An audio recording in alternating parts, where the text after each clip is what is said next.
Hello again and again and again.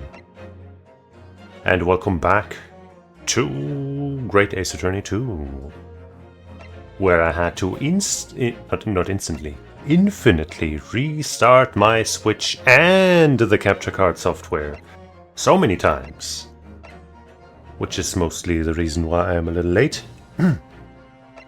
But here we are now. But there's another very important pressing topic that I have to bring up, because just, I guess technically yesterday. Yeah, technically it was yesterday. I happened to be in a town, I guess, that I'm not usually in.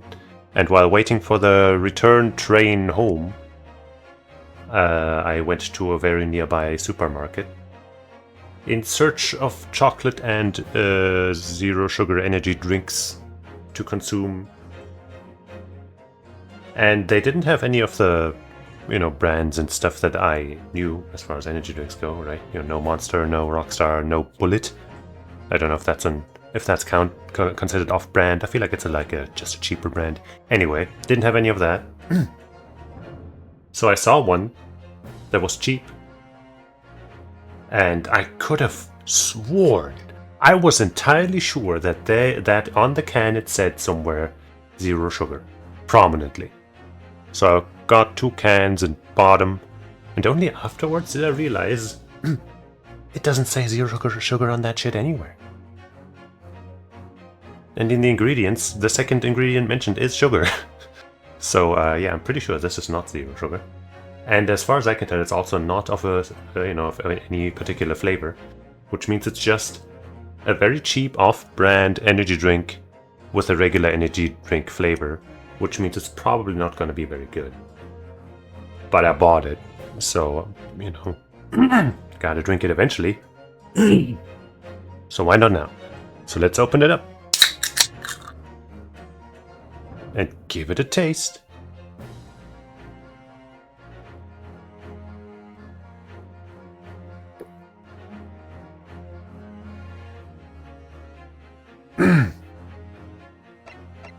Yeah, that's just, just what you'd expect from a cheap energy drink. It's not gross, it's fine. But, the reason I drink these zero sugar energy drinks is because they have some flavoring and they're zero sugar, so, I like them. So this doesn't really fulfill that. But it's fine. Let's get into the second part of this first part of the trial. Of the 4th episode. You know what I mean.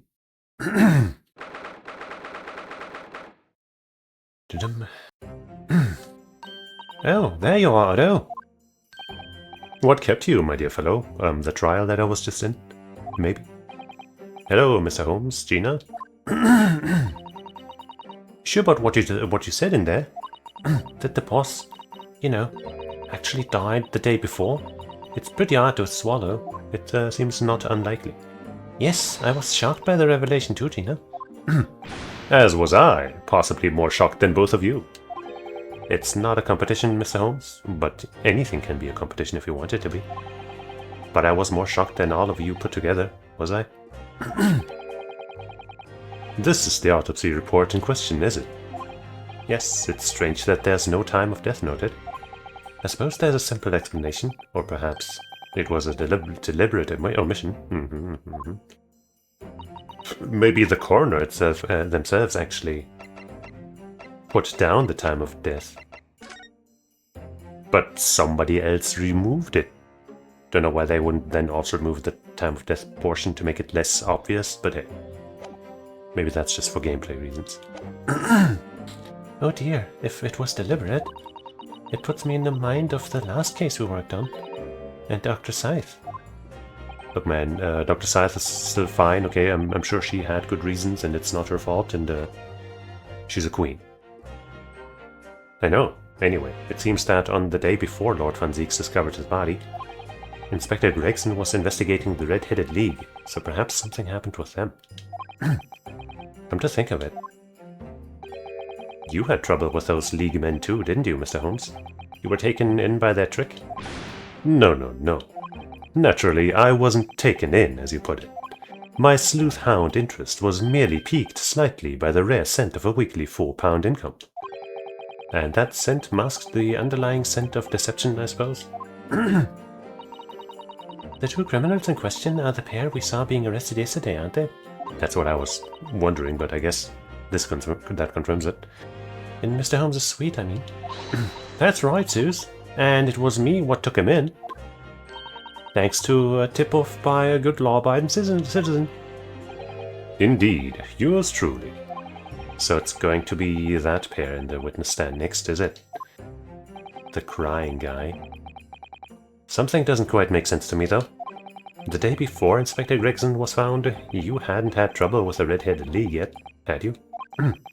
Why would the inspector have been investigating them? Well, I mean, they didn't start existing that day, did they? Well, the likely explanation would be that Gregson's own sleuth-hound interest was piqued by the rare scent of a weekly £4 income. Yeah, I don't think so. Don't tar him with the same brush as you, Sherlock Holmes. Fuck you, PC. The hell? Yes, well.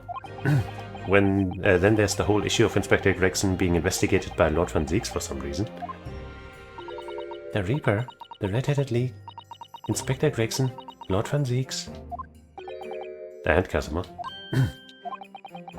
I feel as though he knew we'd arrive at this point somehow. Gosh, I think you're right.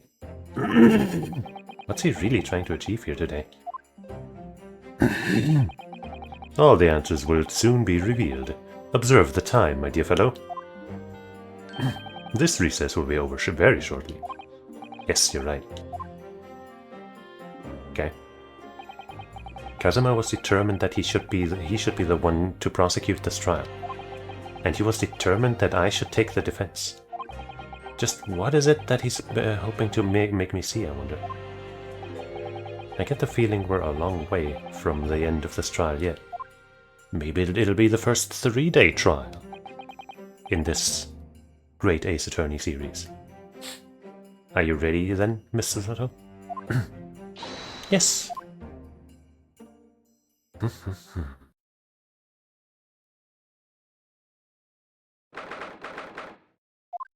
1 p.m. Bob.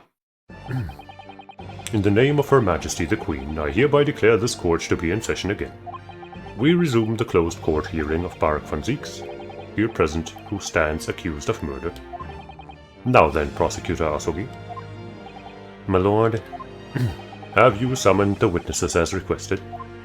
Yes, the 2 members of the Red-Headed League who planned and carried out the deception. They arrived not long ago from the local prison by police carriage. Very good. Bailiff, usher the 2 men into the courtroom. You know, I just had the thought of, like, Gregson standing next to them like he's done in so many other cases. But now he can't anymore. Well, these 2 men are currently being held by the police on suspicion of attempted extortion. You may omit your occupations, but state your names for now for the court. And where'd you get that spaghetti? I am Fabien de Rousseau, a descendant of the great de Rousseau family from Nice, France. Nice, rather. And my name is Peppino de Rossi. So he's Italian. Ish. I'm the 3rd son of the great Familia de Rossi, the landowners from Napoli. The 2 men first became acquainted at a boarding school for European nobility. Those who graduate from Tensik are the future leaders of Europe. But do you have any idea how boring it is to be born with noble blood? Alors, I make it my mission to get the better of the world by employing the little grey cells of my brain. That is all I'm trying to do, huh? So that's the only reason for this whole grand deception you've been carrying out? Oui, you could say that. Not bad, eh? He has the grand ideals, but the petty plans. This strange combination is the charm of the hilarious brothers. Huh? Okay. See, Capo? Listen to me, Peppino. I have two things to say to you. Eh, che? Are you about to tell me one of your grand anecdotes? Viva! Firstly, I want you to stop calling this Mrs. Capo. And secondly, we are not the hilarious brothers. This is a serious business. Che bello! There is the Capo's trump card. The furrowed brow. Man, these guys are really... They're really leaning into the stereotypes with these two, is what I'm saying. You know, the way they talk, at least. It is deep, Capo! The furrow and the meaning of your words. The court has been led to believe that under the banner of the Red-Headed League, you have conspired to swindle money from unsuspecting members of the public. Is this true? Oui, c'est ça. And what exactly was the nature of this deception by which you planned to defraud? Alors, I will explain it. No, Capo! Leave it to me!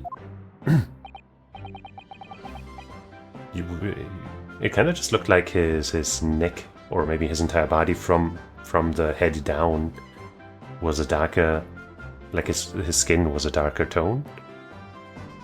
Which seems unusual, like usually the exposed part is the darker part.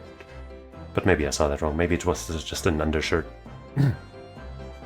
As you see, we both have the baby red hair, no? At school, we were teased for this without pity. The Capo here, he was many times behind the schoolhouse, crying like the Trevi fountain.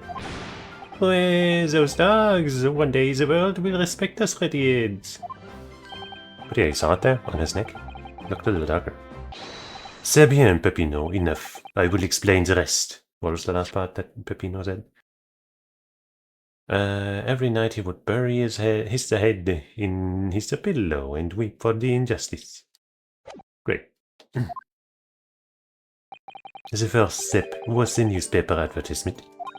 About 1 week before the plan was put into operation, we listed the same notice in every paper in London. Yes, we saw that notice. It was this one, I believe, entitled To the Red-Headed League. Oui, c'est ça. I am honored that you have seen it. It states that the only condition for joining the league is having flame-colored hair, and that if you satisfy the interview panel and are admitted into the league, you could receive a weekly income of £4. On the date specified, red-headed hopefuls gathered in droves at a park specified in the advertisement. And from each person present, this pair took an application fee of 5 shillings. That's not mentioned in the papers. And with the money to France, it was a plan most elegant, no? No, it was the most dishonorable. But to be frank, I'm stunned anybody was foolish enough to be taken in by such an obvious trick. I mean, going there to check it out, I guess, you know, wouldn't hurt, but why would you pay them? Why would you pay that fee?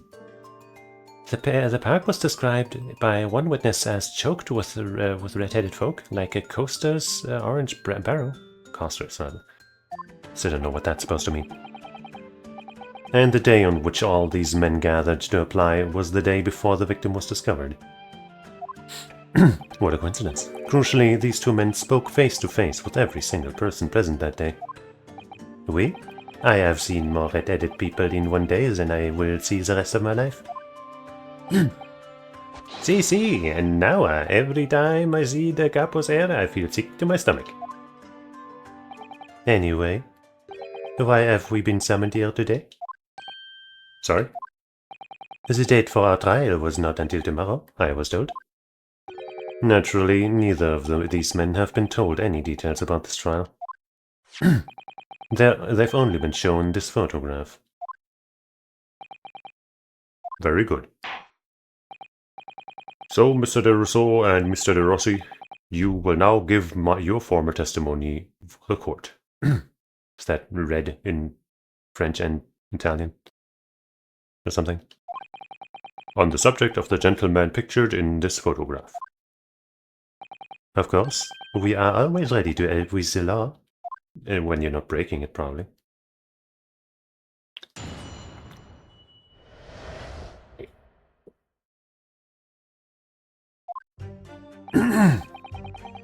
We had more than 1,000 red-headed people assembled in the park on Lime Street that day. But I don't recall the man in this photograph. A couple. No, I don't remember him. Obviously he is dead now, but I assure you he was not in the park. Allora, the victim is nothing to do with us. You have a lot to answer for, Peppino. It is your fault that we got caught in the first place. Is it? In what way? You've given sworn testimony that this man in the photograph was not present. Can you be certain? Oui, I am quite certain. We did not interview this man.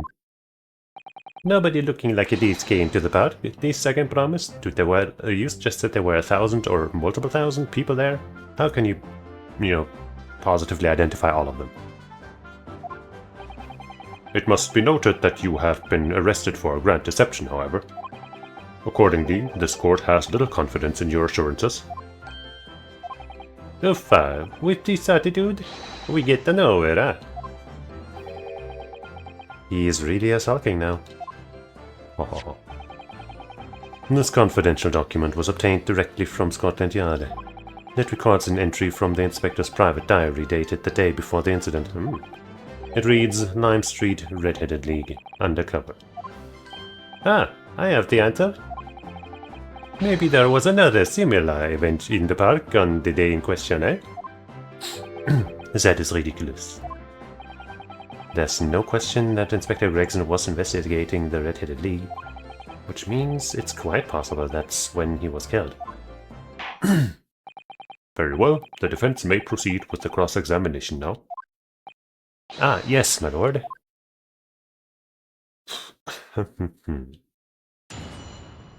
I don't really know how any of this fits together yet, but I'm sure it will become clear right now. 1,000 people. That's a very big crowd.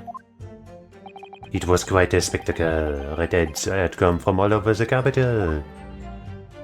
See, the capo here, he has the magnetismo animale, eh?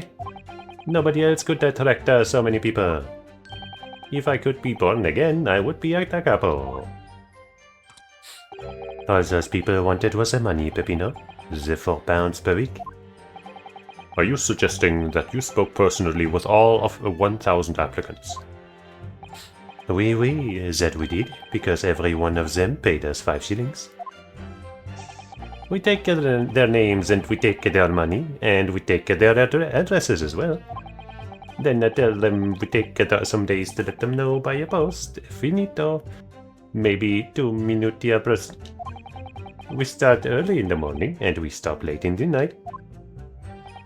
So you earned 5,000 shilling in one day. That's a small fortune. Who'd have thought there were 1,000 such gullible redheads in London to start with? Yeah, one of whom was a great detective with chemically altered hair.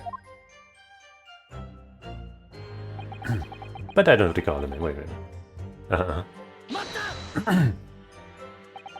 He doesn't look at all familiar. No, I don't think so. And this is a weak guy. He was trying to trick us. I mean, would you have cared though? As long as he pays, it's not like he was gonna get anything. I do not like the people who are trying to trick the other people.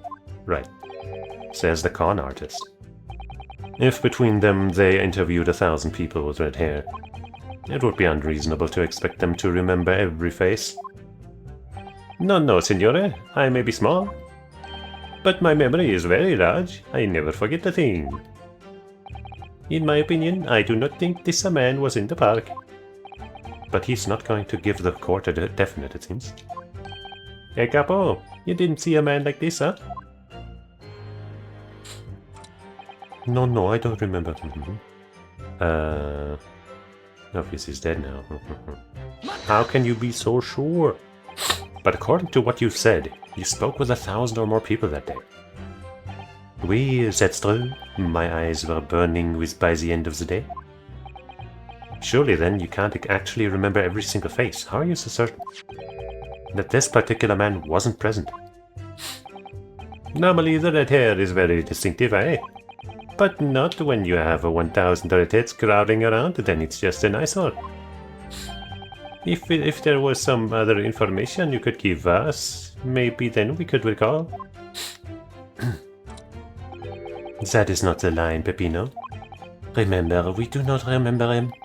We are sure of that, huh? So you spoke about that beforehand, huh? That you don't remember him?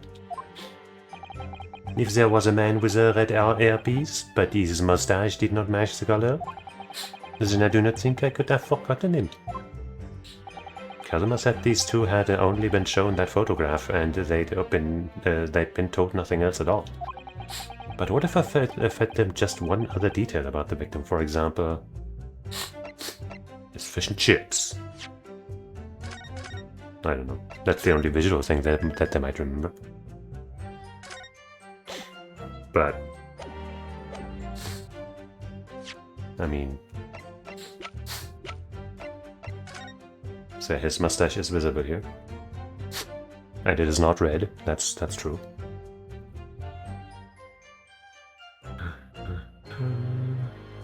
I think that's possible though, right? That you might have red hair and then a not red mustache or something, right?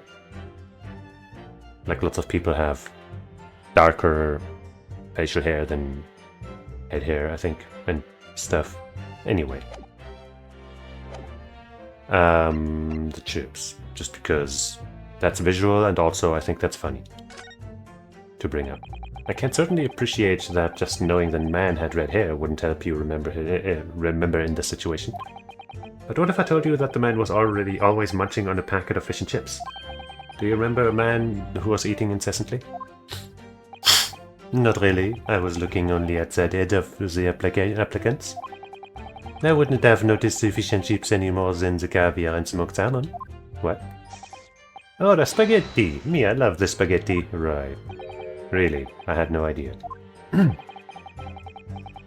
Tell them again what you said before, Peppino.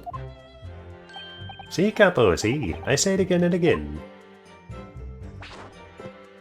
He just did a Shoryuken. Maybe it was just supposed to be, you know, Mario's up jump punch thing. Because he's an Italian little guy. I don't know, maybe not. Well, let's finish pressing, but maybe we need to go back and ask other details from the previous statement. But we only have your word for that. See? But what else can we do, huh? True. Oof, we are not having much fun these days. First we are arrested, then we are shown the horrible pictures of a dead man. And now you question every single thing we say. We are the victims here. Aye, capo?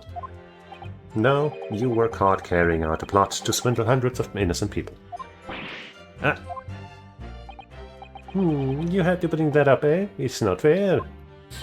Aye, capo? Yeah, fair. So what do you mean by that? Literally me.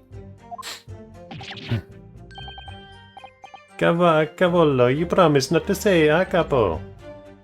After we had taken all the money that day, we should have left the country. That was my plan. I left the purchasing of the tickets for the ferry to Dunkirk to my companion, yeah? But he bought them for the wrong day. Oops. See, but is an easy mistake to make, huh? The 31st? Boh, I have no sympathy for you. We were on an old day late for the boat because of your stupidity. And it's only because of this that the so-called great-rated detective caught us. Capo, you know what I think. This is the work of God. It's a holy punishment, eh? Peppino, for the last time. This is not holy punishment. This is only your fault. Huh? Don't blame God for your unholy mistakes. You are making me sick with anger. Maybe make a mistake, but when it's time to eat the pasta, no one is a pasta. Holy shit, dude. What the fuck? This might be the most offensive character in all of Ace Attorney. And that is kind of saying something. Jesus Christ. Good thing like Italians aren't actually like, you know, a very what's the word? You know, they aren't a minority that really needs to worry about anything. So whatever, I guess, but it's still so fucking much. And I've seen the evidence. Like, imagine if this guy was black and he was making, you know, it was that level of stereotypicality. That would be a problem. They haven't told us much we didn't already know. What do you think, Mr. Nardo? Well, if it was in the inspector's diary, it seems likely that he must have gone to Lime Street that day. And yet, these two both claim that they didn't see him. I have to say, they don't appear to be telling lies. Well, they are experts in deception, don't forget. Sounding plausible is their specialty. They may be lying simply to avoid being implicated in this case as well. Surely if they were truly experts in deception, they wouldn't have been caught. Well, yes, you do have a point there. Yeah, I don't know how long or how well they've been doing this deception thing. It seems to me like we need more information. Definitely. Yeah. I think this is the statement with the thing where we can ask more. Though I don't know how asking about the other two parts could make much of a difference. Like, he was a cop. Okay, well, we couldn't tell he wasn't wearing a cop outfit. Well, his name's Gregson. I don't fucking know. What the fuck? I guess maybe his name could be like, oh yeah, we wrote that name down. Actually, we have a list of all the names we wrote down because we took money from them. I guess maybe that. Let's try going after that.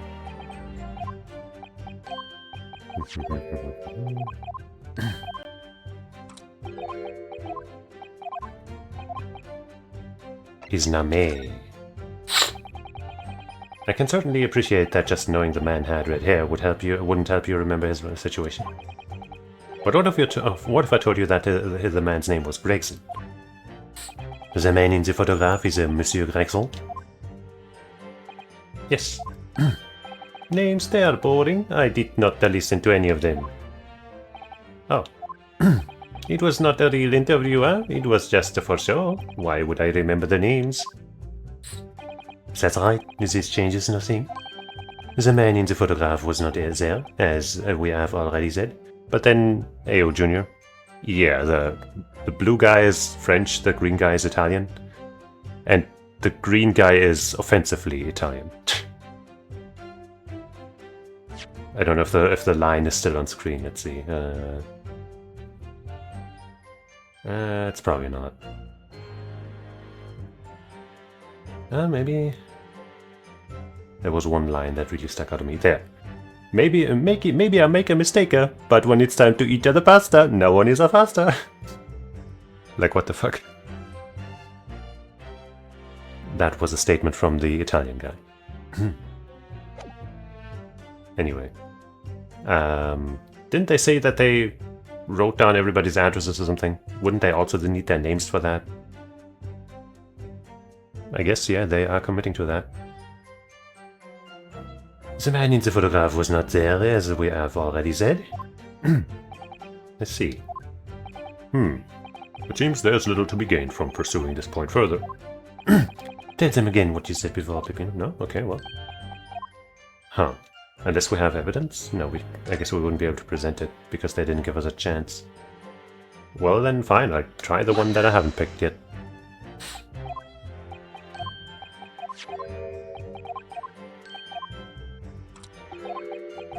Blah blah blah. I can certainly appreciate that just knowing the man had red hair wouldn't help you remember in this situation. But what if I told you that the man in the red hair piece was actually a detective? The man in the photograph a detective? Yes. It would appear he found your notice in the paper suspicious and decided to investigate incognito. Sorry, but this changes nothing. Well, it might change something for him though. Something to add, Mr. De Rossi? Jay, sir? Is he? I am always adding something. Parmesan, olive oil, pepper. Okay. What I mean is, did you not agree with your friend's last remark by any chance? Eh? What did he just say about the detective? Yes, that. Keep your mouth shut, Peppino. You have said enough already. But why, Capo? What is the problem? There was a man who said, I am an inspector from Scotland Yard. What? Just said it like that, coming out with it. Sounds like a bad incognito move. Order, order, order! Explain the small face in your testimony, witness. It's simple. A man who was at the depart said something. What? Wait, shit. Said to us he was an inspector. There was no such man. Madai, what are you saying, Capo? Have you ever forgotten, eh? I have forgotten nothing. Nobody likes this game to the park. Somebody's trying to hide something, eh? Basta, Capo, basta! You beat me at many things, but not to the memory and the meals. Like I said, when it's time to eat the pasta, no one is a faster. But you are inferior to me in every other way, so shut up! What are you so desperate to hide? Okay.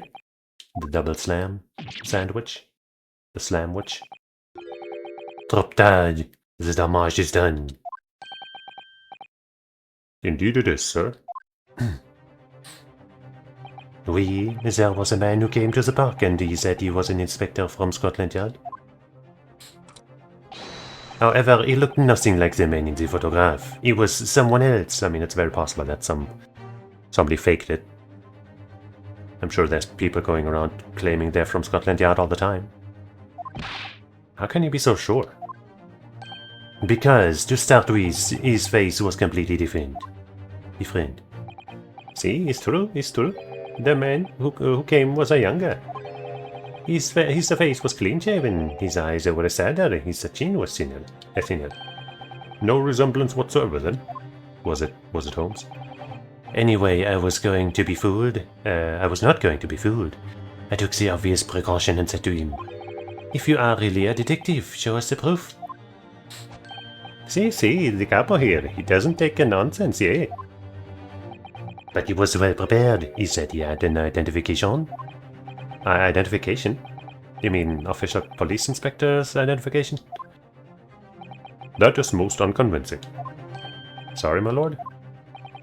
Counsel, no incognito inspector would offer his identification for inspection. It's quite out of question.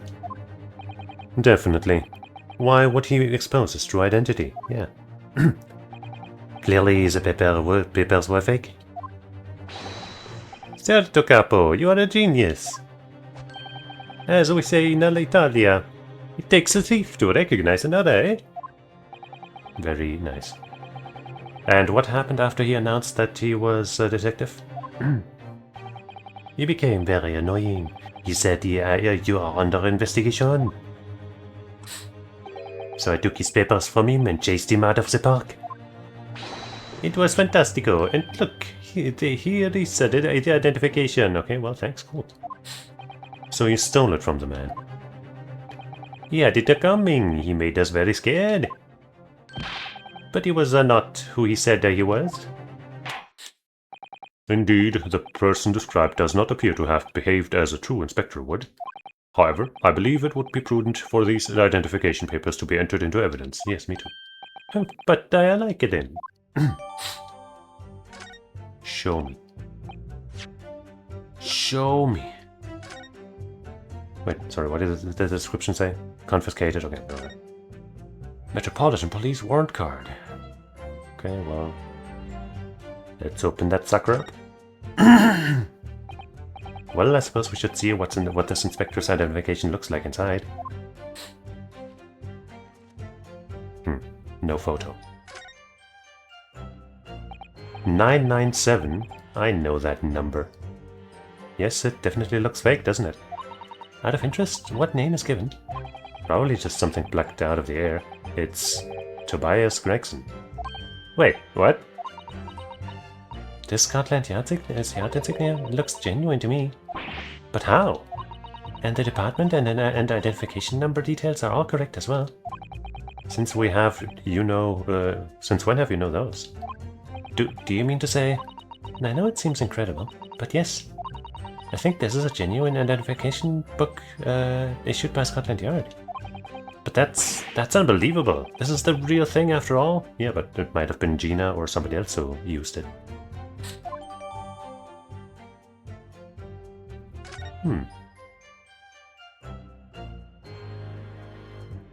997 is definitely the number that Gina's always showing with her badge. And she would appear to be clean-shaven and young, even though, I'm not sure how believable she'd be as a man, but I guess, it depends on the outfit, on the costume. Now let us return to the witness's testimony. But I guess, it's possible that she helped out with it. Just feel like she would have maybe brought it up before. Now let us return to the witness's testimony. But it also could have been somebody else who stole that shit, maybe when they killed him. I don't know. We'll see. We will see in due time.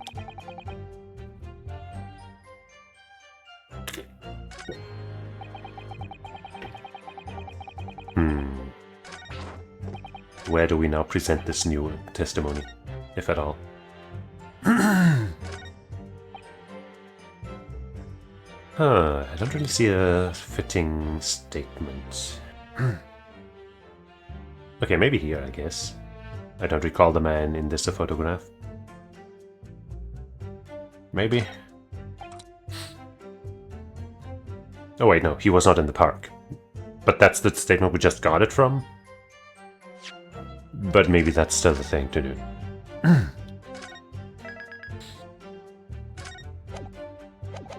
Let's give it a college try. Okay. I wonder if I could ask you to examine this identification book very closely. Miss Lestrade? Why, Miss Lestrade? What is your intention here, counsel? Is this really a fake or is it genuine? That's the question, which we can't answer ourselves. Don't be ridiculous. No Scotland Yard detective would allow his or her identification to be stolen. But if they're dead... That is the boss's. No questions about it. Okay, so she's shocked about it, so it wasn't her who used it. As I suspected. The undercover detective who attended the Red-Headed League's enrollment on the day in question was the real Inspector Rickson. No, maybe not. Carrying out an incognito investigation. But they said he looked clean-shaven and younger. So I guess, they could still be lying about that. But it didn't really feel like a lie. But we'll see, I guess. Zualo!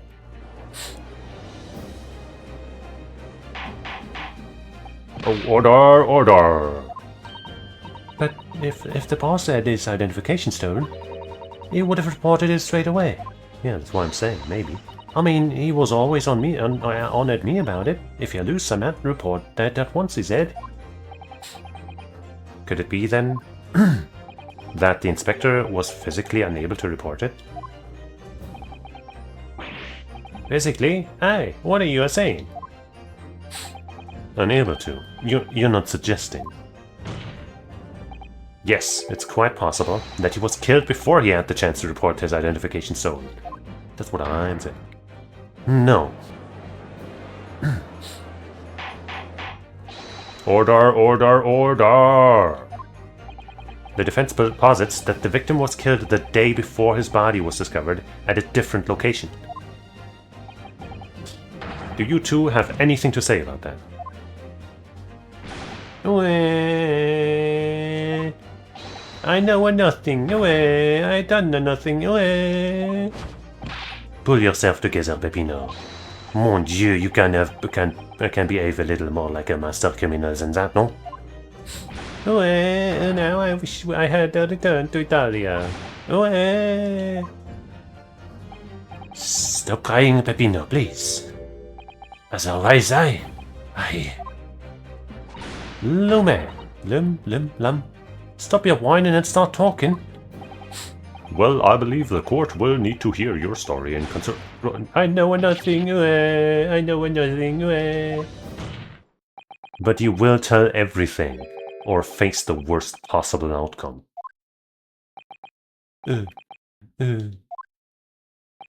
You will dry your eyes and testify again about these identification papers and the precise circumstances under which you came by them.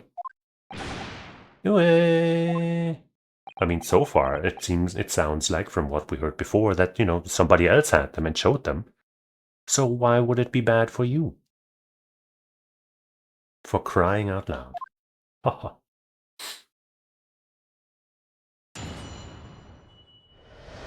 The Crybaby Brothers. The truth is, we took him prisoner and kept him for the night at our secret hideout. What? What?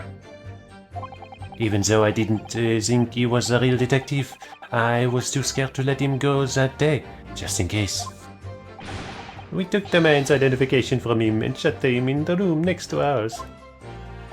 There might have been a little tussle, but we did him no harm, and the next morning we let him go. He spent the night in a nice room. It wasn't nothing like prison, really. Wow. So they took the guy who had the identification prisoner, essentially. That's great. This is outrageous. You imprisoned the man. But no, see, no. It was not like a prison. He was very comfortable and calm and happy. Hi, couple. It was never part of my plan. I swear it. So you think it was my fault, eh? Just because I got the date of the ferry wrong? By one little a day? I do not think it was your fault, Peppino, I know it. No, per favore. Capo is not fair. You shall have plenty of time for squabbling back at the prison, gentlemen. Oof, I don't believe this. How could he have been a real detective? He might not have been, but whom are you referring to even? Counsel for the defense, proceed with the cross-examination. So on the day before the incident, Gregson spent the night confined in this pair's hideout. But was it him? Was it really him?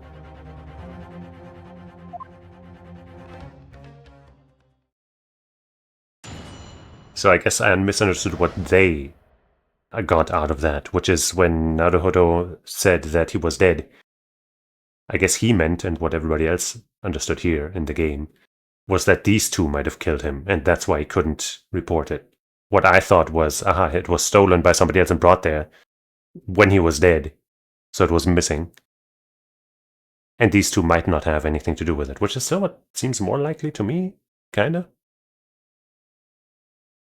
But they could have been lying about the guy looking very different and all that, so we'll see.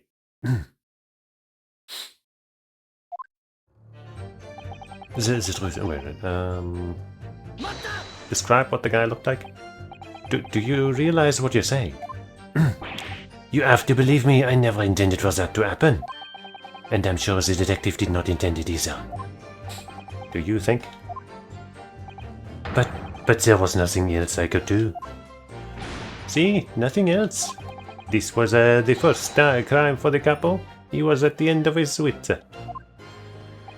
I have told you before, Peppino, that is not the way to describe a criminal mastermind. What about this hideout of yours? An old, empty house behind the park on Lime Street. We rented the place there for 2 days. It was an inspired idea by the couple here. An impulsive idea, I would say. No, not impulsive. Inspired, eh, Capo? What am I supposed to say to that? Ah, Peppino. And it was in the house described that you confined Inspector Gregson, was it? Oui. But you have to remember, I was under the impression that he was a pretender, not a real inspector. I feel like, you know, imprisoning a guy is a crime, even if it's not an inspector. That's just me, though. That doesn't quite add up, though. If you didn't think the man was a real inspector, there would have been no reason to take him prisoner, would there? No, you are right, but we couldn't be completely certain.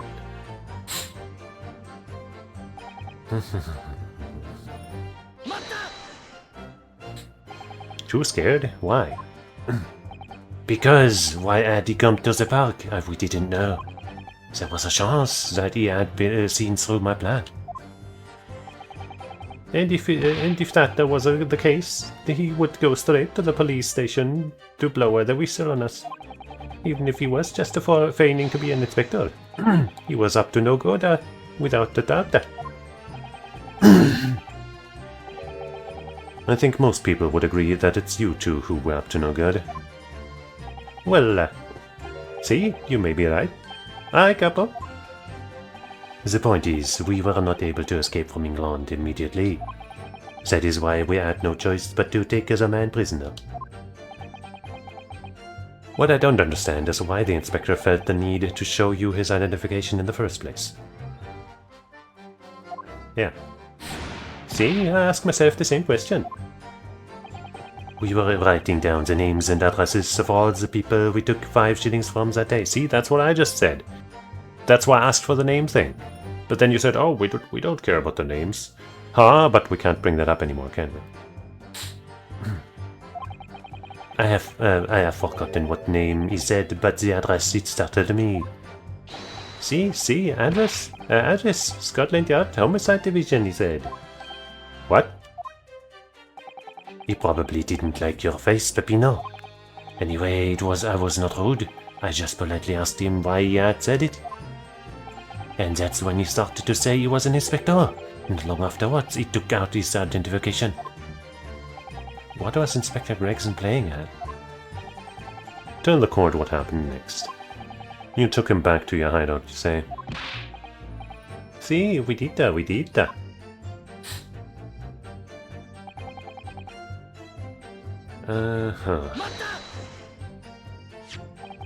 That being this identification book here, correct?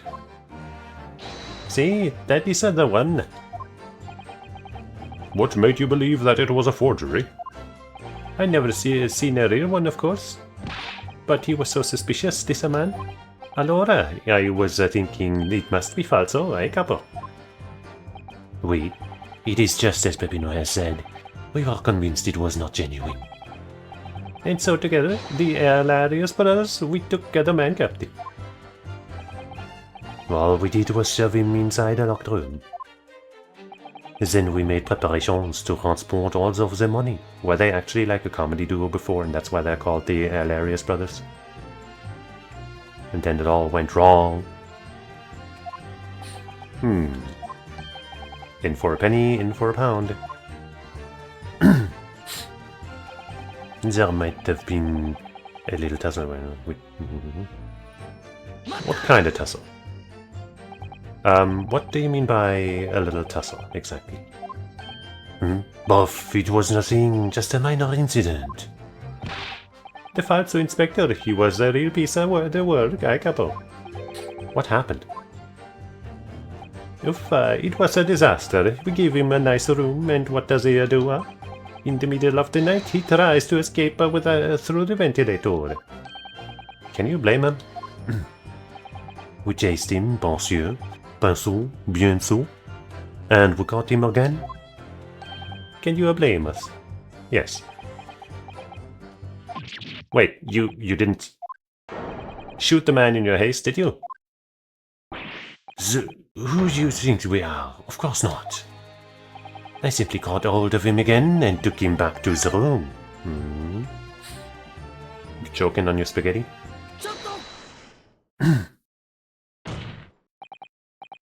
Mr. De Rossi, Is something wrong? Aye, me?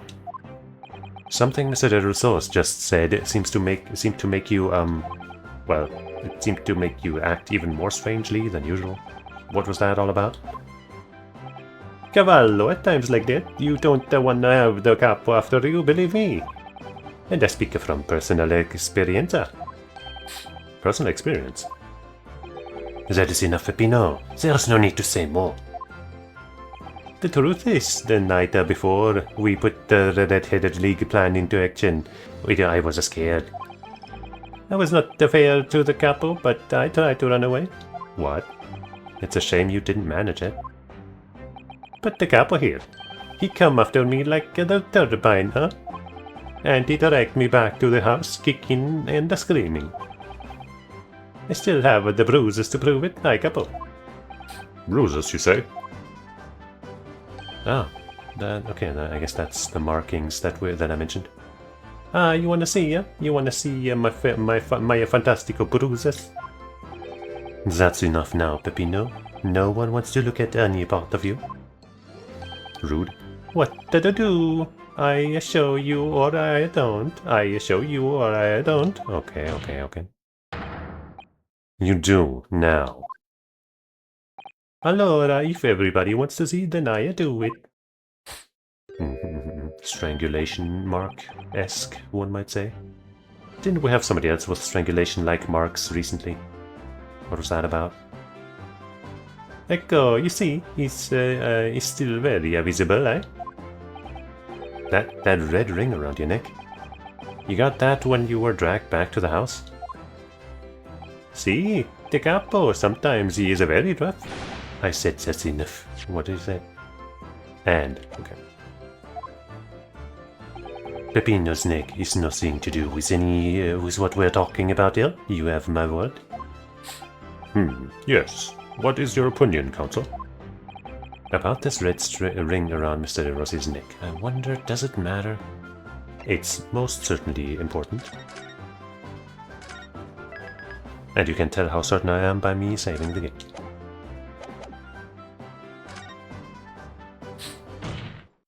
Mr. De Rossi, I'm going to have to ask you to amend your testimony with details about that mark on your neck. Aye, capo, you see? Everyone is interested in what I say, huh? Very well, you will amend your testimony as requested, Mr. De Rossi. See, if you really want to know, wanted to know. Can I first, check, though? He didn't have a thing around his neck. Who had the markings around their neck? It wasn't him, right? Yeah, no. I think it was just, I can't look at the people thing. Dang it. Well, we'll just press and see what happens. Tried to escape, but the capo put the collar on him and dragged him back like what he did to me, see? The collar. Are you saying that red mark was caused by... See, a big collar made from the leather. A leather collar. Is this true, Mr. De Rousseau? What, we had a Saint Bernard tattoo when I was younger. It is a souvenir from that time with a very strong chain. A strong chain? And you put that around your friend's neck? I'm sorry, I was so angry that he was leaving me alone. You did not have to tie the chain to the leg of the bed, though, huh? I would not have tried to run again. You didn't do that to Inspector Gregson as well, did you? To the other people with equal, is the capo here's motto, eh? It's starting to sound a lot more like a prison all of a sudden. The capo is a tough, but the capo is a rough. Okay. I shouldn't have done it. So, the following morning, when you released the inspector, he had the red ring around his neck, just like me. Who was it again? Peppino, s'il vous plaît, leave it now. Now you know, huh? The capo here, you don't want to tangle with him, eh? But for the inspector, he's not so bad.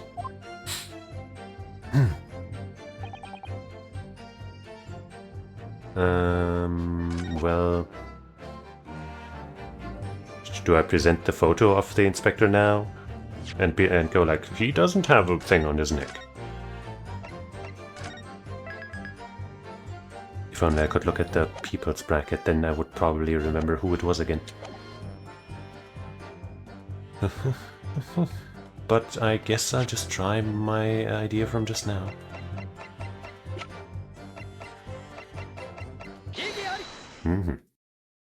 So, the day before his body was discovered, Inspector Gregson was taken prisoner while working incognito. No, it was not like that. It was hardly a prison. It was an invitation to stay. It was only... Right. However you describe it, there's one glaring inconsistency that remains. What inconsistency is this, Counsel? I would ask the court to look closely at this photograph of the victim, Inspector Gregson. You will see that there's no red ring visible around his neck. But that makes no sense. I mean, you already said that that's not the guy, don't you? Didn't you? It was me who took the collar of the man in the morning. And I was saw the red bruises on his neck, just like I have. Given that the mark is still clearly visible on this witness's neck, where we'd expect to see bruising on the victim who was put in the collar more recently than Mr. De Rossi. Indeed.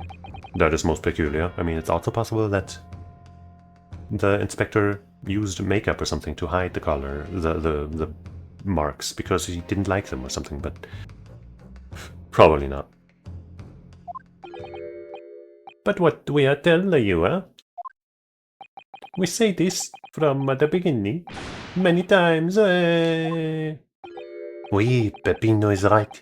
The man in the photograph is someone different from the man we held captives that night. That's what I've been saying too. But will anybody listen to us three? No. Am I part of the gang now? Am I part of the Crybaby Brothers? Order. Look, my hair's red too. Wow, I just realized. I'm part of the Red-Headed League. 4 pounds a week. That sounds great. It would appear then that on the day before the incident, the man who visited the park on Lime Street posing as an incognito inspector was not Inspector Gregson at all. If that's true, however, how do you explain the inspector's identification? Well, the person who used his stuff might have been the real killer. Or something. This is a genuine identification book, issued by Scotland Yard. It's inconceivable that someone could have stolen such an important item from the inspector. The prosecution made the assertion itself. And we also know that the inspector had made a note about the Red-Headed League in his diary for that day. Which surely means we can't divorce the two events completely. The inconsistency noted by the defense is most troubling. If it were the real Inspector Gregson whom these two red-headed gentlemen encountered, the fact that no bruising can be seen around his neck defies explanation. But equally, if they actually encountered an impostor, how did that person come to be in possession of the real Inspector's identification? Does the defense have some plausible explanation, Counsel? The whole thing defies explanation. It is for precisely these occasions that we keep meticulous notes in the court record, Mr. Naruto. Because those are the facts, and the facts cannot lie. No, the facts can't lie. Even when they point to something so incredible it's almost unbelievable. Well, my lord, the true identity of the person who turned up in the park for the Red-Headed League's enrollment is revealed by information in the court record, I believe. Good gracious! Very tantalizing, Mr. Naruto. So why don't you help us all see whatever truth it is that you've apparently seen? Who exactly was this inspector that appeared before Mr. De Rousseau and Mr. De Rossi? Well, it's probably an imposter, but let me save real quick, and then take a sip.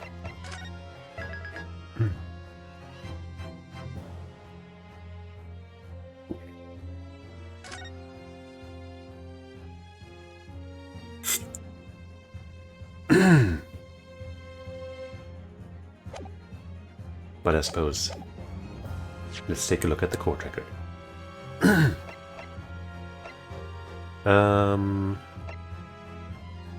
Bip, bip. Dip, dip, dip. Bip, bip. What if it's this guy?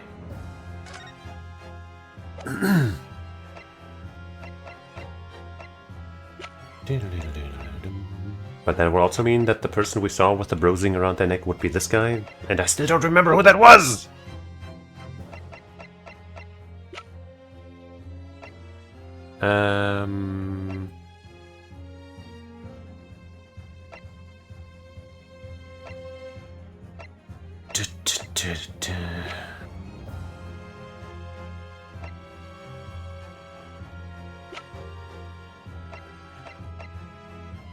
What directly points to? Like, what I just said is essentially just kind of guesswork, right?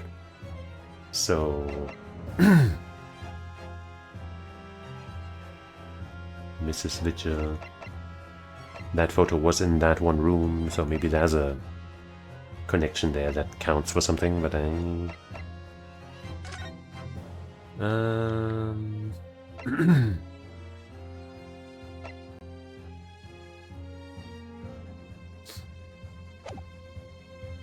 Oh wait, I can check the people tab here. Yippee, okay.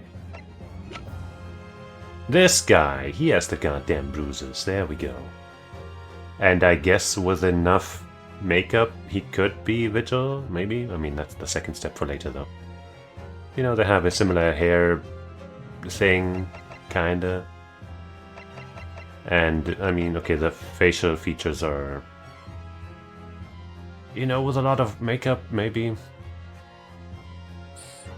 Maybe they're not the same person after all. But this gotta be the guy. Probably. Though it seems incredible, I admit, the undeniable facts point to only one thing.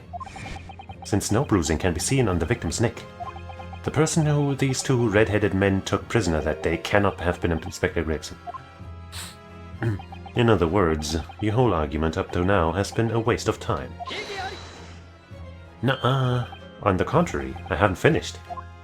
What? There's no bruising on the victim's neck, so the question immediately posed next is, who exactly was this man in the park on Lime Street found to be carrying Inspector Gregson's identification?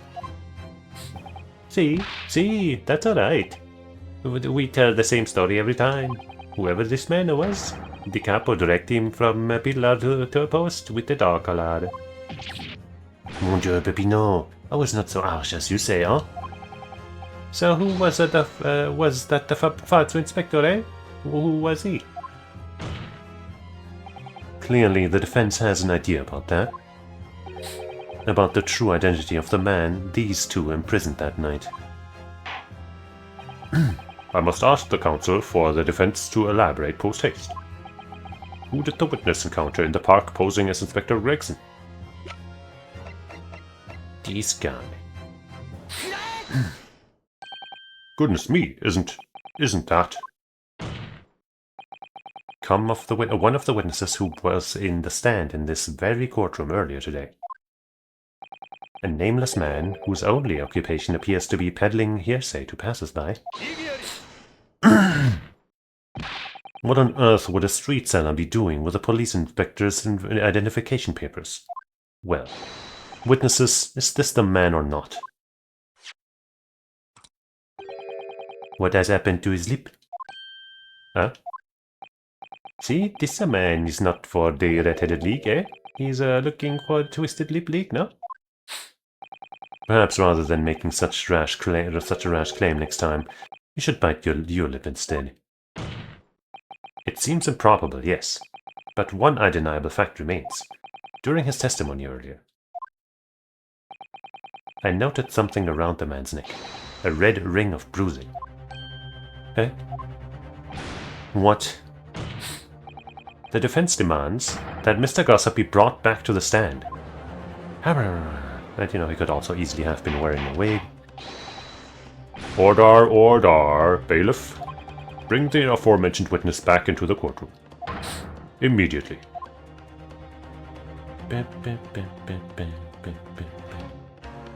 Well, there it is.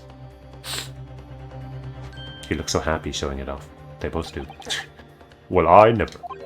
An undeniable ring of bruising, indeed. And identical to that of the witness beside him.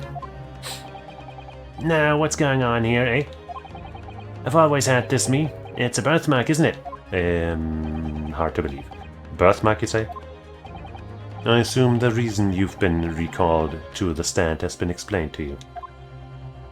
I am somewhat bowed and Inspector again. But I'm telling you, you've got it all wrong as usual. You're denying all knowledge of it? Well, of course I am. Are you trying to kill me with all this nonsense, eh? Well, at least you'll have more stories to peddle back on Fresno Street, won't you? Now, we're going to need you to testify again.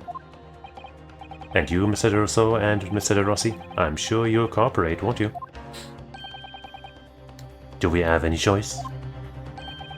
We are in a big trouble, eh, couple? That's quite enough dilatory chatter. Proceed with the testimony. Oh boy.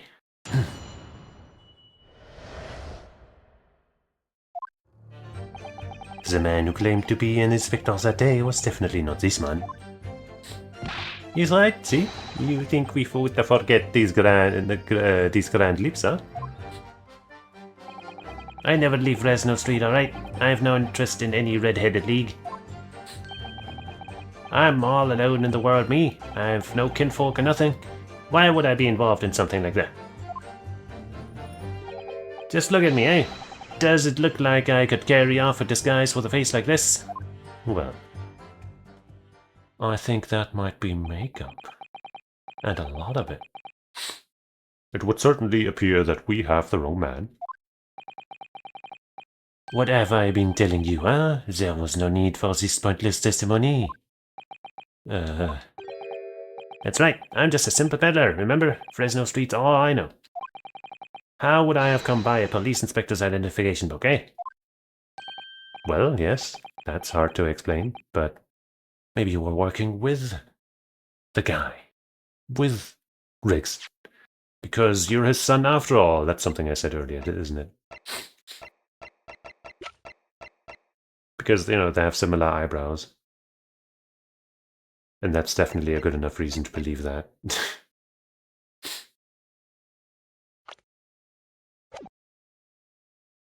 Well, yes, it's hard to explain, but...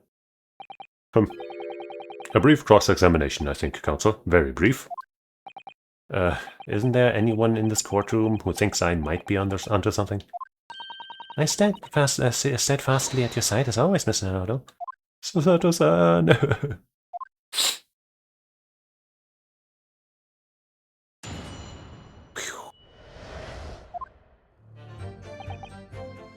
I'm gonna save because by the way he said short cross-examination, I'm worried that I'll get penalized for pressing, but it's probably fine.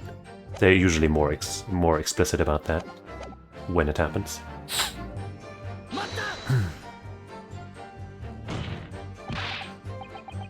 So you say, but how can you be quite so certain?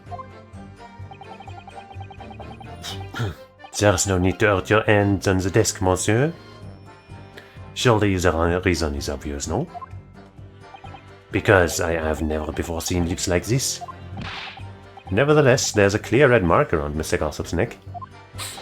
And it looks very much like the left behind on the neck of your colleague by your prized caller. Mon Dieu, with your words, it is like you tried to wring my neck.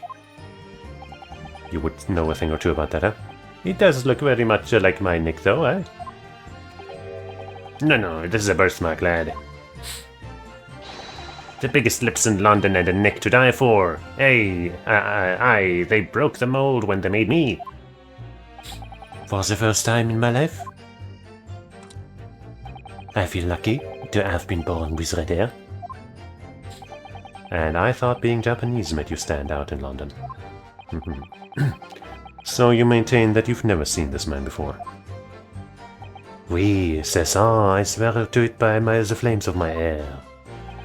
So fierce pride has outgrown the frustration with your hair now, has it?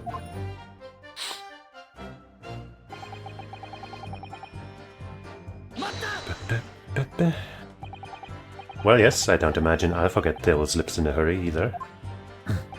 That is why I'm saying what I'm saying. For some reason it makes me want to eat. How did Fabian call it? An eclair? You know, I've never seen this hair as black as yours before either. Likewise, I'd never seen red hair like yours until I came to Britain. See, maybe it's a national trait, huh? Maybe all the people from this man's country have the grand lips? No, lad, I was born right here on Fresno Street, and I've never left. Okay. If that is the problem, see? So you definitely didn't go to the park on Lime Street that day, Mr. Gossett. Now, how many times do you want me to say it, eh? You never leave Fresno Street. That's probably what we gotta disprove. So, you'd have heard of the Red-Headed League there, had you? You don't get a name like Gossip for nothing, eh? It's my business to know what's going off in town. I sold that tasty tidbit to a fair few Reddits that came past me. Just between us, I even got Sandwich to cuff up for it. But he's not even red-headed. At least not anymore. Well, he does have a very red nose, if that counts. Sure. Who knows? But as you can see, my own hair has not got a hint of red in it. And in any case, Fresno Street's my patch. You won't catch me sidling off to some other part of town. No, sir, not likely. What's wrong? Monsieur de Rousseau. Oui. Can I help you? Did Mr. Gossip's words just now lead you to remember something relevant, perhaps? It was the other day when I was looking for a place near the park. A small house or something? To be the headquarters of your Red-Headed League, yes. I visited an housing agent on Lime Street, and there I saw him. This man was paying money to the agent. What? Mr. Gossip? With a housing agent? Oui. He had some kind of contract in his hand, and they were clearly discussing terms. But no. You're mistaken, chum. I've never left Fresno Street, me. Like I said before, you know, with you claiming that so steadfastly, being exposed for something like that is just going to make you all that much more suspicious. Keep your lies easy to fix, I guess. You've mistaken me for someone else, someone with the same face. No, the cap was right. I remember it too. He was paying the man with the banknotes. With notes. Like I said, that wasn't me. I was curious why this man with the dirty clothes had so much money. So I looked at the name on the papers. And what name was written, Mr. Gossip? Mr. Vigil. No, this man, he lies. He tells you that he has no name. But in fact, his name is Hugh Boone. He's better than Mr. Gossip, I think. See? No! Hugh Boone. That sure is an important name, isn't it, in this case? I'm a peddler on tidbits of information, like I said, on Fresno Street, and that's all. That's that. I don't much like folk talking about my personal life. Indeed. And it is not the intention of the court to invade the privacy of witnesses, unless they are deeply entrenched in what's going on, like this guy. Very well, I shall respect your wishes, sir. The aforementioned name shall be redacted from all court records of this trial, assuming no objections. Oh, very major objection. I'm sorry, my lord, but the defense does object. Because the name just mentioned has a very deep significance to this case. My good gracious, do you similarly object, Prosecutor Asogi? As it happens, my lord, that particular name has already been mentioned during today's proceedings. Well, I never. In what capacity? Are you... You know what, I'm not going to ask. Hugh Boone. The name of this leaseholder of the room. Let me put this very simply. The victim's body was discovered in your rented room. And you claim to have never been in there or something previously. I suggest, sir, that you start talking. Well, alright. I suppose that might be the case, eh? I'm still thinking Hugh Boone is also an alias, but we'll see. So your real name is Hugh Boone? Well, just between us, I don't like to blow my own trumpet, but there's no finer peddler of tidbits in town. So I happen to be able to afford a grubby little room in a falling down backstreet townhouse. You do?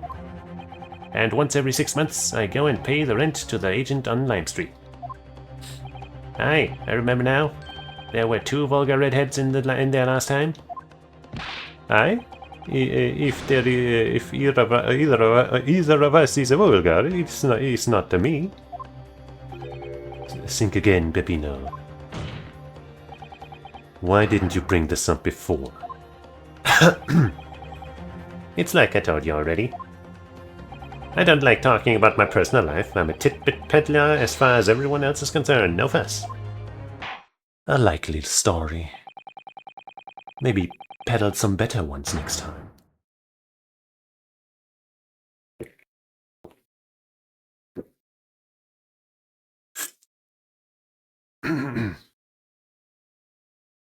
You will update your testimony to include this most surprising revelation, Mr. Boone. If I must. So the leaseholder Scotland Yard has been looking for since the body was discovered has been here under our noses all along. What a coincidence. What difference does it make? Are you stupid? Are you... So, you live in that room presumably, do you? No, I don't live there. What do you think? There's no bed, is there? Just a desk? Then why would you want to rent it? Well, I don't think I should have to say, really. I think you should, in this case. A dead body was found there. Then how about the notice board in there? Which was covered from top to bottom in confidential documents only the police should have had access to, yeah. Ah, no, that board's not mine. The inspector must have brought it along. It's only the other bits and bobs that belong to me. The desk and the chair and that. People don't generally carry enormous notice boards around with them. The real question is, why was Inspector Gregson killed there in your room? Well, obviously, I have not the faintest idea. I mean, it's causing me no trouble, no end of bother, to be honest. Seems to me that Mr. Gossip, sorry, Mr. Boone, would rather as little is known about his room as possible for some reason. Yes, it does come across that way, and more importantly, knowing that the scene of the crime is actually his room completely changes things. In particular, there's one part of his testimony that's really bothering me now. That's how I'm finally going to undo this man. He wants to kill him. No kinfolk, no nothing. I don't think we finished pressing everything yet, so let's, start with that. You mean you have no family? No, none at all. So I spent my days on Fresno Street peddling tidbits to passers-by. Hoping, just between us, this is, that eventually someone else with lips like mine will come along. Right. I don't think so. You may be right. Anyway, that mark on your neck is just too much of a coincidence for us to ignore. Well, what's a fella to do then, eh? If you don't believe me, we are at an impasse. There's nothing I can do but flick me lip. Well, if we just keep you in prison for a couple of days, we'd see if that mark wanes, and if it's a birthmark, then, it wouldn't. So that seems kind of easy to figure out. It would just take some time. Are you willing to fucking mess with that business? Oh well. There's nothing I can do but flick me lip. It looks like I'm not going to get anywhere on here unless I can produce some proof. You're basically saying I got dressed up and posed as some fancy inspector, aren't you? Well, it's beyond me how you think I could do that.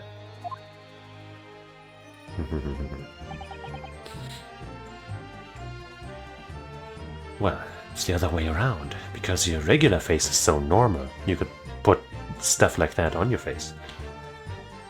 But I can't prove that yet. Maybe you could, say, with a mustache or a beard to cover up that lip. Aye, perhaps. But if I was going to stick some fake facial hair on to cover up this fine specimen, I'd end up looking like his lordship over there, wouldn't I? Pardon? I assure you my lips are entirely unremarkable. He's getting self-conscious. And I would ask you not to cast such scrutinizing looks in my direction, counsel. Sorry, my lord. My imagination got the better of me there.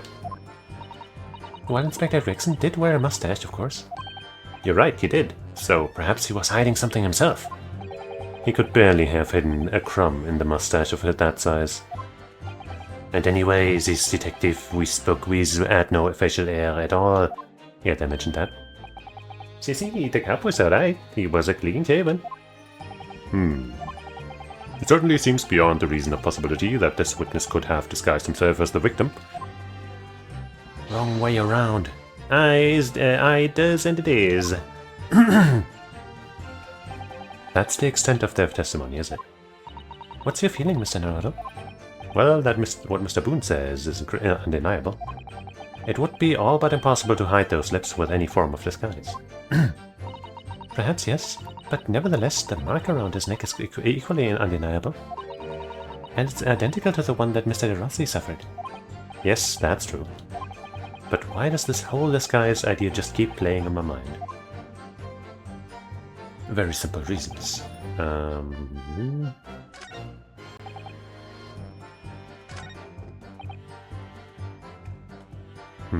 Where do I try to attack this? All alone, no kinfolk. Maybe here? Maybe there? I don't know, let me save, and then check the court record and stuff.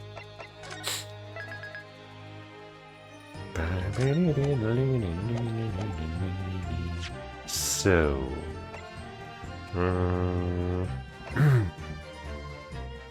Mr. Vigil. I think it's him, but I can't, I can't pin down a connection yet.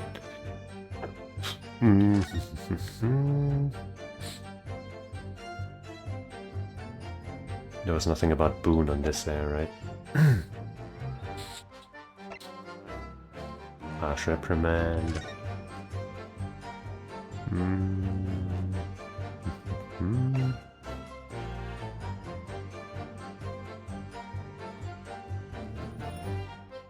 Barricading.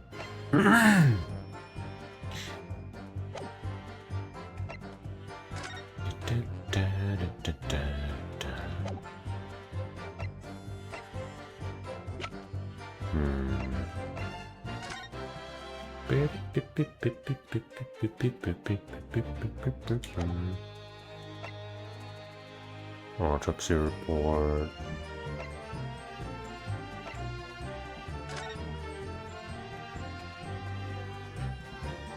Nothing new there. I don't see anything on here.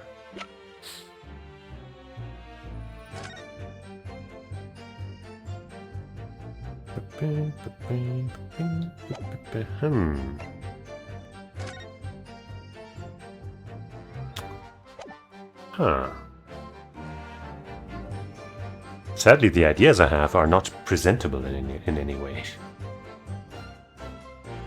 So I probably gotta change my thinking.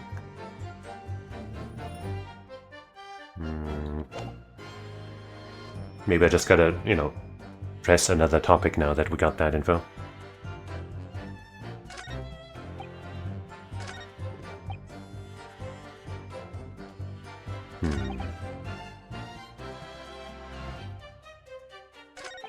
I guess I'll try this. Just pressing it won't hurt at least, right?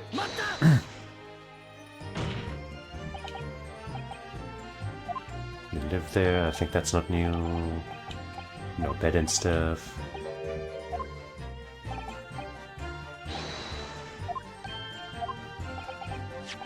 We've gone through this.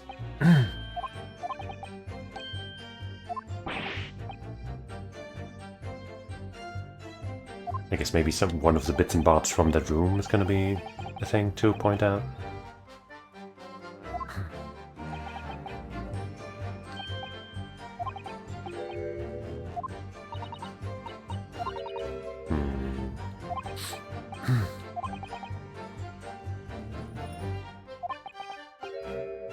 One part of a system only.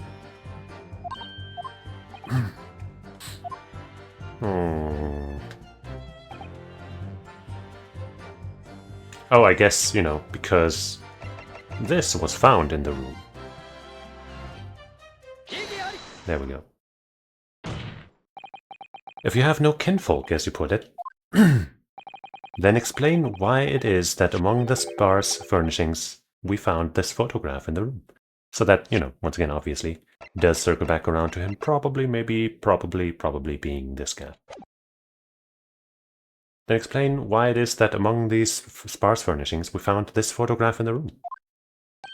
I presume, as you've been renting the room, that this photograph belongs to you, does it not? Well... Mr. Boone, drop the pretense, and tell the court exactly who you really are. I don't know what you mean. I'm a peddler. I keep telling you so. You really don't need to bother with me. Please, just leave it alone. As the man says. Leave it alone. Whatever the truth is about this man's life, it has no bearing on this case. Wrong.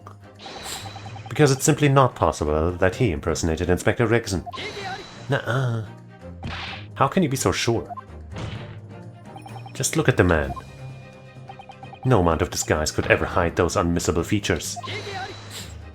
You got it all wrong. But what if we were to look at this the other way around? That's what I've been saying. What do you mean? Yes, counsel, what do you mean? Well, there's no denying that Mr. Boone's lip is very prominent indeed. But consider the possibility that his prominent lip is itself part of an elaborate disguise. Then hiding that prominent feature, in other words, revealing his true face, would make an utterly impenetrable disguise. Wouldn't you agree, Mr. Hugh Boone?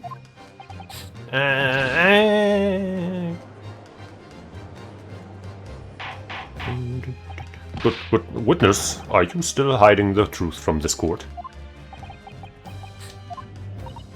If that's a disguise, then underneath it, his true identity must be... Yes, that's right. There's really only one person he could really be. And that solves one of the cases we were working on. My lord, the defense believes it can reveal Mr. Boone's true identity to the court. No, please, no. Why are you so scared? Did you have a fight with your wife? Very well then, counsel. What is the true identity of this peddler who goes simply by the name of Mr. Gossip on the streets?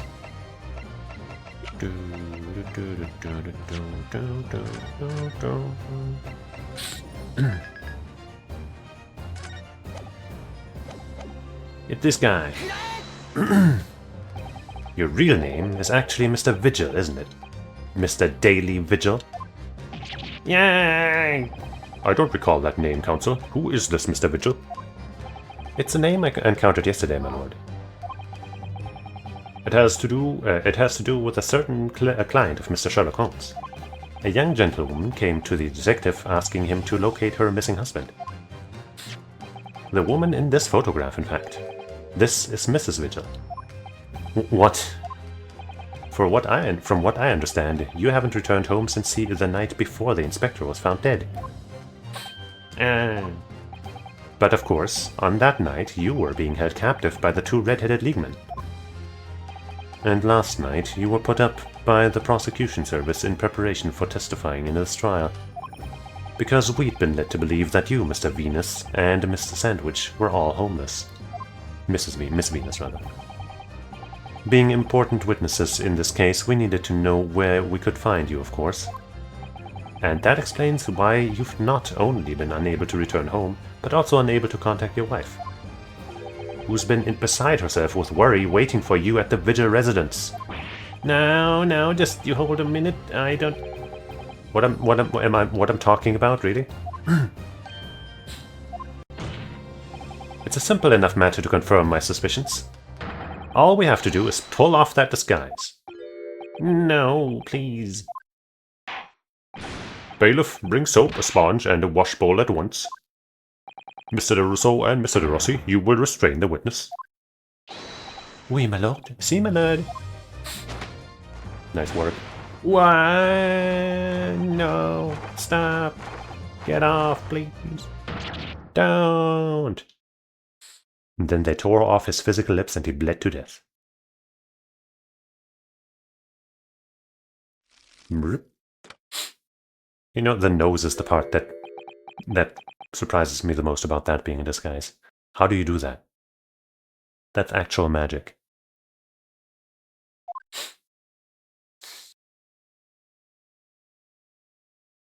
But he did it somehow. That means he's a witch. That means he must burn. Well, we are now seeing your true features, I presume. Even his outfit changed. Lift your head, sir, so the court can see your face.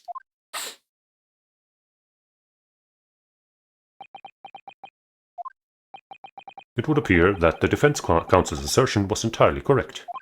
This has all been a very elaborate deception. So, witnesses, tell the court, have you seen this man before? I don't believe it, but... See? There is no question. This is the inspector we saw in the park. Extraordinary. Tisk tisk. On the day of the Red-Headed League enrollment.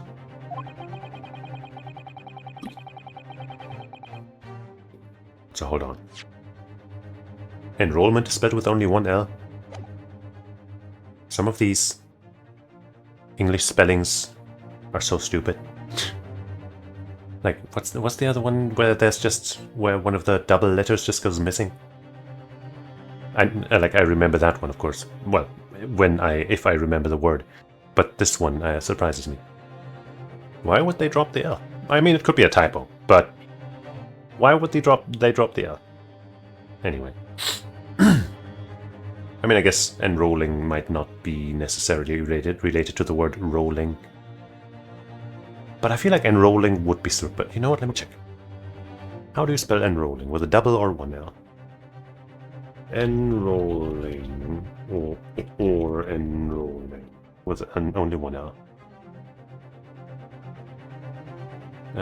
Oh, it's British versus American English, apparently. Enroll with double L is American English. Enroll with one is standard British English. Oh, those Britons.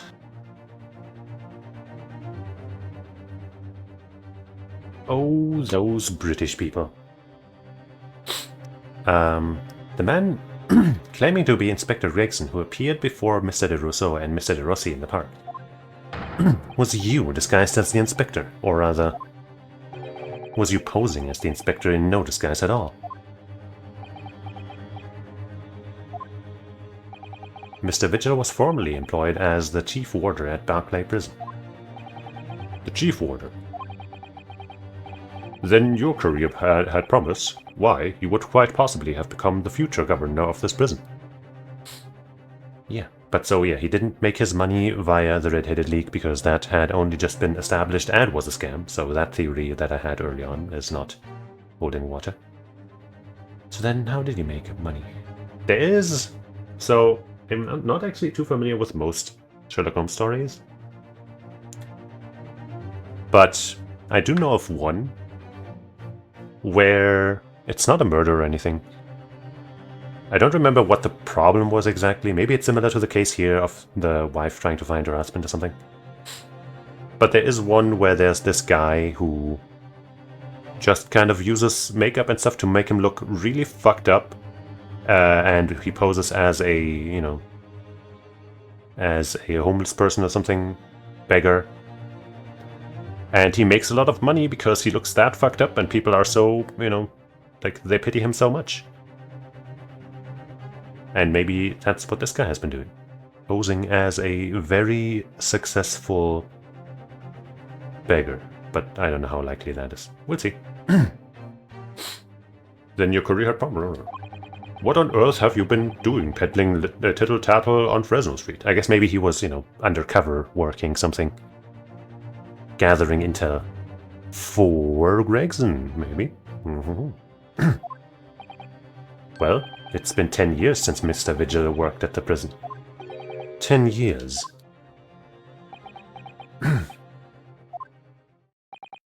I'm really dreadfully sorry about all of this. Yes, it's true. I'm Daily Vigil. And you were the chief warder at Barclay Prison 10 years ago. 10 years ago. So where did Mr. Hugh Boone come from? Oh, I just have a really huge penis, and so it's a huge bone, and then I was like, Hugh Boone, that's a good name. Boone is the other me. It's a name I invented. Well, evidently, there's a great deal under the surface here. I'll explain everything. I'll tell you just how wretched my life has become.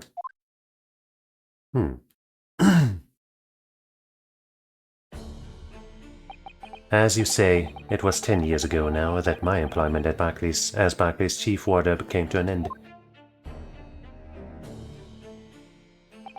Having left the prison service, I searched for some new occupation by which to earn a wage.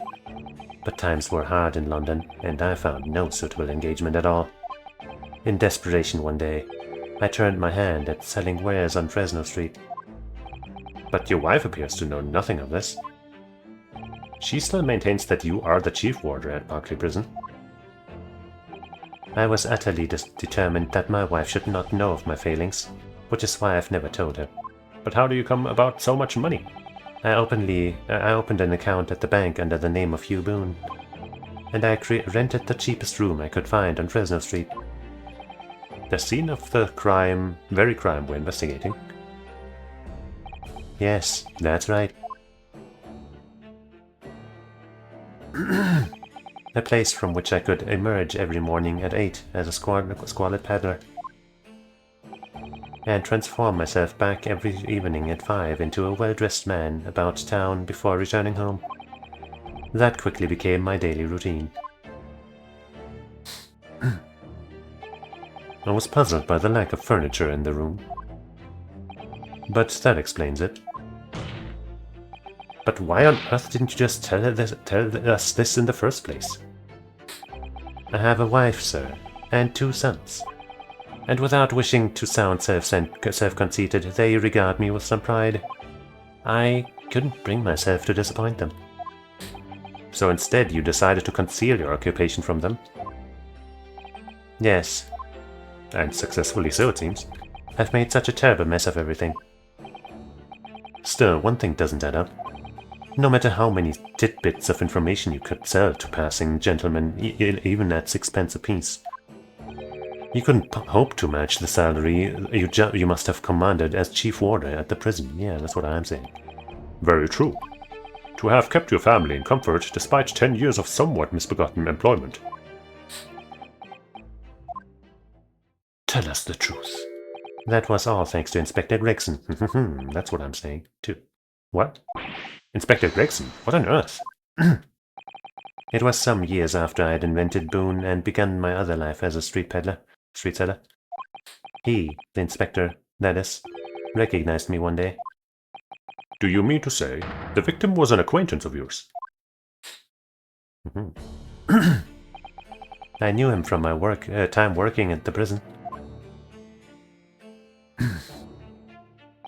When he saw what I'd become, he was deeply troubled for me and my family.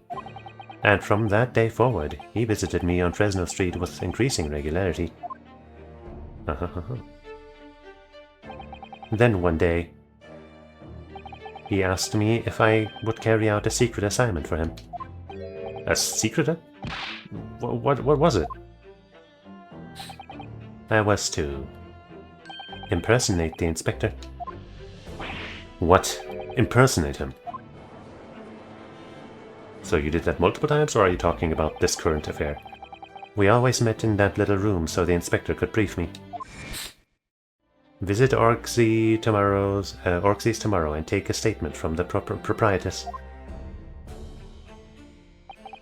It was always something along those lines.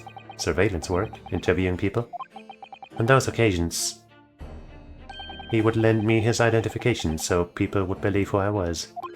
My instructions were to make an impression, to let people know that Inspector Gregson had been at work. And for those services, he compensated me financially.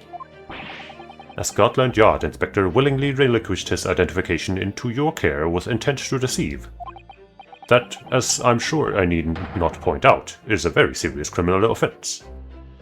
Was it so that he would have an alibi for the Reaper actions, maybe? I don't know. But why? What was the point of you impersonating him? I truthfully do not know. All I can say is that the inspector warned me on numerous occasions. Now remember, Vigil, I need your solemn word. You don't blab about this to anyone, alright? Ever. Even if, well, if I end up a croaker, well, then he just broke that promise, I guess.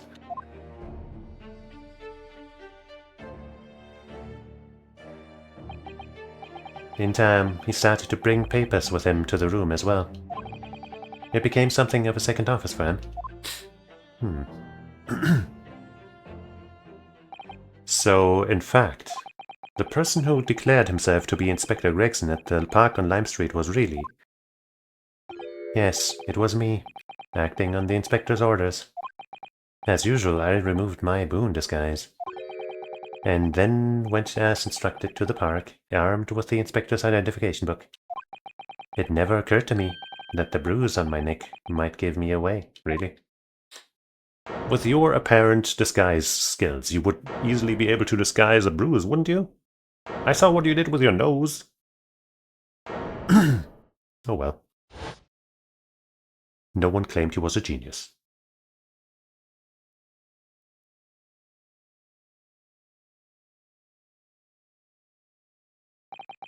Well, it would seem this confession completely destroys the defense's case.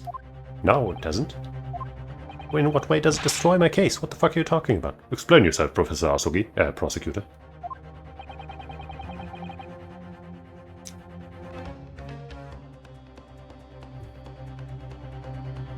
My learned friend's assertion was as follows.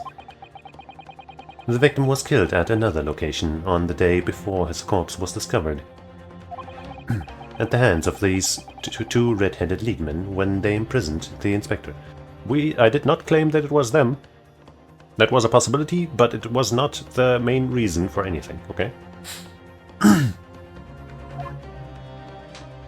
Ow. But no, that can't be. Ow. After all, it wasn't the inspector who went to the park that day, it was me. Oh goodness. Finally, we have clarity. We had nothing to do with the murder of the inspector. And merci, Monsieur de la Défense, for providing it. What? I don't see how this kills our case, though. It really, truly doesn't. Order, order, order. Indeed, it would appear that we have reached a de facto conclusion of sorts. These witnesses had no involvement in the murder of the victim. As proven, somewhat ironically, by the defense. What, we're pursuing this truth, and, now we know that these three probably didn't do it, but that also doesn't mean that, our case about the inspector having been brought there after the fact is over. At all. I hereby call an end to the cross-examination. Aha, I thought somebody would yell. Just didn't know who. It's Asogi himself? Pardon me, my lord, but with your permission, I would like to pose one further question to the witness. Kazuma? What question, Counsel? It concerns the events of 10 years ago. I believe you would have been present at a very significant execution that was carried out at the time. That's his angle, yeah. 10 years ago. The execution of the Professor, Genshin Asogi. I want to know exactly what your involvement was. Not related to the case at the moment, but hey, might be important. Answer me, man. Even he says man sometimes. One moment, Counsel. Is this related to the current case? Well, the Reaper might have something to do with it, so this could be involved. Naturally. It is the prosecution's belief that this case and the events of 10 years ago are inextricably linked. I think so too. Does the defense concur, Counsel? Kazuma. You're not yourself. You're not as calm and collected as usual. Oh, Kazuma-sama. No wonder he's acting this way. Mr. Vigil's memories of what happened 10 years ago would tell the tale of Genshin Asogi's last moments, his own father. I know, I do understand that, but even so. Kazuma, Prosecutor Asogi? Do you genuinely believe that this question requires an answer in order to learn the truth behind Inspector Gregson's death? I need you to trust me. Please. Very well. Then the defense has no objection. I see. In that case, you will answer the question, witness. The truth is, I remember very little of that time. You've forgotten. I'm sorry to say, yes. As I said, I resigned from my role at the prison 10 years ago. But for some peculiar reason, my memory of the events leading up to that moment is extremely hazy. Mysterious. Does that not strike you as strange, Mr. Naruto? Sorry? Well, 10 years is a long time.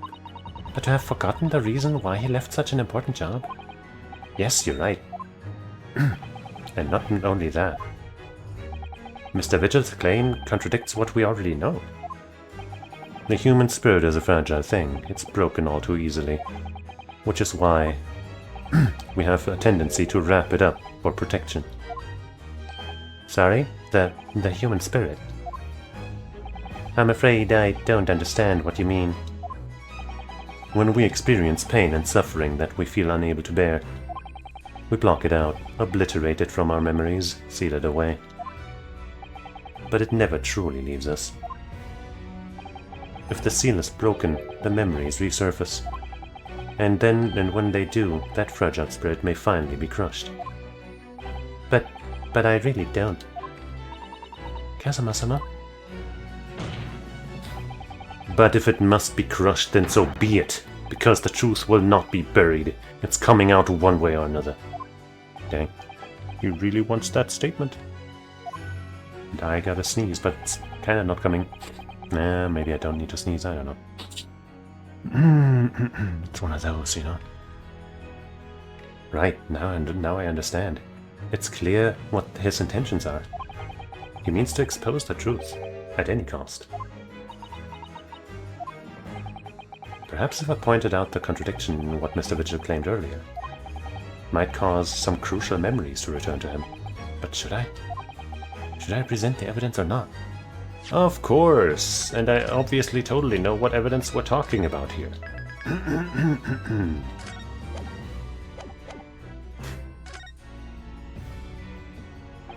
I have no idea how this is going to go. But this is a court of law, and I have a duty to pursue the truth. Mr. Vigil, I'd like you to look at this. Evidence that clearly contradicts your versions of events. Dismissal notice. Immediate effect firing relative. All rights to redundancy pay and other. Aiding and abetting the escape from this prison of convict. Details of his escape. Still being investigated. Jailbreak plot was conceived prior. Believe that the convict engaged in some form of negotiation with prison staff. I mean, that doesn't really contradict anything. It's just like, hey, this might jog your memory, I guess.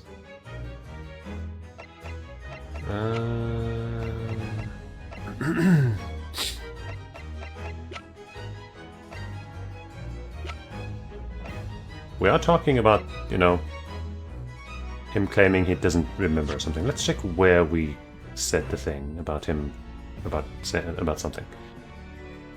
There.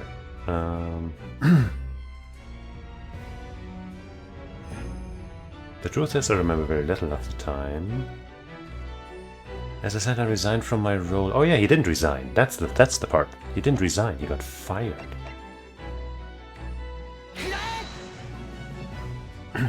Just a few moments ago, you made the following statement. I resigned from my role at the prison 10 years ago. Well, yes. In other words, you claim to have left the post of chief warder of your own volition. Well, yes, of course. Why? Tell me. Do you remember seeing this document before? No, I don't. This is a dismissal notice ordering the immediate termination of a prison staff member's employment. Dismissal notice. And the name on the notice is yours, Mr. Vigil. What? What? It's mine? What, you actually didn't know? So you didn't resign from the prison service at all. For some reason, you were dismissed as chief warder from Brauclay. No, there's been some mistake. I'm sure. I'm sure I tendered my resignation. Dismissal notice is nonsense. Huh. Isn't it? What's going on with him? If you were forcibly dismissed, there must have been good reason. Clearly, you did something. Mr. Vigil, it's time to break the seal and have you remember.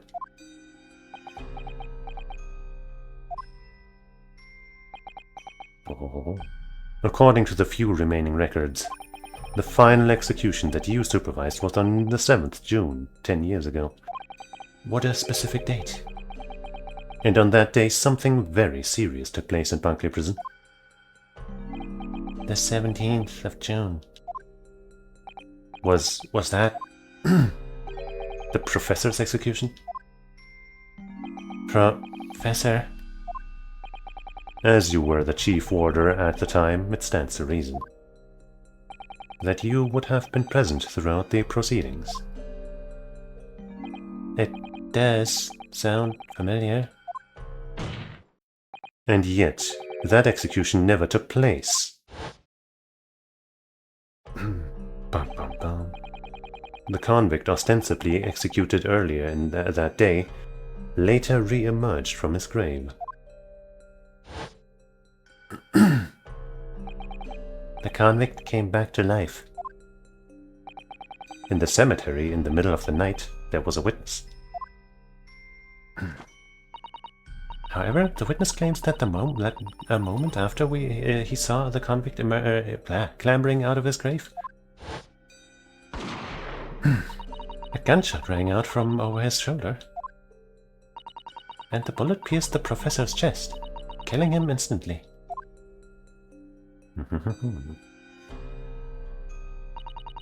Those may have been the professor's actual last moments. Yes. Seeing as you were in charge of overseeing executions at the time, you must know the truth about what really happened. It's in your head, somewhere deep down.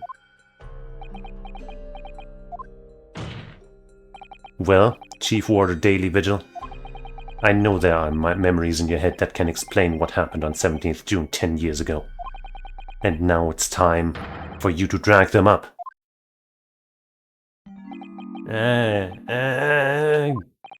Mr. Vigil? Sounds like it hurts. Yes, the whole prison.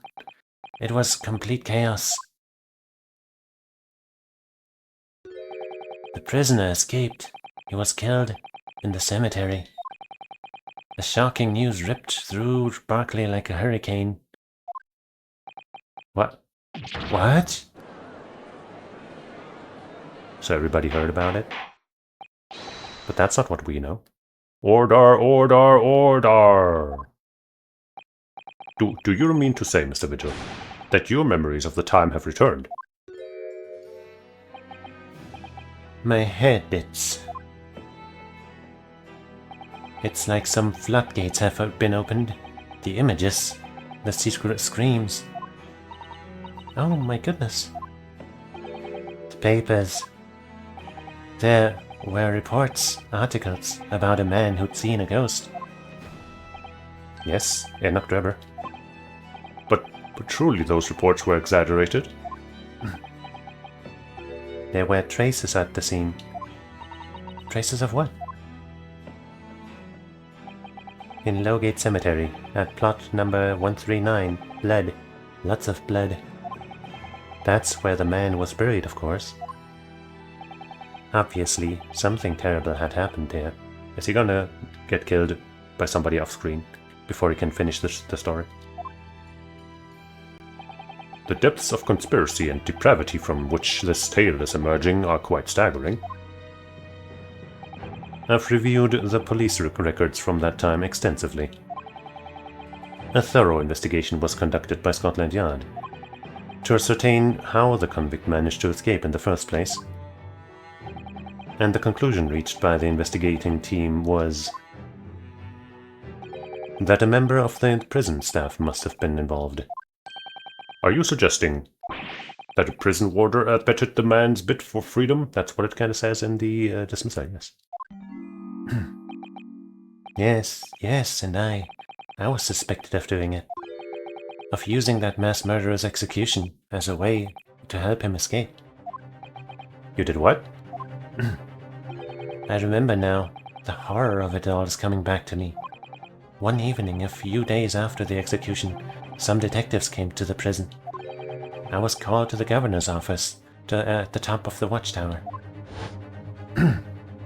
He sounds like he didn't do it.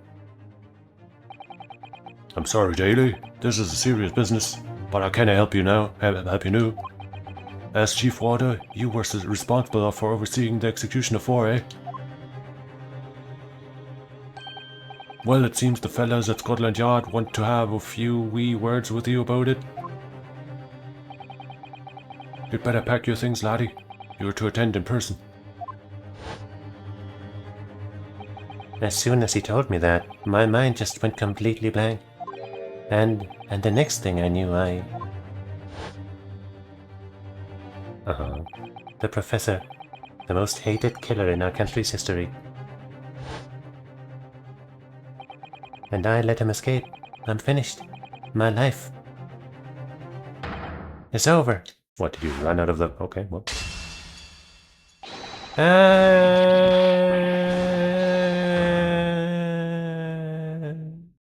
There. Well, nobody had to shoot him. He was gonna faint by himself. Order, order! Bailiff, fetch the tower, fetch a doctor at once.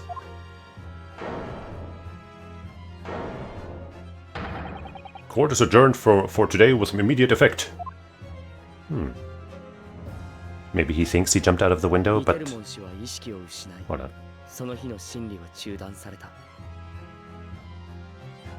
Maybe he thinks he jumped out of the window. You know, that's kind of what it was made to look like. But the broken glass on that guillotine clock maybe just, you know, shows that instead he ran into that and fainted or something instead. またしても呪いのように浮かび上がる殺人鬼の影。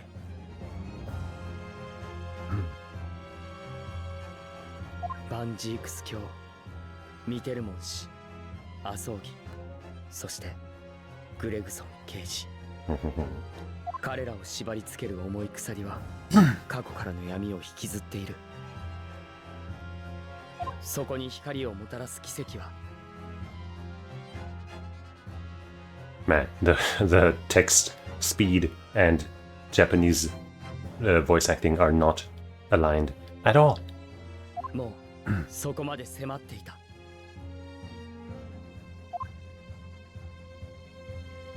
Well, guess we're gonna have to go back to investigation, eh?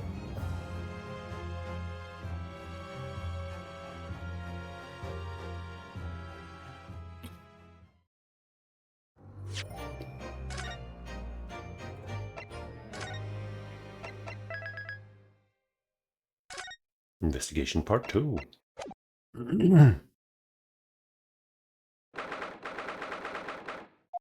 So, Holmes, find out anything new? I don't know. I still can't quite believe what just happened. I know, I inquired with the bailiff after the court session was adjourned. And it seems Mr. Vigil was taken to hospital to recover. Right. 10 years ago now, Mr. Vigil attempted to commit suicide by jumping out of the window of the prison governor's office.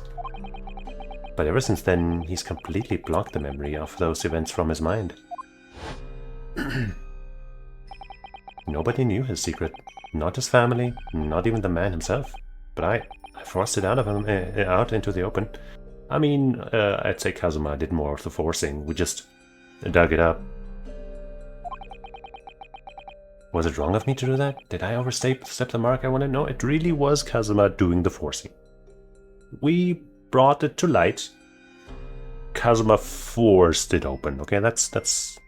I'm not taking full responsibility for that.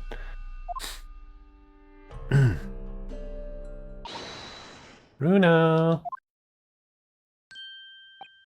Oh, Iris. You were miles away. Anyway, I've brewed a fresh pot of soothing tea for you. Oh, thank you. You and Susie have had an exhausting day so far, haven't you? Oh. Thank you, Iris. How thoughtful of you. Do you happen to know where Mr. Holmes is? When we came out of the courtroom back into the defendant's antechamber, he disappeared. Oh no, I don't know.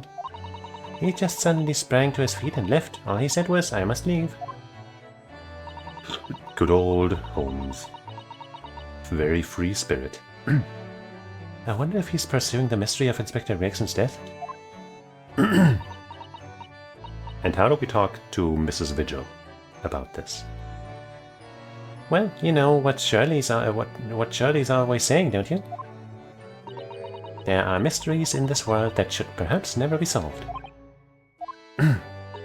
For the construction of a solution comes only at the expense of the destruction of something else. What does that mean?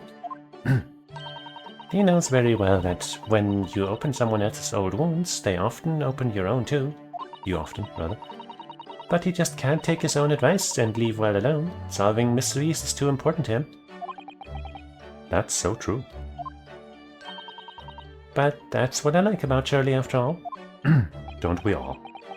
I suppose that's the lot of great detective in some ways.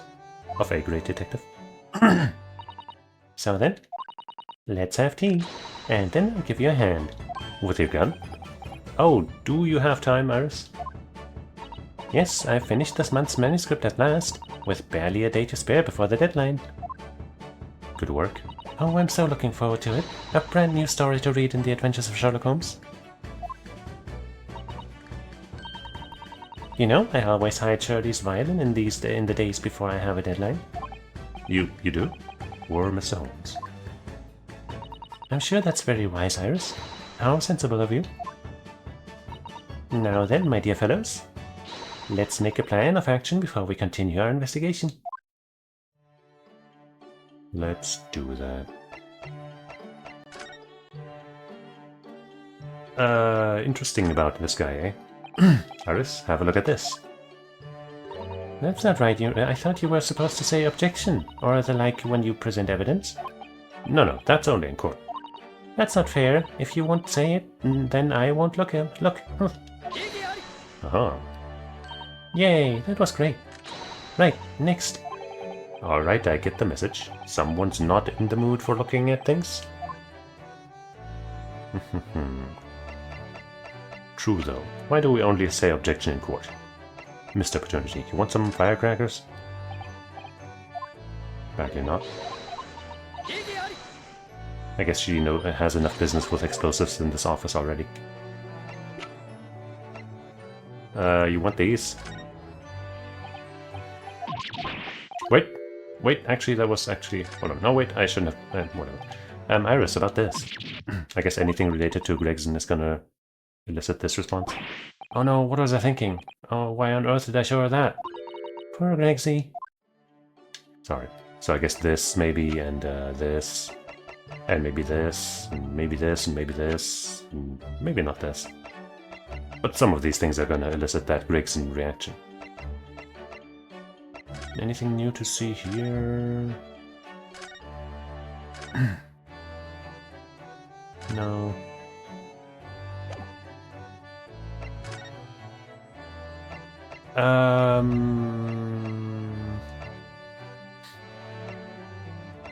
How's he doing? Vigil, you say? Isn't that the name of the lady who came to visit Shirley yesterday? Yes, it is. That's right, to ask Mr. Holmes if he would help her to find her missing husband. Only Mr. Holmes completely passed the buck to us. Actually, didn't you say that Mr. Vigil had been taken to hospital? Do you know which one? Ah, it's St. Sinners. I'm starting to wonder if all the other hospitals in London have closed down. But that's amazing, Runa. You found the lady's husband already. Well, I suppose I have. By accident. And 10 years ago, while Mr. Vigil was the chief warder at the prison, he was responsible for overseeing the professor's incarceration. No. So when the convict escaped, he was held responsible and immediately dismissed. Sometimes I really don't want to grow up. There's more. For 10 years after that, while he was ostensibly working as a peddler, he also had another secret job. He was paid by Gregson to be a stand-in to impersonate the inspector. To impersonate Gregson? But why? I have absolutely no idea. Ginny was right. I'm starting to think all adults are up to no good now. Including you, Runo. I mean, I haven't paid anyone to impersonate me. Yet. Somebody kind of impersonated me in Japan. Isn't that right, Susato-san? But I didn't pay her.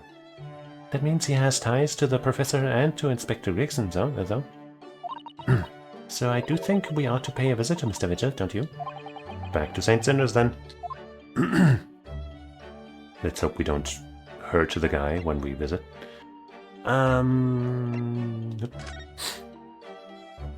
So, how did it go in court this morning? Well, we still don't know the truth about what really happened, but one thing's increasingly clear. Lord Van Zieks definitely didn't do it. Oh, goody. Yes, that's right. We managed to uncover several new facts as well. Oh, really? And there was another development too. Kazuma. Yes, that's quite clear now. That Kazuma-sama is not himself. The way he's acting is almost as if he's possessed. Well, yeah, he really wants the truth of the professor case. I know, I mean, at the end of the proceedings earlier, he was like a bloodhound the way he was chasing down Mr. Vigil's forgotten past. He's not normally so mercilessly persistent. What's going on in his head, I wonder? I really need to sit down with Kazuma and try to understand what he's going through. Well, where do we find him? If Gregson was really murdered the day before his body was discovered, then Lord Van Zieks is to be innocent, you see. What? The day before? Well, that should be easy enough to work out, just by examining the corpse, surely. Well, yes, you would expect so, but curiously, no time of death was included in the autopsy report. That is curious. There are still unanswered questions about Lord Van Zieks, though, aren't there? Ah, do you mean... I mean, what was he doing here on Fresno Street that day in the first place? Yeah, I guess we didn't figure that out, did we? Well, according to the man's testimony, he said he was investigating Inspector Gregson, didn't he? And it turns out that little room was actually the inspector's secret office. Oh, that sounds like it has all the makings of a wonderfully devilish plot. But then why was the notice board in there covered in all those particular papers? papers about cases with a link to the Reaper. I'm starting to get a bad feeling about all this. Oh dear, that sounds more like something horribly devilish. But also good material for a story. We must start by looking into Inspector Gregson's movements of late. It was starting with some dialogue about it, I guess. I never imagined I might have to be investigating an inspector's movements. An inspector's movements? Well, according to the entry in his diary, he was carrying out an incognito investigation of the Red-Headed League the day before his death. Oh, you mean he was doing the same as Shirley? Well, Mr. Holmes was trying to apply, whereas the inspector was supposed to be investigating. I do wish it had been the other way around. Anyway, as it turns out, the inspector who went to investigate the Red-Headed League that day wasn't actually Gregson at all. It was Mr. Vittor, in possession of Gregson's identification. You know what that sounds like to me? Establishing an alibi, that's what I'm saying. He was potentially once again trying to take care of a criminal that got away, while his alibi was being established at the Red-Headed League. Or something. Though I don't know if any... You know, if Van Zieks had a case recently where a true criminal was pronounced not guilty. Right? Not really, right? Unless he was going after... who was the accused again in the previous case?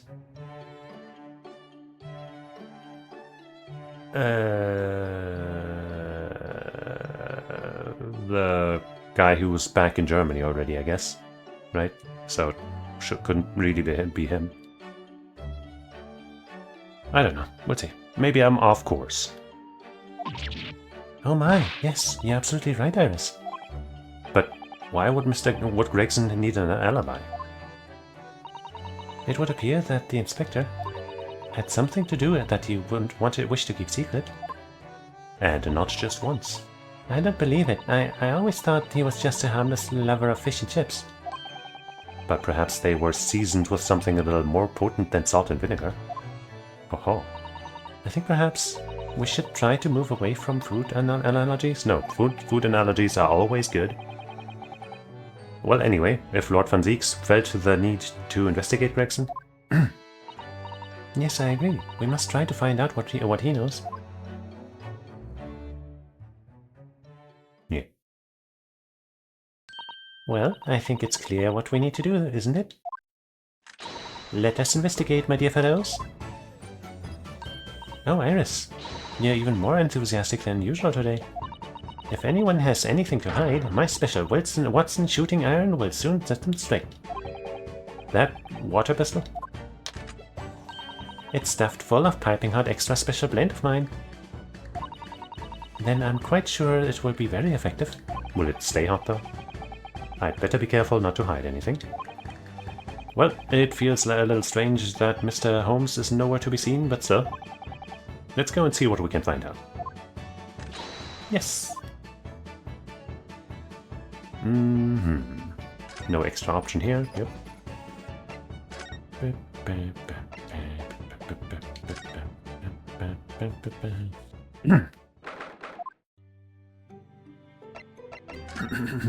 Might as well go through this again.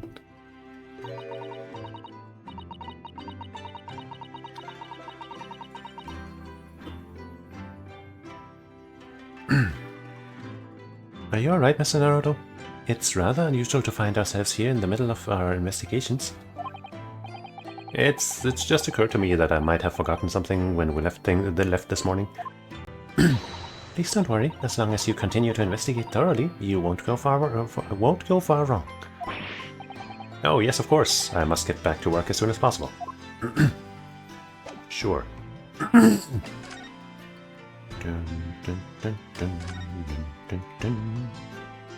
Alright. Can't go here or here. Try zone. The straight room. Oh. Let's start with a prize on. Actually, might as well go here, I guess. Before we forget. Eh.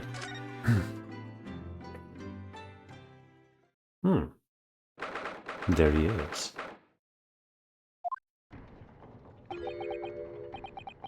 No arguments, Prosecutor Asugi.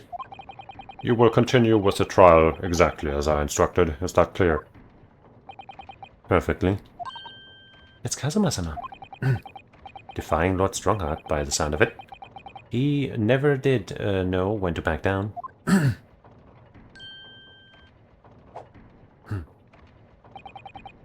On your way now, Asugi. My lord. Sup? Kazuma. And goodbye. He left without saying a word. Yes, what are you doing here? Oh, well, I was just hoping to ask you a few questions if you wouldn't mind. I wanted Van Zieks' trial concluded today. But Prosecutor Asugi's unwelcome inquiries are going to make it take longer than necessary. Unwelcome inquiries? As a result, I'm losing even more precious time. Currently 2 hours, 55 minutes and 41 seconds, 42, 43. You know, by counting them out loud, you are just wasting more time. Then we must resolve everything before 3 hours have passed, Mr. Naruto. We have less than 5 minutes? In a miraculous not even 5 minutes? Anyway, I can't let the man's obvious bad mood put me off. I need information.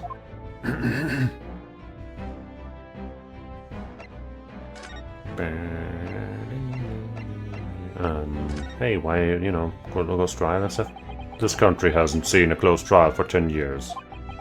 So the last one was the professor's, the trial of Kenshin Asugi. Correct. Actually, we heard that originally. You were going to prosecute that trial yourself, Lord Strongheart.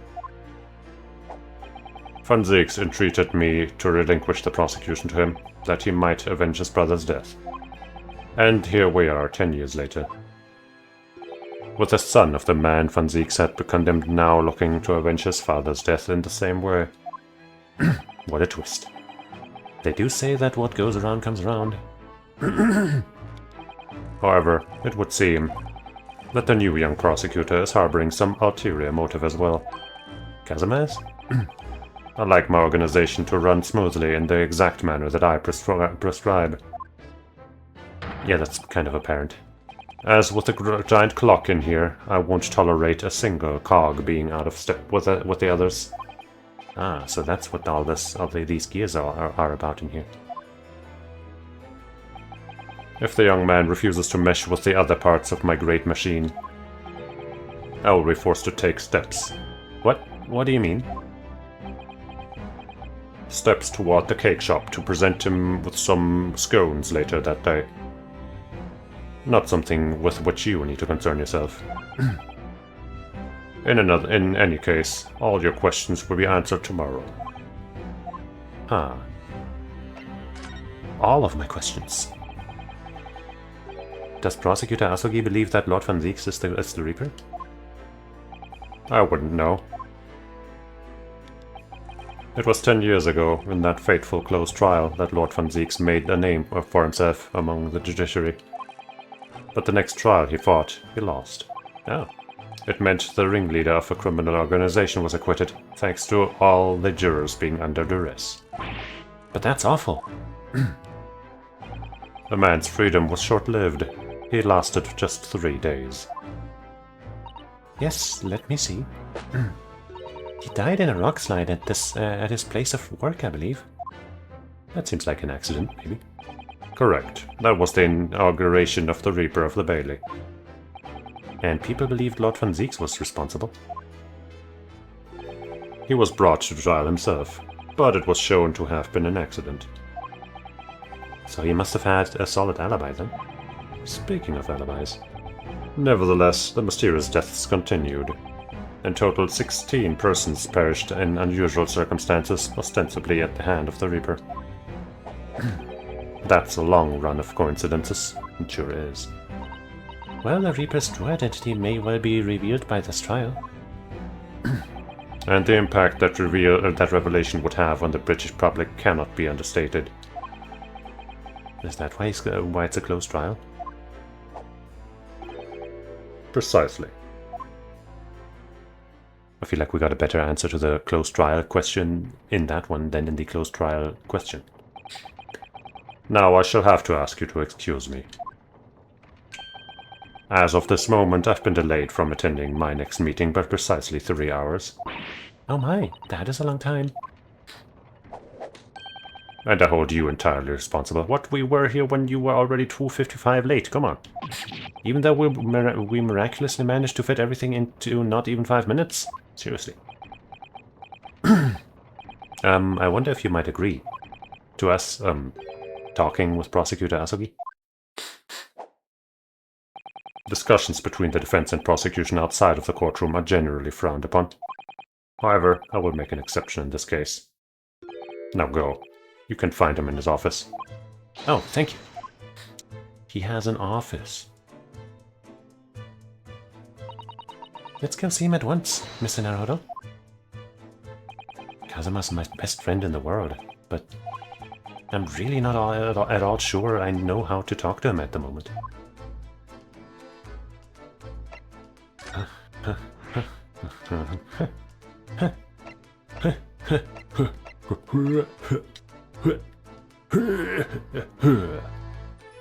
Let's go there immediately. That's what she said, so let's do it. Kazuma-sama, a prosecutor? I never imagined it possible.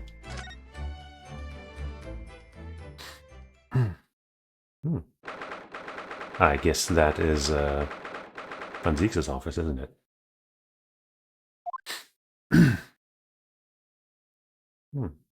He set up the room. So this is the office of Prosecutor Asogi now, is it? Kazuma-sama is doing so well for himself. I guess so. Even though he's always forced to kneel on the floor, Japanese style, on that dark corner. In that dark corner. It's it's his habit to sit Seiza style whenever he's working. Well, it looks like our journey here was wasted. The prosecutor appears to be out. Perhaps we should discuss things with another prosecutor we know first? I don't know any other prosecutors. Let's see, what have we here? Mr. Naruto? It would be very underhanded to glean information from Kazuma-sama's office while he's absent.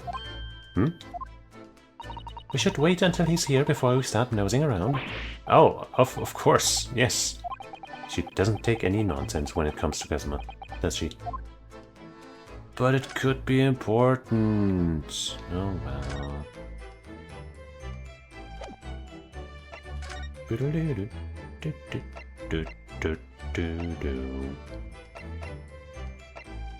Well, now that that we were told to go here first, I'm gonna go somewhere else. Otherwise, I would have gone to the prison. Oh. Well. Patient treatment notes. What do these say, I wonder? Endlessly obliging. I suppose that's referring to the patient in this bed. I would think so. And until Mr. Vigil is a little more stable. It's probably just as well that he has a kindly person in the neighboring bed. The endlessly part is a little worrying, though, isn't it? I mean, what if Mr. Vigil suddenly declared that he'd like to take a trip out of the window? Would his endlessly obliging patient simply open it for him and say, "Be my guest"? Let's check with the doctor later.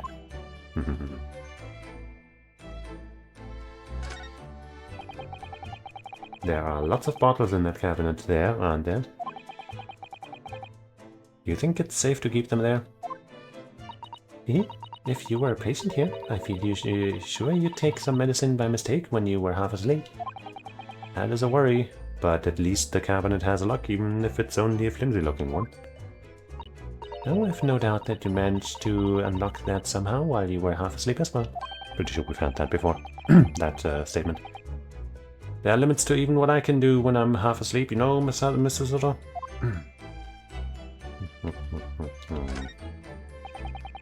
These must be the patient's treatment notes. Let's see. Tendency to jump from windows. Remember to place cushion at base of wall outside. Yeah, that's the step to take for sure. Now, do we a story up from the ground here? Oh dear. Or Mr. Vigil. I can't help feeling that there's a better solution to the problem than a cushion, though. Finding something you'd lost isn't always a happy experience, it turns out. Pursuing the truth can be a very dark business sometimes, can't it? Yes, I'm afraid it can.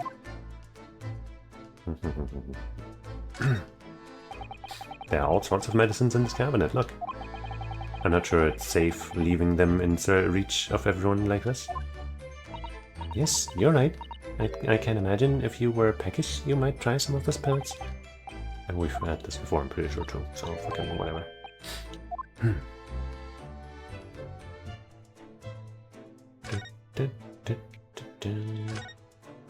This notice caught my eye before, actually.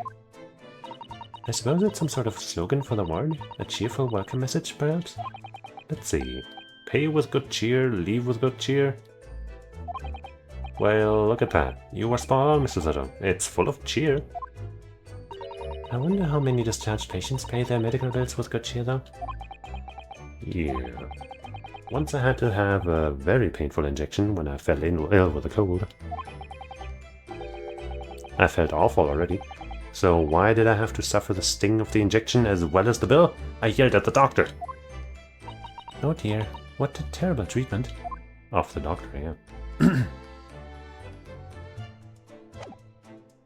But I get the message.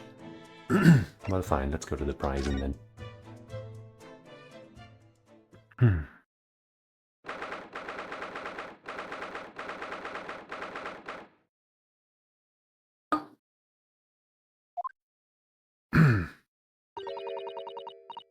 Right, Iris is with us. She didn't make any comments in the other rooms.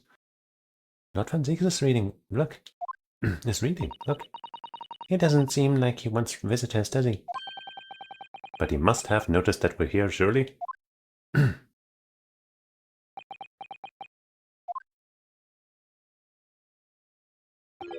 What do you Nipponese want? Hey, Iris isn't Nipponese. That's no way to greet the lawyer who's trying his hardest to prove your innocence, is it? Perhaps not. I apologize. So, what can I do for you, Mr. Naruhodo?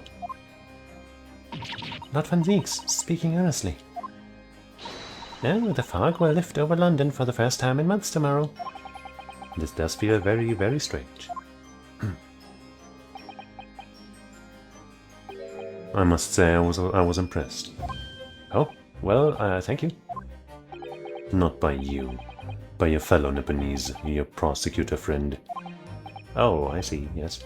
The only reason he's not impressed by us is because he knows by now that we're great. It's sardonic, don't you think?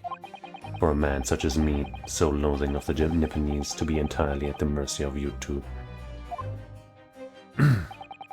I suppose it's retribution for having played the part of the Reaper all these years. Played the part?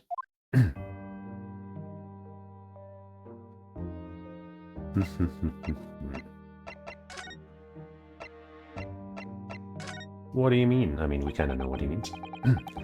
You once told me that you gladly allowed people to believe you were the Reaper, because it helped reduce the amount of serious crimes that took place in London. If keeping quiet and playing the part benefits the cause, I myself am committed to pursuing, then why would I choose to say anything? But the henchman of a criminal killed by the Reaper attacked you only the other day. And that was just the most recent of many attempts on your life, wasn't it? Someone is clearly profiting from your silence about all this. Someone is using you. Believe me, ever since the Reaper first appeared, I've been doing my utmost to expose them. Or rather, expose the organization. It's a whole organization. It's inconceivable that all those accidents were orchestrated by one man. No, the Reaper always appears to have very accurate information about the accused in each case, which can only mean that somebody at Scotland Yard is involved. Someone at... You can't mean... It's taken me many years, but I've finally identified the central figure in this Reaper organization. Tobias Gregson. That's what I've been saying. No! Gregson, the Reaper?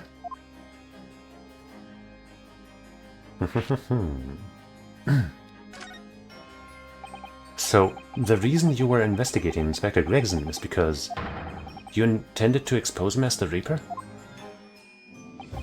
As I said, the Reaper of the Bailey is no single person. It's a highly secret organization with close ties to Scotland Yard. But there's no doubt that Gregson was a key member of that organization. I don't believe it. Are you saying that Gregsy, that he was behind all those awful criminals meeting there? Gregson didn't do the dirty work himself. Oh. He was the tactician. His job was to covertly investigate the marks and plot their assassinations. In order to do that without arousing suspicion, he regularly needed a firm alibi. Which is where Mr. Vigil came in, posing as the inspector. Oh wait, that's Rionosuke, whatever. Vigil knows nothing of the Reaper, but the room he rents on Fresno Street was almost certainly the headquarters of the operation. I mean, yeah, that's kind of what it seems like. Gregson would have met the assassin there for briefings. So we don't actually know who carried out the killings then. Actually, I do have a name. Oh, you what? Well, if you can name the man, you have the true identity of the Reaper already. Then it's probably an alias, huh? Or if I can name the woman. Oh, was it Scythe? She's a young woman by the name of Asa Shin. Oh, Shin. That name came up recently, didn't it? Oh my God. Assassin. Assassin would be like the Japanese pronunciation of assassin. Jeez. What? That sounds like another Japanese name, though. Potentially. But I guess spelled with a double N, maybe it's not supposed to be. Oh yeah, right, that was her real name. That's all. The true name of a terrifying killer I know only too well. She came to Japan posing as a visiting student and murdered Dr. John H. Watson. Then, just when it seemed that diplomatic protection would help her escape Japan and conviction, the mysterious woman was herself murdered in a small Summers Beach hut. And that woman was actually the Reaper of the Bailey? But then what was she doing in Japan? Mr. Naruto, this perhaps isn't the place to discuss. No, of course not. Now I've got an inching for a stake because of that stake that was shown in that photo. Anyway. We can't mention it here. The fact that she killed Dr. John H. Watson. But we can mention that she was there at least. And that she killed somebody. Because Iris doesn't know, and it's very likely that the man was her father. Asashin, I should let father know at once. Yes, I agree. Oh man. Kazuma, isn't it? Kazuma Asogi. You say he's a friend of yours. My best friend. He's the whole reason I got to come to Britain. It was all on his merits. I have nothing but respect for him. Yes, I understand that only the very best students are selected for such opportunities. And I had a fine demonstration of how sharp he is in the proceedings earlier today. He missed nothing. I don't know, I think we outdid him in most ways. In fact, his flawless performance very much reminded me of his father. Oh, Kenshin Asogi, the professor. It's true that the aristocracy at the time was the root of numerous grave societal problems. They were abusing their power, playing with the common man as pawns in politics, in economics, and war. In many ways, Asugi was carving out a canker from society that we British couldn't deal with ourselves. Ah, I see. But that's precisely why it makes no sense. Clint van Zieks was a noble and upstanding man. He wasn't corrupt, as far as you know. But yeah, I can believe that though. Why did the damned Nipponese have to go and take my brother's life? Maybe that was a separate killing. You know, a copycat killer. Pinning that crime on somebody who was doing, you know, kinda, sorta good work, in a way. In spite of having once saved mine. He saved your life? How did that happen?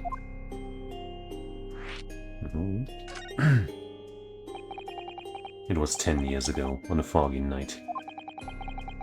What was to be the professor's final strike had sent a wave of panic through the capital. So Clint van Zieks had already been killed at this point, then? Genshin and I were walking down some back streets at a late hour. Of course, at that point, I had no idea of the true nature of the man at my side. All of a sudden... Too bright. Don't make a peep, you're coming with us. Uh-oh. We're surrounded. All of our assailants were armed with pistols, their faces obscured by scarves. Clint was not only from noble heritage, he was a brilliant prosecutor as well. The scum of London hated the sight of him, and they had no sympathy for his younger brother either. I'd been targeted several times before already. Yeah, it's Van Zieks alright, we've got him. I could hear them murmuring amongst themselves. I knew they were after me. But just when I thought my time had come... If I let them kill you, Clint would never forgive me. Wait, that might have been Gregson, maybe? Oh. It kind of seemed like it would come from off-screen because it said question mark, didn't it? Oops. Yeah, I mean, it didn't say question mark, but it didn't show the name. And Asugi is clearly in the picture, so... whatever.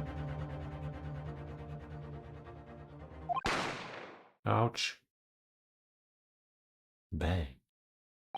Bang. After that, I don't remember exactly what happened. The next thing I knew, there was silence all around. Genshin lay on the cobbled street. Blood was seeping from his left hand. Oh no. He shielded me.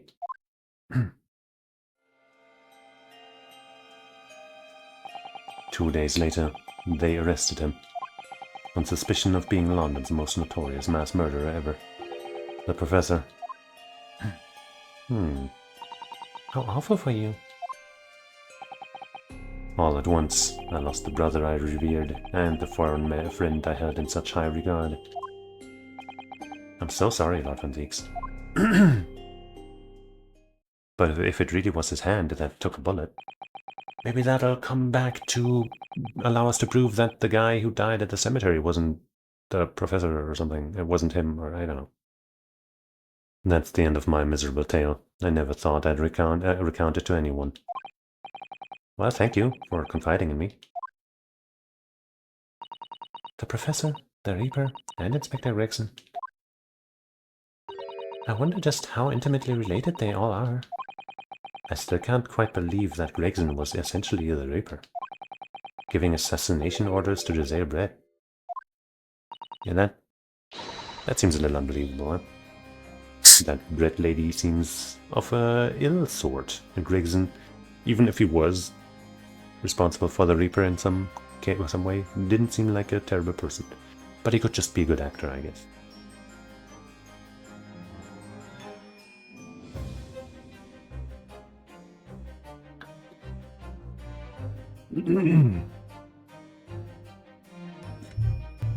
Mr. Naruto, let's go and inform my father. I'm sure our government will want to hear about this new information. Oh, that means I get to meet your daddy, Susie. Hooray! Oh, I guess you've never met. Yes, all right. I wonder how he will feel about seeing his old and now dead friend's daughter. Let's head back to the Great Waterloo Hotel then.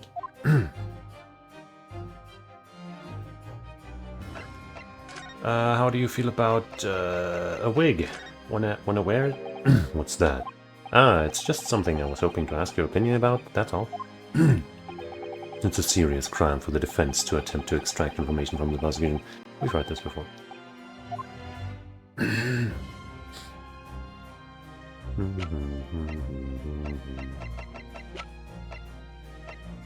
Nah, whatever.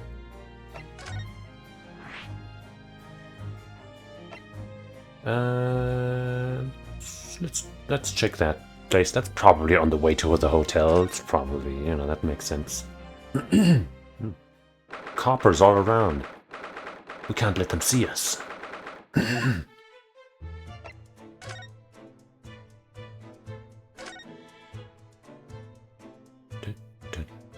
This isn't new. I guess just new dialogue. Never have imagined that this little figurine would turn out to be a watch winding key. I suppose it's a policeman. It's policeman business. The pocket watch was a gift from Scotland Yard. It seems there was much more to Inspector Gregson than we ever realized. He was clearly a brilliant man. It's the fish and chips that threw us off. I feel as though it ruined his image. And his subservience to Iris. I really don't think we should blame one of Britain's staple cuisines. But think about it. Imagine if it was Mr. Holmes. How would you feel if instead of that old briar pipe that's always in his hand, Mr. Holmes had a bag of chips? I would appreciate that. Even though we've never seen smoke come out of that pipe. So maybe he's not really smoking. Fish and chips is much better than smoke. Than the pipe. Even if you're not smoking. Rather disappointed if I'm honest. Jeez. Exactly. If it turns out that Gregson didn't actually die in here at all, where on earth could he have been killed? Well, one way or another, we must find out. For the inspector's sake. And for Gina. You know, you look awfully pale again today, so... sorry. When I start thinking it all through, I conjure up some horrible images in my mind. Your imagination is the culprit here, then. Most certainly guilty. Let's kill it.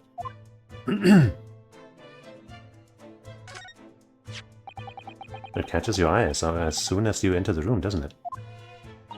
It's such a bright color, and it certainly makes an impression. Yes. They can't possibly commit any crimes, can they? I mean, redheads stand out like a sore thumb. I'm afraid with our jet black Japanese hair, we stand out almost as much here in London. I suppose that's true. You mustn't think of committing any crimes, Mr. Naruto. I wasn't! But I was. Alright, Daddy. Let's have a talk.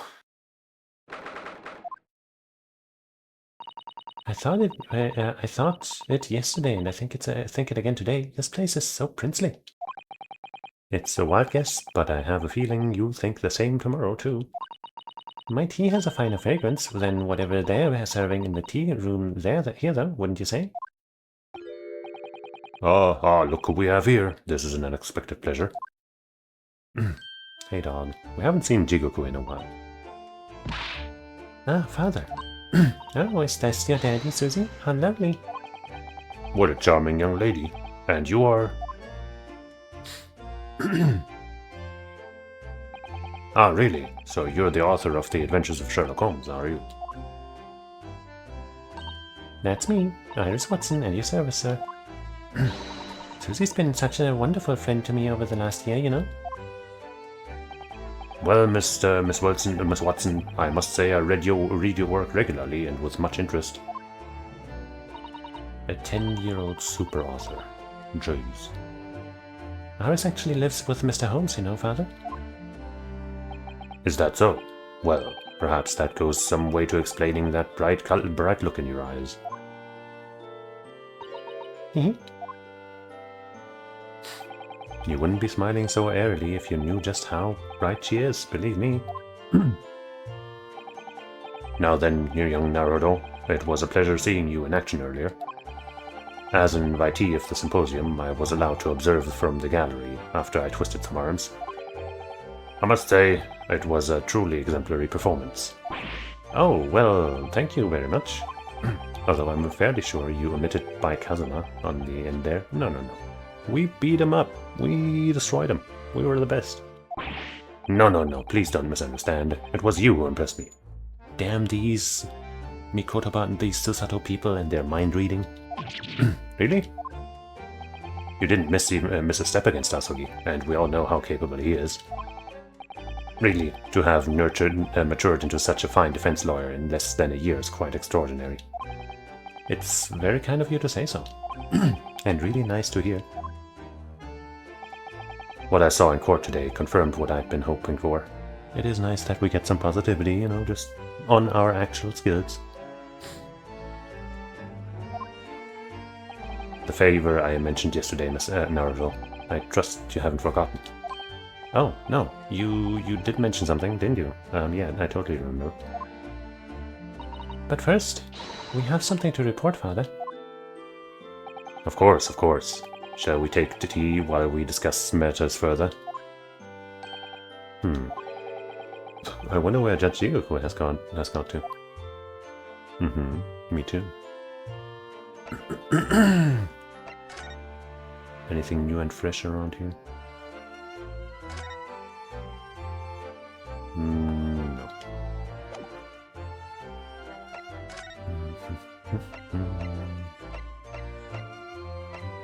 What was that favor? So, you mentioned a favor that you'd like to ask me? Well, this fateful trial that you're fighting. One way or another, it will be over before long. And when it is, I'd like you to accompany me back to Japan. You want me to do... what? But Father? What's the meaning of this? Now, Susato, you should understand. You've seen how our courts work firsthand. Japan's judicial system is in its infancy, especially when it comes to defense. Oh, you mean... The Supreme Court of Judicature is in desperate need of a good defense lawyer. As soon as possible. Really quite urgently, in fact. But I've not even been in London a year yet. I've read all of Susato's reports. I'm well aware of your extraordinary talents. And having seen you in action with my own eyes earlier today, there's no question. You, Naruto, are precisely the man our country needs. Damn. That's a lot of praise and pressure. Yeah, so you'd be leaving then? You don't know? But then, what am I supposed to do, Father? Who are you again? You came here to serve as Asogi's judicial assistant. Oh yes, she's supposed to be Kazuma's assistant.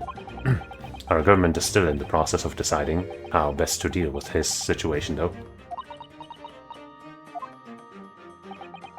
You've always chosen your own path, Susato.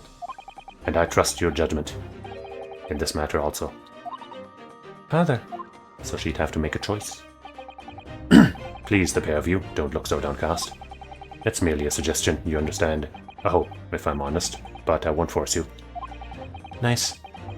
All I ask is that you consider it, and come to a decision by the time this trial concludes. Yes, alright. You won't leave, will you, Runa? Aww. The thought hadn't even crossed my mind. Up until now, I've just been trying to do what I believed to be Kazuma's will. But it turns out that he's still alive, so... where does that leave me?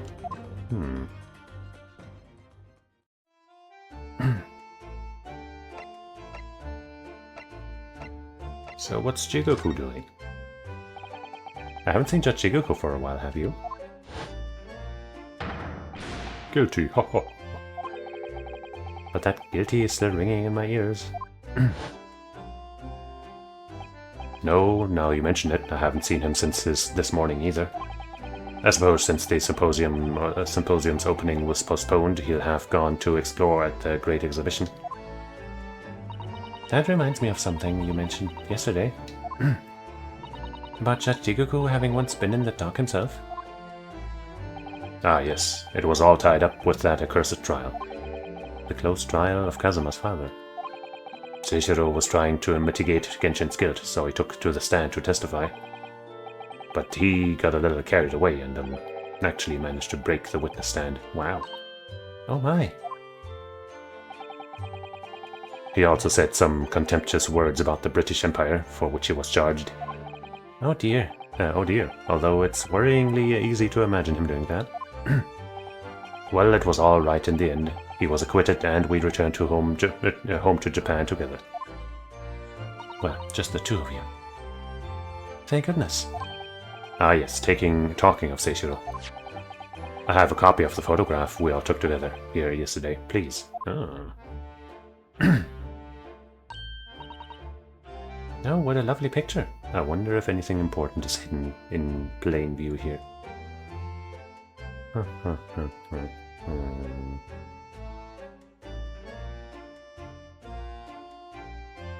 Something that would become apparent later, probably.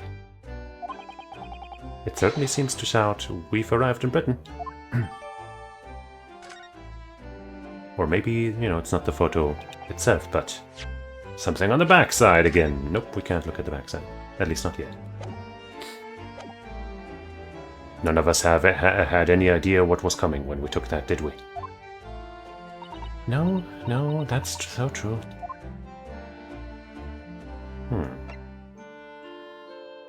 Let's talk about the Shreeper.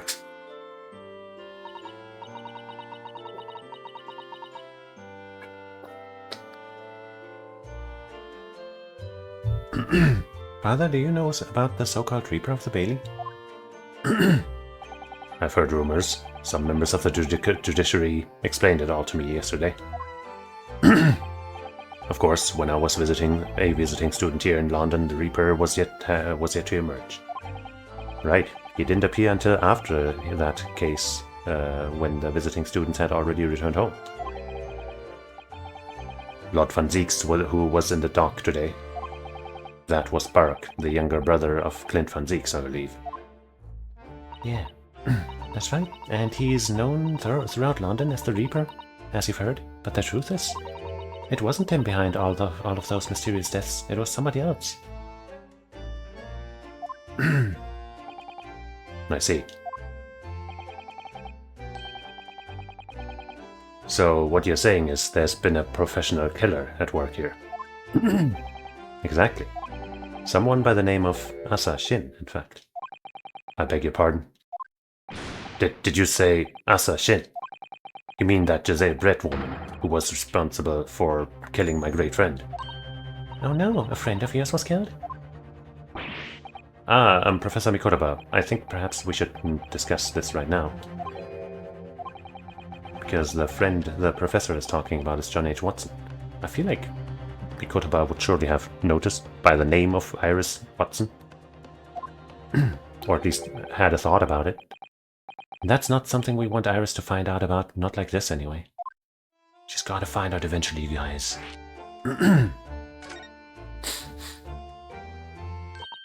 Ah, I've just remembered something.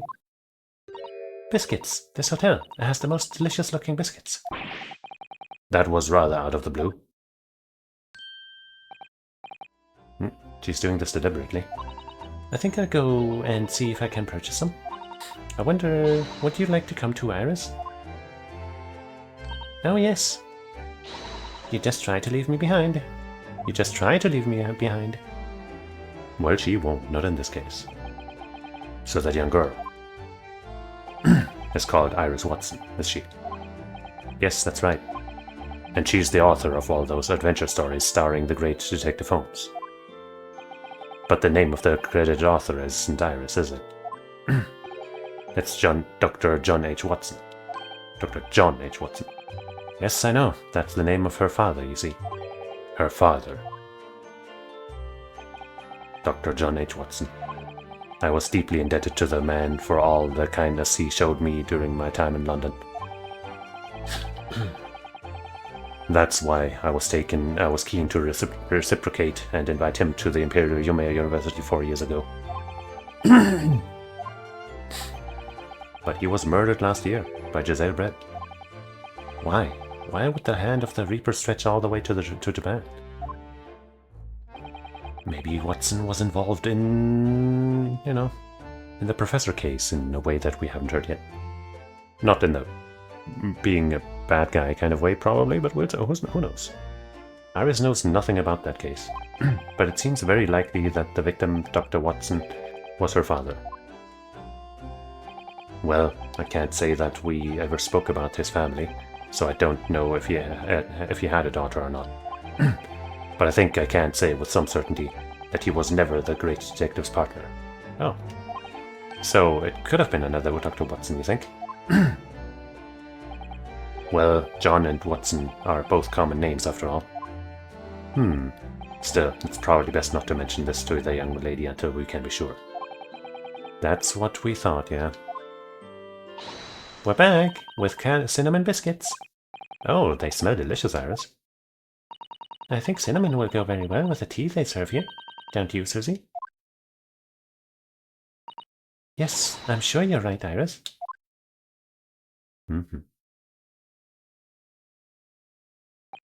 Well, if you'll excuse me now. I need to telegram government ministers and the Japanese police with this information about Asashin. Of course, Father. Thank you. I look forward to next month's installment, Mrs. Watson. Miss Watson. Oh, good. And please come to Baker Street sometime, won't you? We'd love to entertain you. I would be delighted. Would work as a visit to your daughter, too. The best of luck for tomorrow, Naruto. And give my suggestion your full consideration, won't you? Yes, I will. Going back home. An intriguing proposition. You know, Kazuma-sama has always meant a great deal to my father. I'm sure he'd love the chance to meet with him and talk to him about all of this. Yes, no doubt. Asashin. Of course, it's so obvious. How could I have neglected to consider the possibility before now? Mr. Holmes. Surely, where have you been? Why, I joined you all for tea, of course. What an extraordinary question. Were you here the entire time? I didn't notice you at all. No matter, no matter. Anyway, no more pressing concerns, Mr. Naruto. Oh, yes? I must dispatch a telegram to your country at once. It is a matter of much urgency. To Japan, do you mean? Tell me, to whom can I entrust the task? Quickly now, who? Well... My father has just now left to send a telegram to the Imperial Police Bureau of Japan himself. I see. Well, he looked reliable enough for a bearded fellow. Okay. I don't think what father sports could be considered a beard, Mr. Holmes. There's not a moment to lose. Kindly ask your trusty unshaven father to see this is sent. That's a rather short message.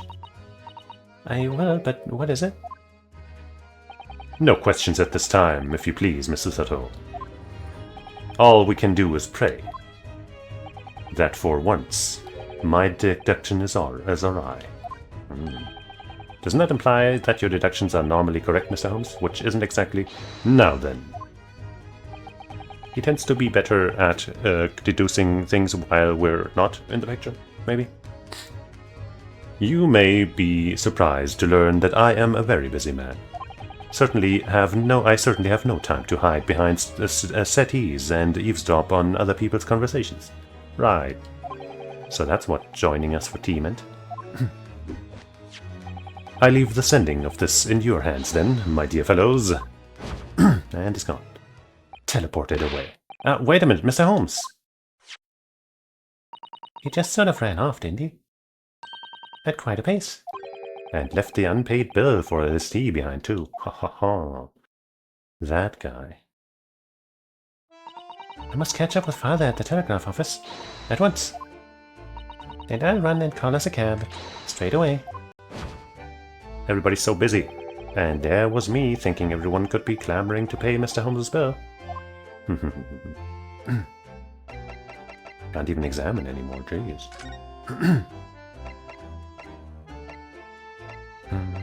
Maybe he's here now?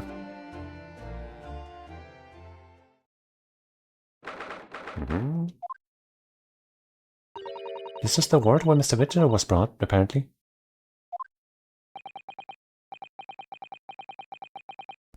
To be frank, I'm a little worried about seeing him again. There he is. Ah, the lawyer. Hello again. Are you feeling better now, Mr. Vigil? Yes, thank you. Somewhat better. I'm so sorry to have caused you to... I mean, it was because of me. If I hadn't exposed your secret and forced you to remember things you'd obviously try to forget. The prosecutor was here until a few moments ago too. You just missed him. Oh, Kazuma beat us to it. We were here first, but you weren't, okay? He said much the same as you. He was very apologetic. But the truth is, I brought all this upon myself. Please, don't think like that. Keeping it from Evie, my wife, all these years, I've carried such a sense of guilt. But that's not the worst of it. Over time, I obviously came to deceive myself as well. You mean about your dismissal? Looking back now, I'm beginning to think that perhaps Inspector Gregson didn't stumble across me by accident at all. I mean, he compensated me so generously for acting as a stand-in. He was clearly concerned for my well-being and doing what he could to help. So perhaps Gregson knew exactly what had become of Mr. Vigil and all along, then. I'm sure this is just desserts for 10 years of lies and deception, but... It wasn't me that helped the professor escape 10 years ago, it wasn't me. I swear it. I swear it's true. Didn't really sound like it from what he was... from how he was recounting the story in court. Oh, Mr. Vigil.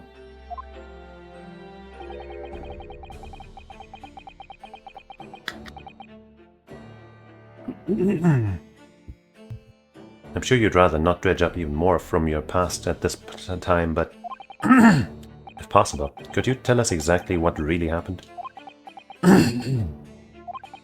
I want to. I need to get all this off my chest.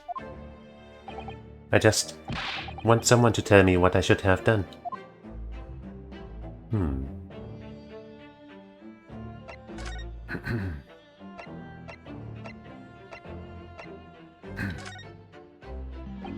It was at midnight on 17th June 10 years ago. That was the time scheduled for the execution. But the professor's execution never actually took place, did it? Or rather, the execution itself must have been used to effect the plan of escape. I hardly dare to imagine what a chilling plan it was. Berkeley was renowned for being the highest security prison in the country. Everything that went in or out of the place was searched multiple times.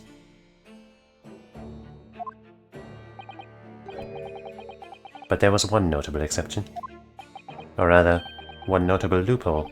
Something that was never questioned. I have a feeling I know what that loophole was now. The coffins into which the bodies of the executed convicts were placed, correct? Yes. You could put anything in there and nobody would check. Once the coroner had confirmed the death of a condemned convict, the body was taken in its own coffin for immediate burial in Lowgate Cemetery just behind the prison. The chief warder first had to sign the necessary papers. And after that, no member of staff was permitted to touch the coffin containing the body again. When executions took place, only the executioner and the coroner were permitted inside the chamber.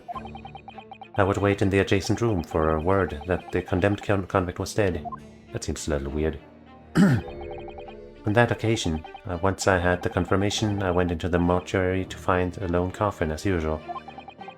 The procedure was that I would sign the paperwork having checked the coffin, and then nail it shut. But for some reason that day, the coffin was already nailed shut.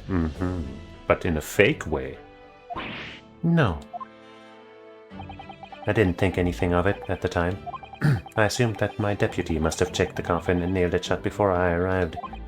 So you mean the coffin contained... Yes, I can only imagine that Asogi, having escaped his execution somehow, was alive inside the coffin. The coffin was then taken out through the main gates and deposited in Lowgate Cemetery. Presumably there wouldn't have been enough air inside to breathe for long.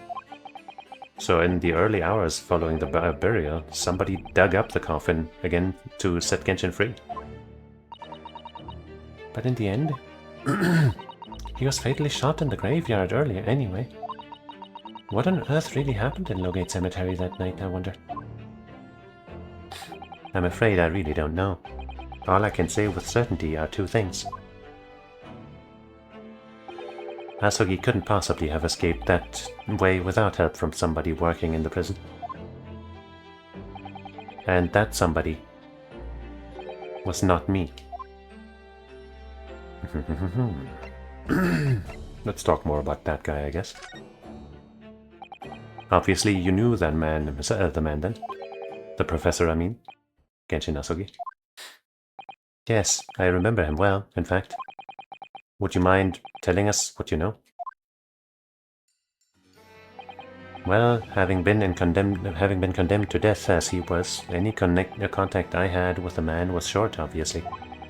After that trial, which was carried out behind closed doors, attended only by elite members of the judiciary, they called for his execution to be carried out at the earliest possible opportunity. The outcome of the trial was set from the beginning, wasn't it? It was a time of delicate diplomacy when Britain and Japan were in the process of signing an important treaty. That meant that this potentially destabilizing case had to be dealt with swiftly and discreetly. The man had less than a week in total. As I was the chief warder, I oversaw his short stay in the cells until his final hour. I remember being struck deeply by his noble character and incredible resilience. What do you mean exactly? He was a killer of many men, but he was always quiet and polite. Also known as polite. He was a gentleman and a man of intellect. In fact, I couldn't bring myself to believe what he'd done, so I asked him one day. Those 5 members of the aristocracy whose lives were taken, were you really responsible? I'm guilty of the unforgivable crime of ending another human's life, yes. He admits to one case of somebody having died by his fault, question mark? The following day, the closed trial took place, and the verdict was no surprise. I guess maybe he allowed Clint to die in a way that he can't forgive himself for, even though he didn't actually kill him, you know what I mean? All will become clear in due time, I'm sure. Guilty. That night, when he was brought back to his cell, I saw something. Something unusual. Something unusual? What? The last will and testament of Genshin Asogi. What's so unusual about that? As I said, it was on the night following his trial after he'd been found guilty. I was doing the rounds of the cells, and when I looked into Asogi's, I noticed that he seemed to have a sheet of paper in his hand. Ah, his last will and testament then, presumably. As soon as he noticed me, he hurriedly shoved it behind his back. Ah. But why did you find that so unusual? Isn't it normal for a man to pen a will when he knows his death is nigh? Yes, that's true. But there were special conditions to Asogi's incarceration, you see. What sort of conditions? Well, even though he was held in a cell designed for condemned inmates, he was allowed to keep his personal effects with him, with one exception. Really? He was allowed his things? That is unusual, and certainly. Of course, he'd been convicted of killing 5 members of the aristocracy. But at the same time, he was a guest in our country from the Empire of Japan.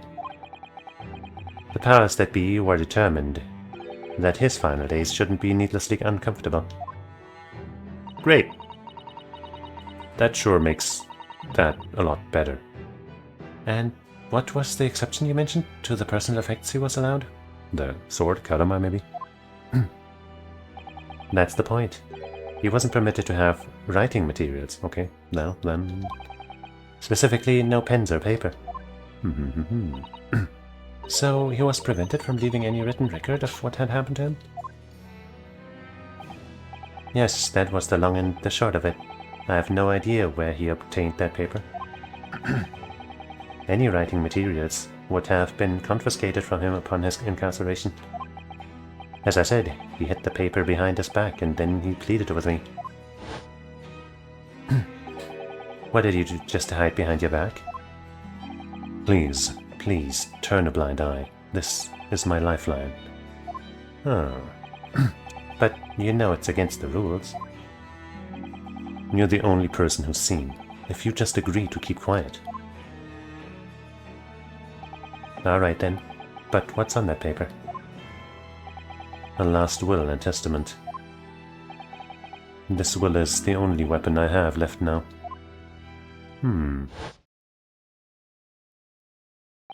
Lifeline, that means he had a chance to survive, no? How can a will be a weapon?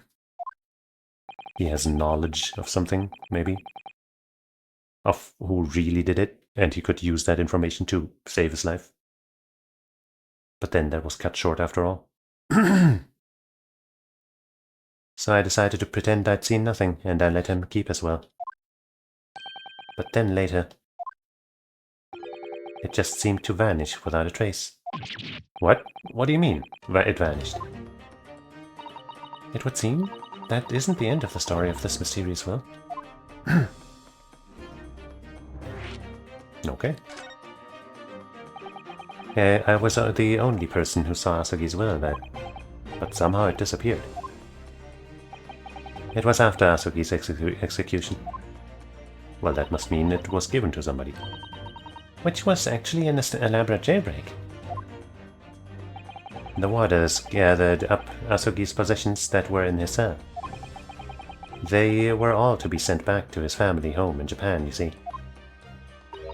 To poor Kazuma-sama. And you're saying that it wasn't anywhere to be found among his present personal effects? The will, I mean. That's right, though I didn't search through them myself. But Governor Caden was livid. He was screaming. It kinda have disappeared completely. So he knew. That doesn't quite make sense though, does it? In what way? Well, it understood that only Mr. Vigil was aware of the will's existence. In which case, how did the prison governor know to look for it? Oh yes, you're right. Come on, Yurunosuke, keep up. I really don't know how he knew. But it certainly seemed as though he knew of the will's existence from the outset. Only he didn't refer to it as a will. What he said was... the Asugi papers. The Asugi papers. I really can't tell you anything of the subsequent events. Also known as the subsequents. Because, well, of what happened. Your dismissal. And the way you blocked it all from your memory. I'd forgotten all this until today. I don't suppose it's relevant to the case, though. It probably is! Well, anyway, thank you very much for sharing it with us, Mr. Vigil. We're very grateful. So back to the case with Grayson. Inspector Grayson was obviously engaged in a special operation of some sort. He was married to a special operation? He was investigating something that even Scotland Yard couldn't know about. Details of the Reaper's marks, yes. It was when he had to carry out those investigations that I would take his identification and impersonate him. You'd pretend to be the inspector and carry out investigations on his behalf. Oh no, never. A common street peddler couldn't possibly carry out a proper police investigation. You know, you were also... whatever. All I would do is go to the specified location and make a little hoo-ha. Just something to leave an impression. so everyone there would think, a detective called Gregson was here. So that's what you were doing on the day prior to the incident? Yes, he asked me to make an appearance at the park on Lime Street for the Red-Headed League event. So as usual, I flashed the inspector's identification around and was very vocal about my presence. But then you were taken prisoner by those red-headed fraudsters? Yes. So you would always make a point of showing Gregson's identification and generally being loud? I'm surprised that never blew up before, given how well known Gregson is. And how these two don't look all that similar. Especially given, like, their, the hair color and the general shape of their heads. That's what the inspector asked me to do, yes.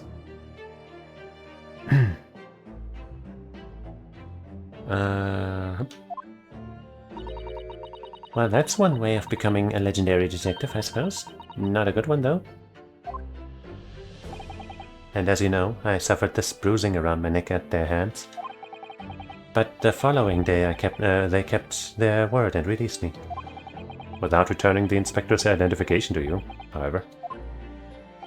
We had arrangements to meet in the Fresno Street room at 5 that day so I could report back to the inspector. But at the agreed time, that's when I heard the gunshot.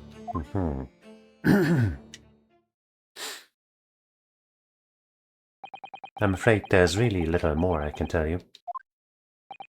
My wife Evie will be here shortly, so I do hope I don't appear rude, but... No, not at all. Thank you again. But what will become of you now? Well, impersonating a police officer is a criminal offense, of course. I imagine that once I'm fully recovered, I shall be arrested. Dang. I'm so sorry. Don't be, please. This was all my own doing. I always knew that this day would come. Well, I wish you well. Goodbye, Mr. Vigil. I mean, he only did it under that same inspector's orders, so surely there's some clemency.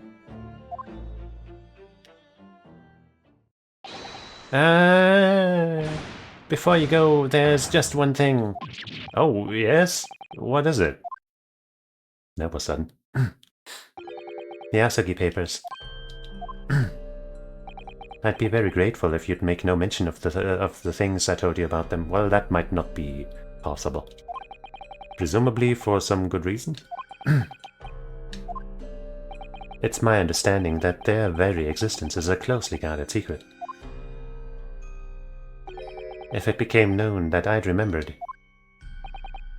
well, it could be rather troublesome, I think. I understand. Some sort of will that Genshin Asogi penned just before his death, which the man himself claimed was his last weapon. I wonder. Perhaps it had something to do with his plan to escape. If there's anyone who might know more about a document that Kazuma's father left behind, it would be Mr. Vigil's governor. Then we know precisely where we must go now. Back to Barclay Prison. Maybe. How do you feel about that? Because if we go there and start talking about the Asogi papers or something, then that guy might be like, who told you about that? Well, at least he seems to be on the mend. You know, his disguise as Mr. Gossip was really quite masterful, wasn't it?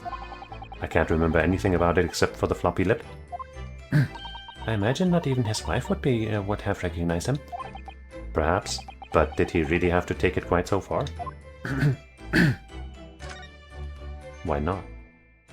If you're gonna do it, you might as well do it right.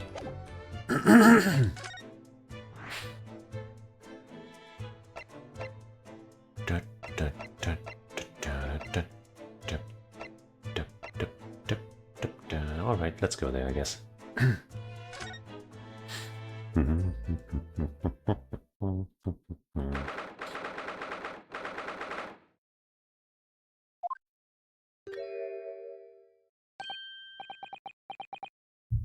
Oh, you back again, are you?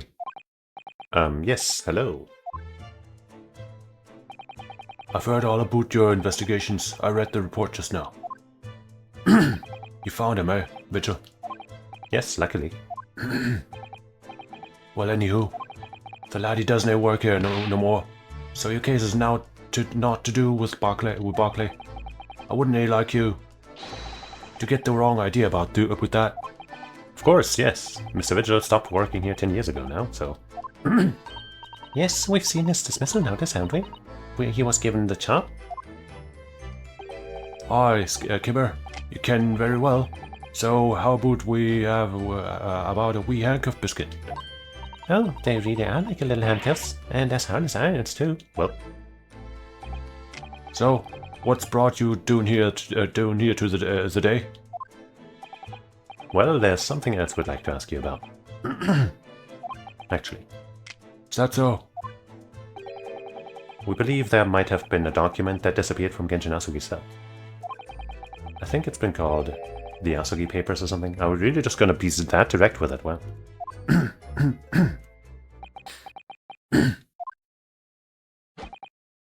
Did I no say? Brixton's death is not to do with things that might have happened at Barclay.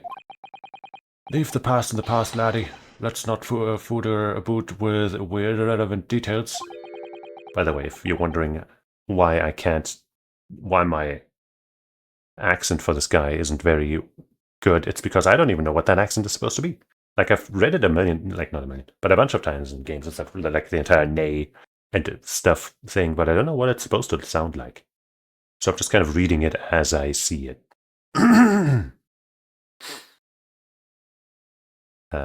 His expressions changed completely. We're clearly onto something here.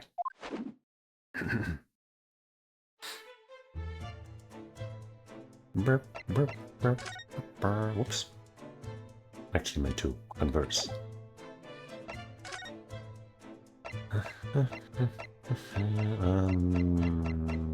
Press it immediately. How do you come to ken about that, laddie? There's no many folks even here in the prison who've heard of those papers. Well, I can't tell him. Mr. Vigil told me. I'm afraid our sources must remain confidential, sir. Huh. We've been led to believe the papers are actually a last will and testament, is that right? The professors, or the Genshin Asugi's.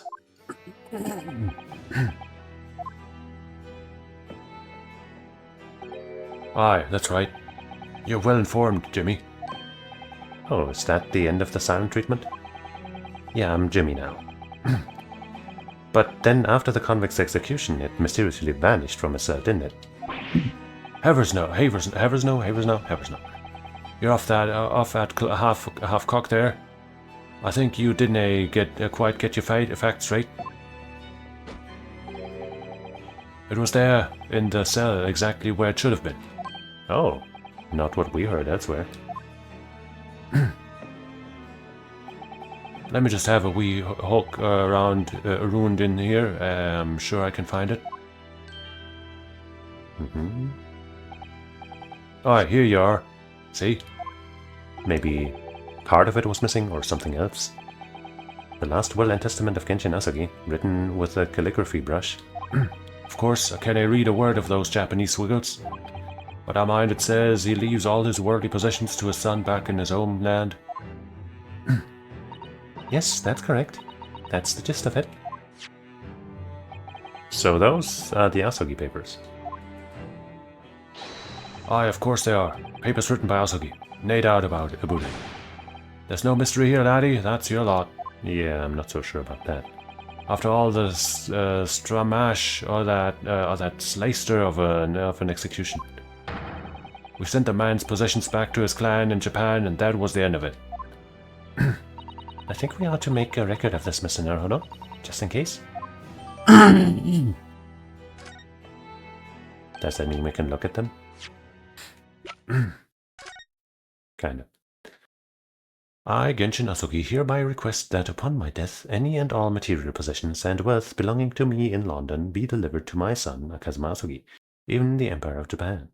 It is with deep sadness that I accept my fate in this foreign land, in the knowledge that I will never see my homeland or family again. But I regret nothing about my chosen path. I don't think he would have called it his lifeline if he accepted his death like that, you know what I'm saying?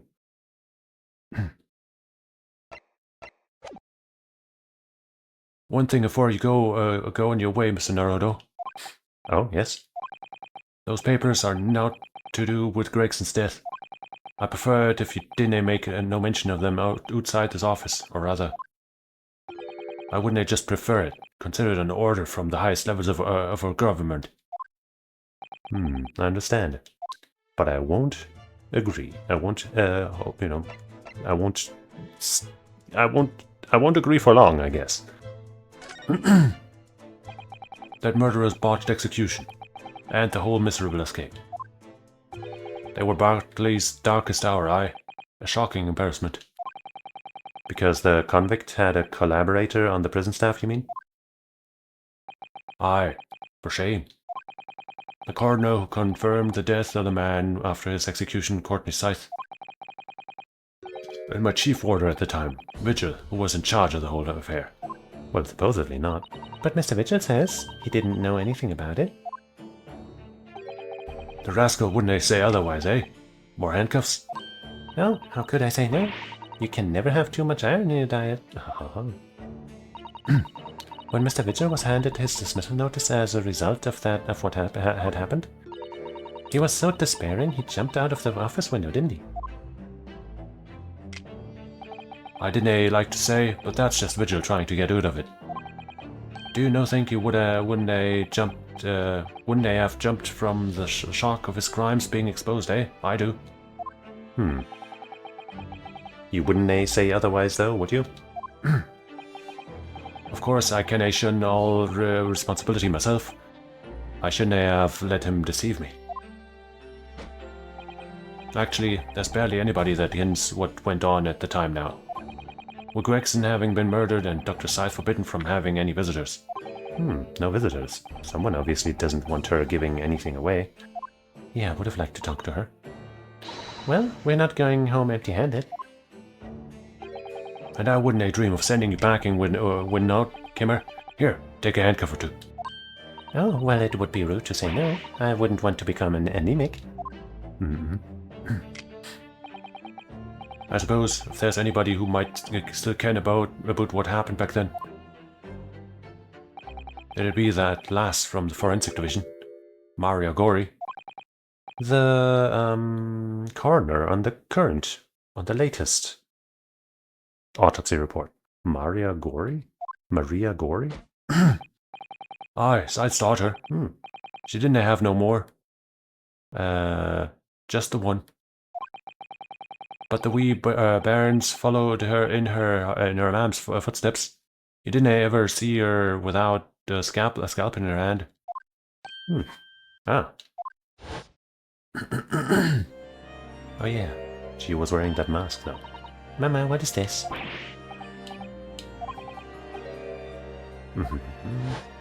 Almost forgot about that. Dr. Scythe's daughter, Maria Gori. We could do with talking to her.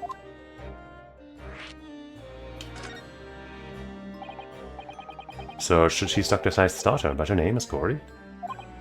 There's some family history, I'm sure, but I didn't ken the ins and outs of it.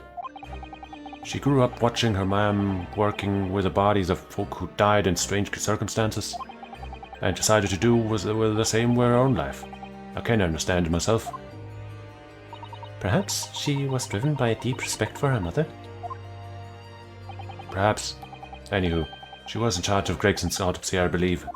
Yeah, right, and the coroner responsible for this incomplete report. Maybe she'll tell us that she totally did put down the time, and then we'll know that somebody else messed with it. Someone told me once that the wee lassie always loved her mam's stories about cutting up bodies. There's even a rumour that she used to listen to the funeral march as a lullaby. Okay. Well then perhaps her mother might have told her about the autopsy from the case 10 years ago? Aye, I'd say there's a fighting chance at least. After all, that was a life-changing case for all of us. We really need to speak to Miss Gori herself about this, I think. Well, thank you very much. I'm no happy about any part of this. It took years for Londoners to find you. Forget the whole professor business. Can you give up on this, laddie? Stop asking pointless questions. I'm sorry, I don't like dredging up these painful memories for everyone, but it's not pointless. Can you just stay away new? Stay away new? Leave me alone and dinna come back here, eh? Well, I probably don't have anything to show you. I'm still just like that clearly broken glass on there. Is that just supposed to be like nothing important? Because it wasn't mentioned anywhere, but it stands out so much. Oh well, for now, let's just move. Could go back here, of course, to see if now Kazuma's back in. Where would we meet the coroner lady? Oh well. Maybe she'll be in here. Coincidentally.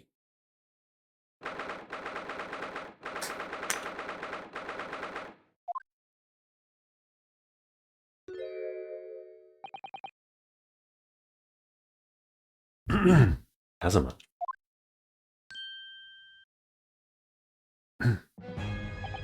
I thought it wouldn't be long before you paid me a visit, Ryunosuke. I was right about what I said, wasn't I? Sorry? That you have all the makings of a great defense lawyer. Well, I always believed that you'd fulfill your dream of advocating in the British courts. I just never imagined for one second that it would be as a prosecutor. Seeing you stand in a foreign courtroom so gallantly realizing your dream, Kazuma-sama, I'm truly happy for you. And I am truly thankful to you, Judicial Assistant Mikotowa.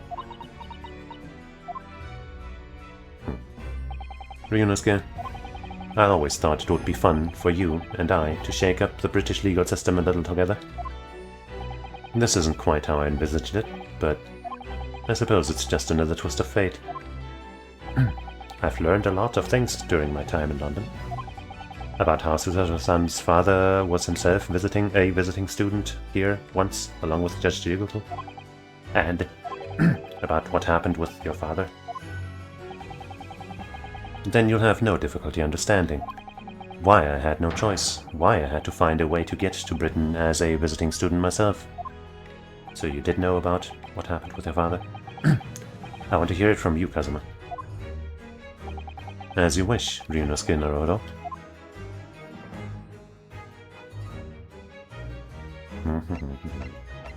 Now we can investigate Shuri.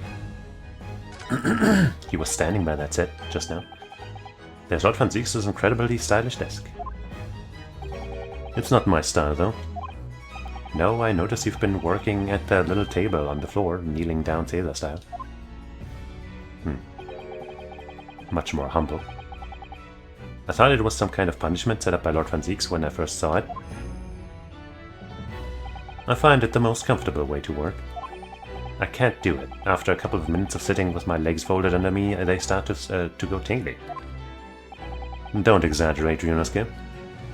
We both know you can't even manage a minute. Ha ha ha.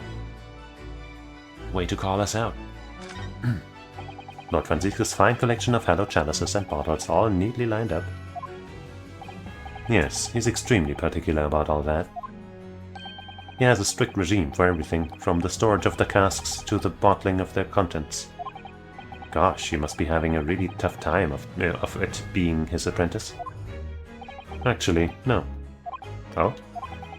He's so particular about it all, he refuses to let anybody else touch any of it. That's kind of what I figured.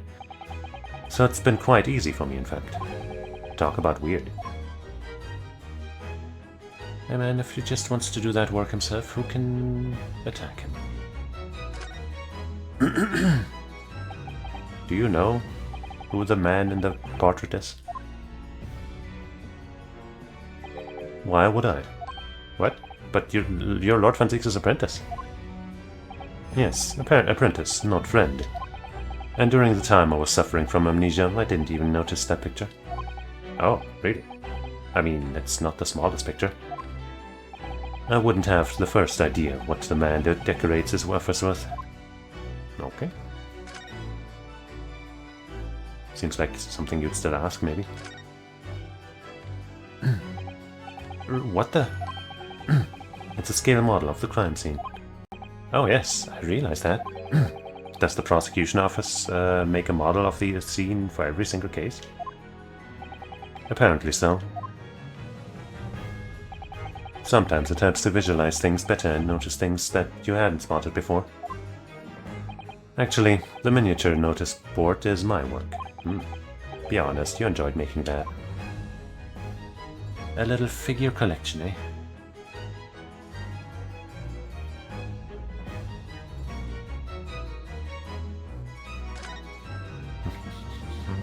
And the bats are back again, I guess. Ah! What? You disturbed the bats, did you? Fitting companions of Lord Von Zieg's, wouldn't you say? Actually, I've seen things flying in Lord Strongheart's office too. Doves, I think. Perhaps you have to like birds to attain a rank in the judiciary here. Bats aren't birds. Although bats aren't birds, of course, yeah. How about a sparrow for you? What's that supposed to mean? Oh, nothing. Sorry. Just thinking out loud. Huh. Maybe that makes more sense in Japanese. Maybe sparrows have a special connotation in Japanese, or maybe in general that I don't know about.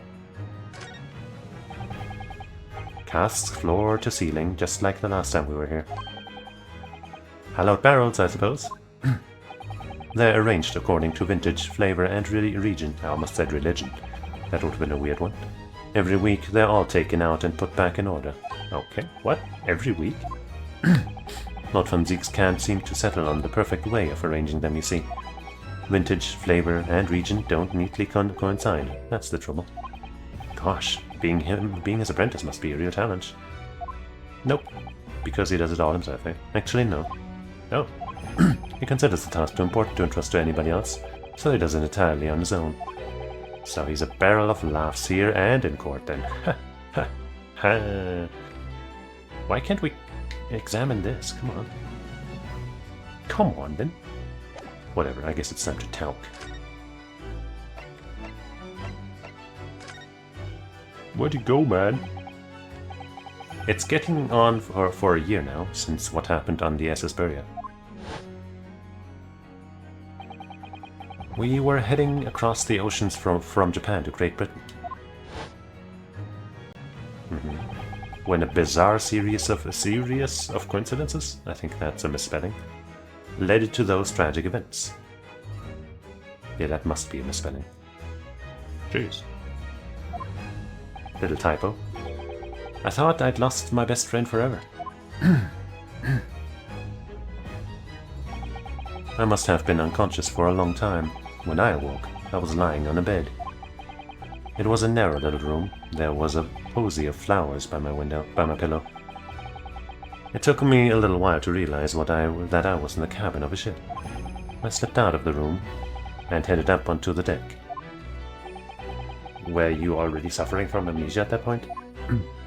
Yes, I didn't know what had happened or where I was. There was just this voice in my head. You have to do, something no one else can know about. Go to Great Britain. Your task awaits you there. It was a calling I couldn't ignore. It compelled me relentlessly.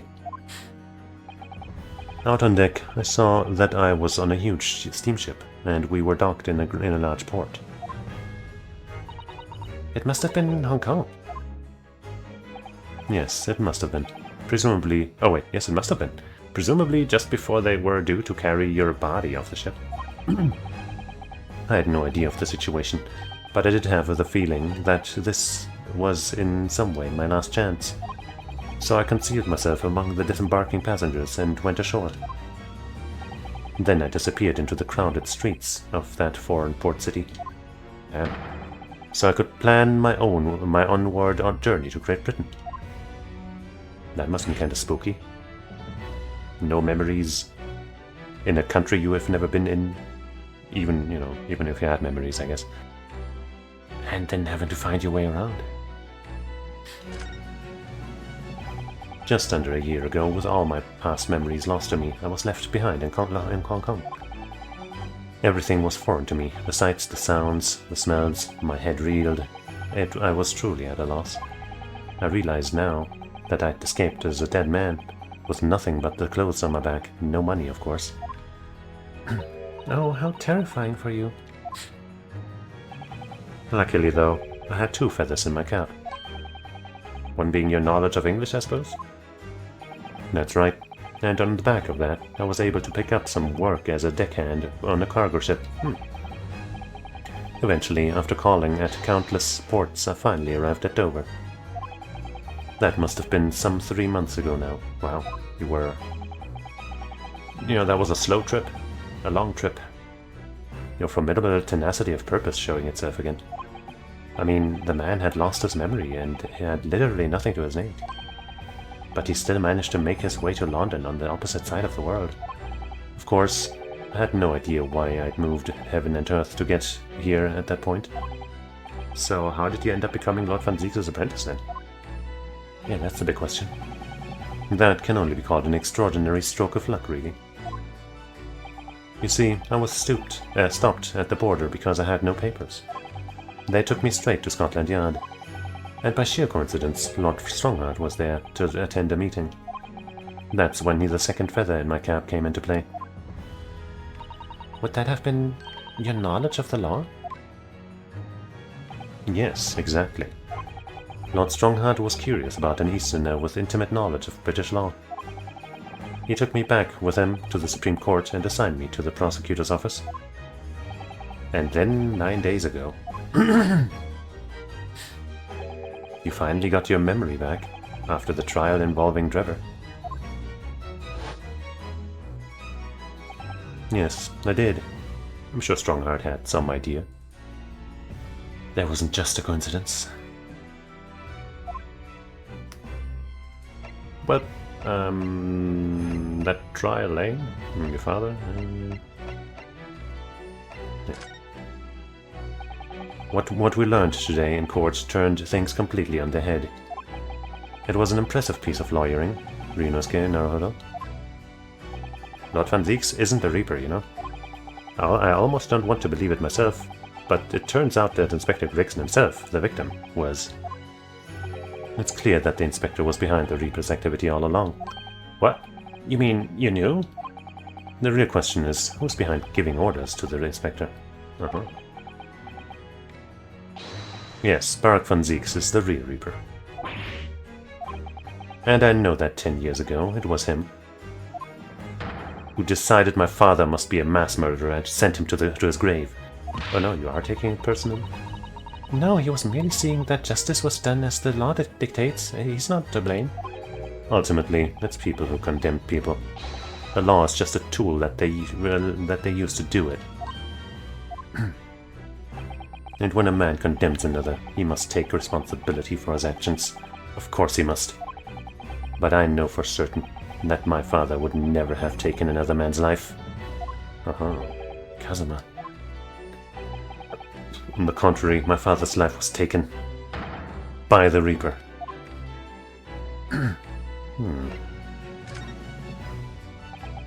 Ever since I first met you at Yume, you talked about your dream. Mark my words, Ryunosuke. I'll be chosen as a visiting student and make my way to Great Britain someday. How right he was. Did you know the entire time about what happened to your father here? 16 years ago. When my father left on that exciting trip to Great Britain, I was just a boy. We took a photograph together that day before his departure. It's my last memory of him. Well, it's the last time we met him. But what I remember most about my father is his unwavering sense of justice. And his stupid mustache. What? Sorry. 6 years after he left, a gentleman called at our family home. He told me that Genshin, my father, had been taken ill in England and passed away. It was Professor Mikotoba, your father's son. Oh my. Ever since then, the professor was very good to me. He even helped to fund my university education at Yume. I'll be forever in his debt. But nevertheless, I just couldn't bring myself to believe what he told me. And you were right for it, I guess. Then one day, a letter arrived at our house from Britain. There was no indication of the sender, so I opened it, assuming it was from an old acquaintance of my father. What I read in that letter changed my entire life. Oh ho ho. It didn't say where it was from, right? The letter arrived. No indication of the sender. What did it say? It said that my father had been a mass murderer, and the writer cursed the Asogi name. Oh. Oh no. As a result of that letter, I found out what had been hidden from me all those years. Whoever that sender is must be involved in all of this, no? Presumably the letter was sent from a relative of one of the victims. If whoever it was had been a member of the judiciary, he could have been present at the closed trial. The letter revealed that my father had been sentenced to death, executed for being a killer. I'm so sorry you had to find out that way. I imagine the British government did its very best to silence whoever sent that letter.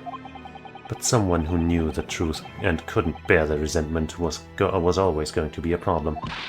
But still, it could have been written by anyone. Why would you believe such a thing? There was a newspaper cutting included with the letter.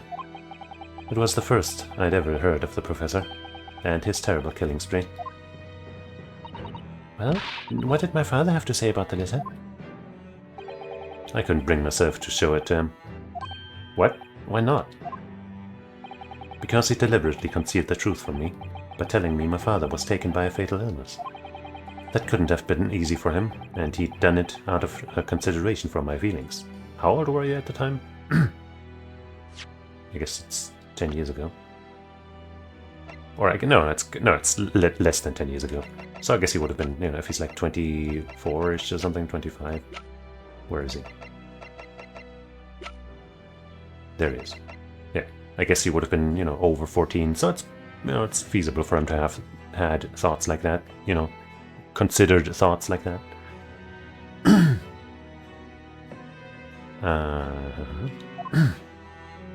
So instead, I showed the letter to Judge Jigoku. I mean, he would have been older than 14, I mean. Not about 14, anyway. I showed the letter to Judge Jigoku. To the other visiting student. He faltered for the briefest of moments, but then he just laughed the letter off. But in that moment, I saw it on his face. He was undeniably shocked, shaken momentarily before recovering his poise. A year later, my bereaved mother succumbed to the strain of grief, and she too passed away. Bummer. That's when I made up my mind that one day, without fail, I would cross the seas to Britain and seek the truth for myself. The truth about my father, Genshin Asogi. And I wouldn't let anyone stand in my way. Oh, Kazama-sama. That's a bummer, all of that, isn't it? You want this back, by the way?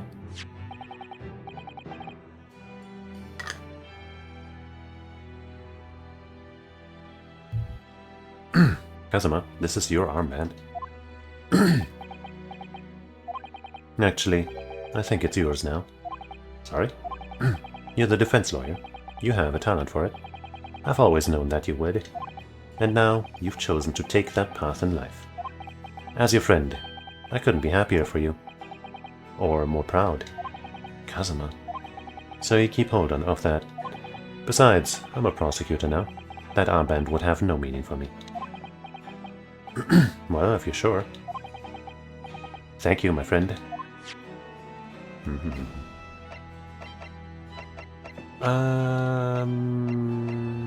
Hey, can you maybe give me the address of the autopsy at the coroner? This came up in the trial, didn't it? As something a little dubious, I mean? The fact that no time of death was recorded on Inspector Gregson's autopsy report? Yes, there were some unexpected turns in the courtroom earlier. The suggestion you came up with certainly took everyone by surprise. The idea that the victim died the previous day at some other location is quite something.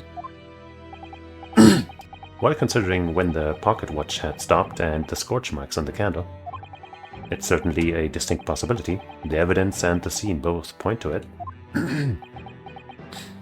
To be honest, it bothered me too. So I paid a visit to the autopsy room earlier. The coroner responsible wasn't there, but I got a name. It's Dr. Gory. I mean, yeah, it says so on the autopsy report.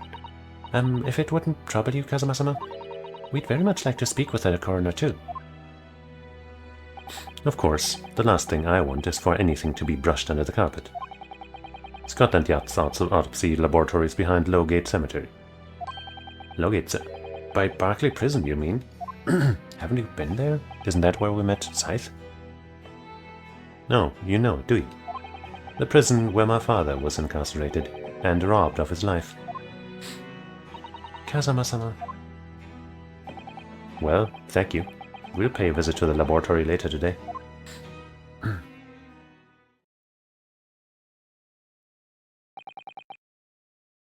Ryunosuke, I want to thank you. What for? For this. You safeguarded the soul of the Asogi clan. Well, it's a famous sword that's been in your family for generations. My only slight regret is that I never got the chance to draw it before I returned it to you. Wanna have a sword fight right now? You use Karuma, I use my dingy other sword. Fight to the death, just for fun. Karuma is said to have been forged by a master swordsmith during the Sengoku Warring States period. I come from a long lineage of warriors, many of whom were expert swordsmen. Well then, you're a chip off the old block, I'd say. This blade, Karuma, is the symbol of the Asogi clan's honor and might. Apparently, one of my father's apprentices even took the blade's name for a surname. I think that's a reference to the future Von Karma name, isn't it?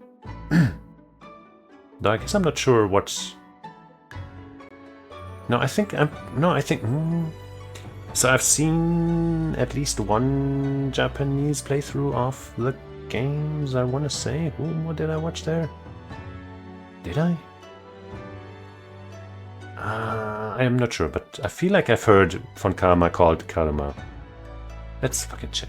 I gotta check this. Is this a reference? Or like, you know, I'm guessing the sword is called that anyway. But let's see. Ace Attorney Wiki, I guess, on Karma. I hope it says the original name too. That's why I added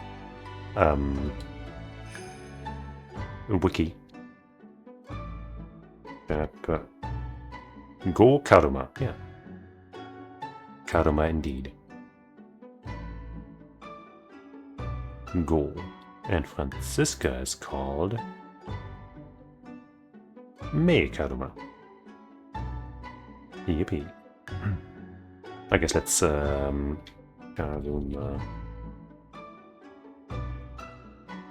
It doesn't say anything else about that, but great Ace. It doesn't say. Maybe in the Manfred thing it says something great. Nope. Maybe I'm the first person ever to realize this connection. I'm definitely not. I mean, I already thought it might have been... I think I've even brought it up, maybe? I don't know. No, I think I didn't. But I already thought, of course, you know, when it was Karuma, the obvious you know, pronunciation is similar to Karma. So obviously you might think about the very prominent name in the Ace Attorney series. But I think this is a, you know, there's gotta be a connection, right? A reference. A setup. You might call it. Really? Karma.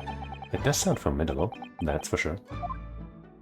Yeah, they got one stupid loser prosecutor out of it. A dumb loser asshole who sucks. But then also the best prosecutor ever, who's awesome and has a whip. And is called Franziska von Kama. Yeah, I took the mystery out of what I was saying. I just didn't want anybody to think that I thought the other way around, okay? Just wanted to make very clear. Franziska, awesome. Manfred, dumb. 16 years ago, when my father was a visiting student here in London, he had his sword forever at his side. Which is why it means so much to me that I have it by my side again now, too. And that is all thanks to you. I mean, you know, it's kind of thanks to Susato-san. She was the one who told us to hold on to it. Otherwise, who knows what might have happened. It was an honor.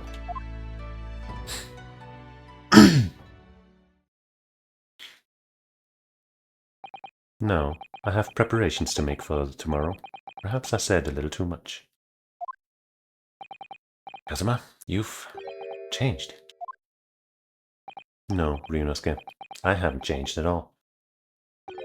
It's you who's changed. I can completely understand your resentment for Lord Van Zieks given what happened. But the fact is, those events and this case are, well, unrelated. Is that what you want to say? How can you be so sure? What do you mean? Never mind. That man is the Reaper, and if it's for that reason that the inspector was killed. I'm going to prove as much in court tomorrow, by whatever means necessary. I can't let you do that, Kazuma. I know you'll do what you have to as a lawyer, but I'm sure I don't need to tell you that I won't be taking any prisoners in the courtroom. I would expect nothing less. Until tomorrow, then, in the Old Bailey. Bye, see ya. Well, I guess we can present some more shit. You want to wear this wig? Kazuma, what do you make of this? There's only one place where defense lawyers and prosecutors should discuss evidence, the courtroom. So it seems you're still confused by the situation. That's what I make of it. I get the feeling my friend's always going to have the edge over me, isn't he? Only in things that don't matter. Hey, want me to shoot you? The Reaper. At last, I get to take my revenge. Kazuma. Lord Van Zieks isn't responsible for your father's death, and he's not the Reaper. He's the defendant, and deserving of a fair trial. You mean, like the one my father had? Oh. It's a close trial now, too. The conditions are exactly as they were 10 years ago. Maybe not exactly. And even if it ruffled some feathers, I have a plan to show that man for what he really is. A plan, huh? Kazuma.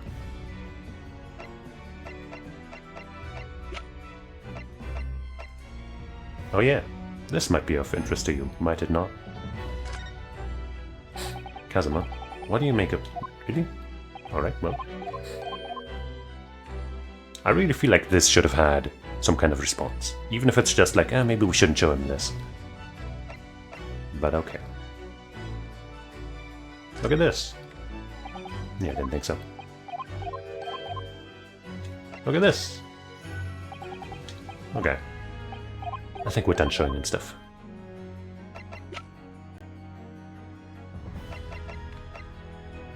Maybe this. Nope.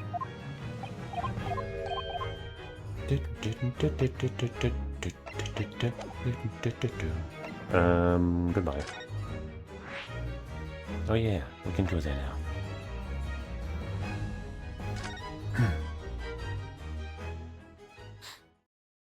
Very colorful. Compared to last time especially. This place really is creepy, isn't it? What? No, it's cute. Well, being a dead room, it's probably full of the spirits of the dissected. But actually, there's rather pleasing scent of roses in the air. Well, being a dead room, the coroner probably needs a bold scent like that to mask the odor of death. Alright. Iris, do you think we could change the subject? Shink, shink, shink. What was that? Oh, nothing. Just the sound of death approaching. Or not. Dr. Gory? Hey. What? That noise before? I was sharpening my tools. I'd be dead meat if I didn't keep a perfectly keen edge on them. Right. When following the collagen fibers in the dermis, an expertly sharpened scalpel cuts like cheese. Would you like a demonstration? Oh, yes, please. I'd love to see. Scientist girls. Having fun together. Then I think you'll do nicely. Huh? No. No, I wouldn't do nicely at all. I mean, maybe some other time. Ryunosuke? Are you okay? Do you have a death wish? Was that the tut? Well, we came here to ask questions, so... Can I just examine all of this cute stuff? This looks different to before. Of course, Miss Naruto. Miss Gory is a young maiden. She has all sorts of charming little dolls and the like around her place at work. Look. How old is she? A young maiden. 19. Yeah, that's pretty young. And a pretty lady. Oh yes, you're right. Perhaps she's not so strange after all. They're how I practice. Sorry? Mama always says that operations and dissections require speed and accuracy. So I take out my needle and thread and stitch three new dolls every day. Wow. Ah, right. I used to make livers or kidneys or intestines, but Mama told me to make something more friendly instead. Huh. That's quite different to what I'd imagined. But she's really good at it. She could change her, her occupation and still be fine. Well, look at this. What a magnificent display case. The cherry wood has been polished to a high sheen, and the intricate carving is a joy to behold. Wait, we've had this before, I think. But the response is different. It's 10 people. Pardon? It's made from the bones of 10 different people, all mixed together. Some of my best work. I was admiring the case, actually. The scary skeleton inside is something I intend to ignore as best I can. You're strange.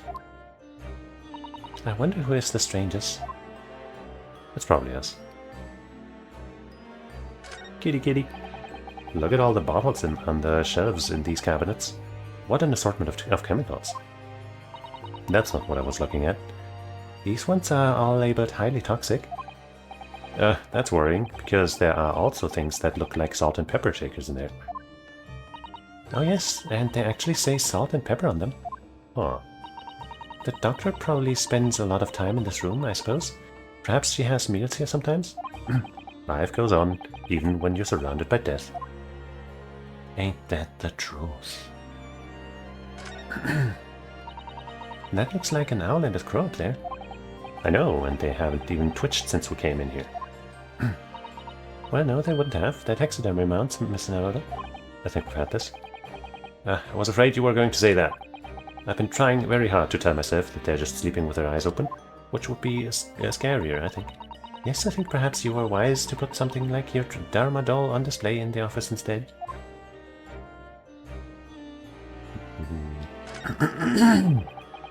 A table and a set of sharp tools. When you consider each in isolation, it all looks quite innocent. So why is it that when you put them side by side, they seem so horribly disturbing? It might be best not to ponder it too deeply. That's Mama's dissection table. It's too high for me, though. Huh. It is? If I fell from that height in my sleep, it would really hurt. What? You mean you sleep in here? Autopsy work is very involved. It's usually too late to think about going home when I'm finished. But I have bad dreams when I sleep here, and I always end up falling onto the floor. What? So I'd like to exchange that table for a lower one. Maybe you should just go home? Or, you know, have a room nearby to sleep in? Or something? Anything? Those large jars seem to have pale things floating around inside them. I suppose they're fruit liquors or something. I think we've heard this one too. Yes, I assume there's something completely innocent like that. Ah, that jar you're looking at up there contains monkey brains. Oh my. The composition is similar to the human brain, so they make for interesting study material. Interesting, huh? And in the next jar along we have a monkey. No, no, no, no. No more monkey playthings. Anythings, please. If you say so. Oh dear. That time when I still thought it was just some pickled umeboshi plums seems so long ago already. Maybe you could try them anyway.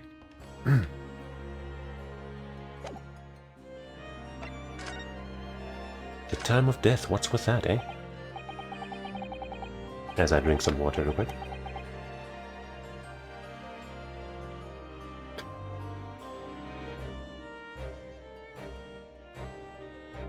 We have actually met before. I'm a Laurie, if you remember. You're not dead yet. What? So Mama said I wasn't to cut you open. She's so strict about things like that. Yeah, that's really rude of her, honestly. Well, good. Dr. Scythe has some scruples, at least. Oh dear. It looks like she's not interested in talking to us, for the time being, anyway. For the time being, you mean? Until we die? I hope that's our way off. Yeah, sorry, but I wasn't planning on dying anytime soon. Surely there's some less drastic way of making her listen. Well, let's see if we have something to present to her.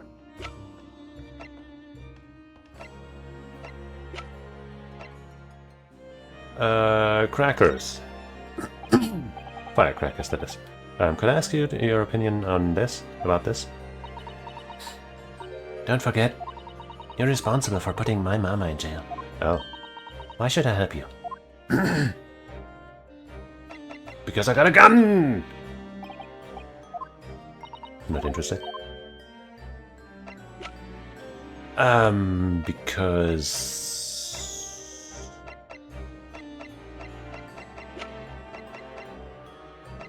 Your autopsy report. Dr. Gori, we actually came here to ask you about this.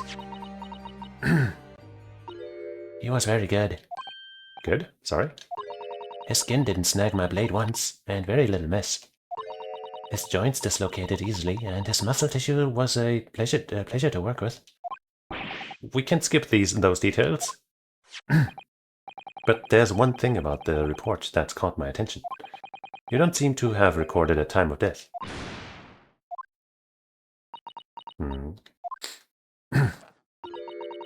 That's not my fault. Uh-huh. Oh, that made me jump. Then please, tell us what happened. But we didn't even give her a reason to, like, you know, to forgive us or anything. Oh well. If it works, it works. So why does this autopsy report include the victim's time of death then? Doesn't, rather. It's really the most crucial detail. I was told not to write it. What? By whom? Mayor Strongheart, the Lord Chief Justice. He came here. Really now? Lord Strongheart came? He said that from the witness statements about the gunshots and other evidence, it was obvious. The man clearly died at 5 PM on 1st November when the gunshot was heard. But is that the truth? But that's not the time of death you wrote on the report. You didn't write anything. Was there some reason you didn't include it? Dr. Gori, if you're hiding something under Lord Strongheart's instructions, then sooner or later, you're going to go the same way as your mother. Is that a threat? Give it here, then. What's she scribbling so furiously? There. You've written... What? What? What's written? Tell us. Indeterminate. But... I see.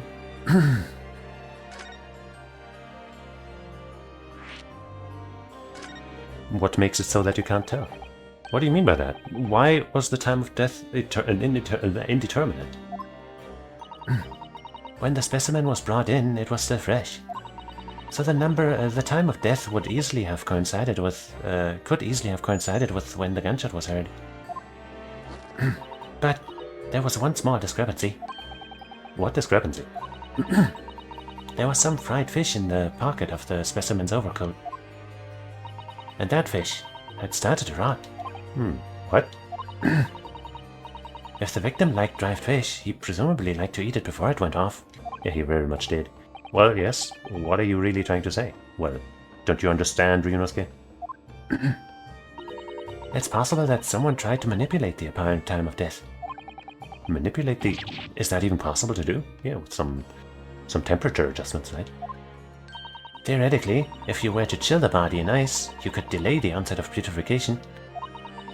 And if the overcoat wasn't on the body at the time, then only the fish would have started to rot. Then, whatever. Ryunosuke said that.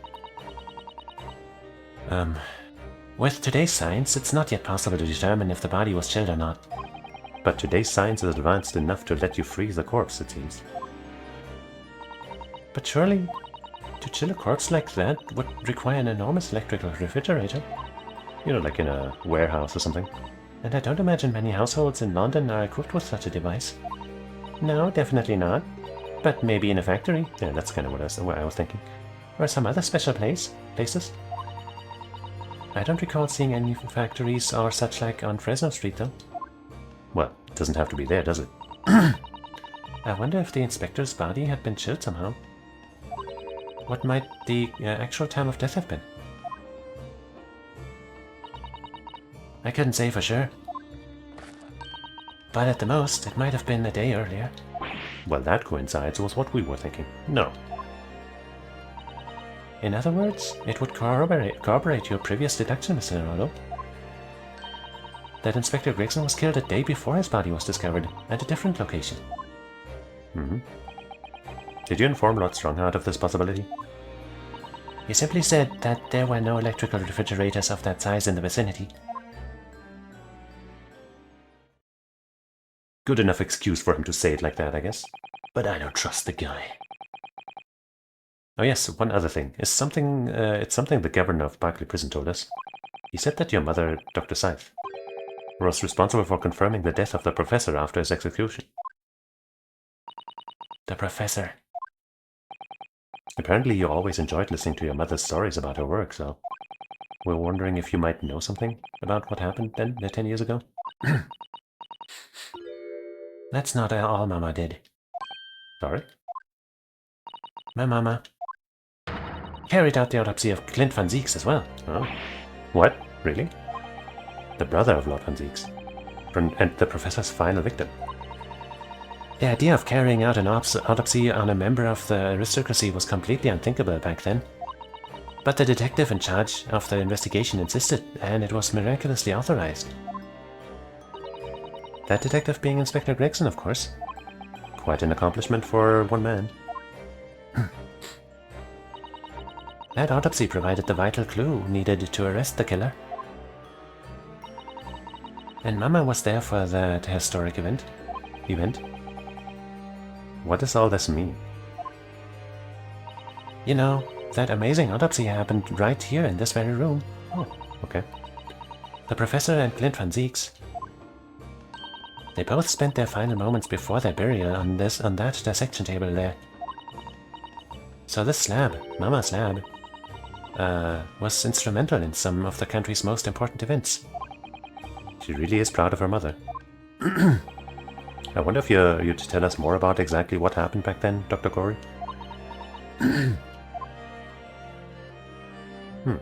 Maybe she would.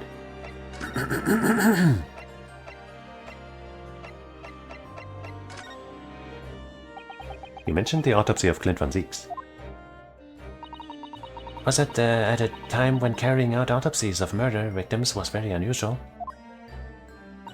It's still not a practice that's observed in our country even now. It turned out that he was the professor's final victim, and when the autopsy was performed,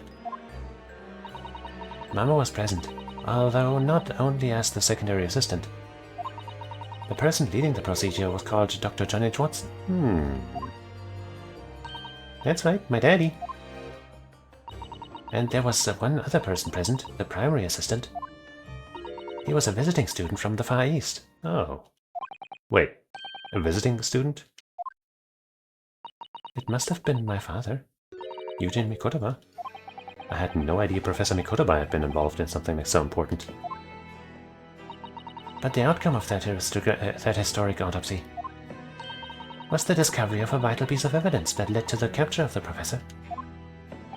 So that's how they came to identify Gentian Asobi as the infamous mass murderer. Do you happen to know anything about that piece of evidence? Can you tell us any more? Would you like to see the records for yourself? What? Would that be alright? What's the point of keeping records if people can't look at them? They're filed under V at the back of those cupboards, with the other records from the last decade. Thank you. Let's see. Van Zieks. That's strange. What, Mr. Naruto? They aren't here. There's nothing under Van Zieks. There must be. Perhaps somebody took them away? Oh no. No one's allowed to take documents related to the professor's case out of this room. But you're right, they're gone. Oh no. Well, when was the last time somebody looked at them? Do you remember? It was... Oh yes, I remember now. It was 2 years ago. Huh. A consulting detective came one day, saying that he'd like to see the records. Oh, okay. No, you don't mean... Sherlock Holmes was his name. Deep down I knew that was coming. Well, Holmes, what do you know? Literally, what do you know? Do you think he stole the records? I mean, he is a bit of a pilferer. But I don't know. Oh no, surely not. Iris, that can't be right, can it?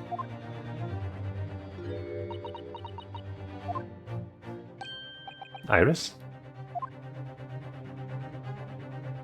Did anything special happen 2 years ago that instills certain memories, maybe? The professor's execution was Mama's first big case. She had to be in attendance at Barclay Prison's execution chamber and signed the certificate to confirm the convict's death. Mama is the best coroner in the world, you know? I was so proud of her. But the execution didn't actually take place.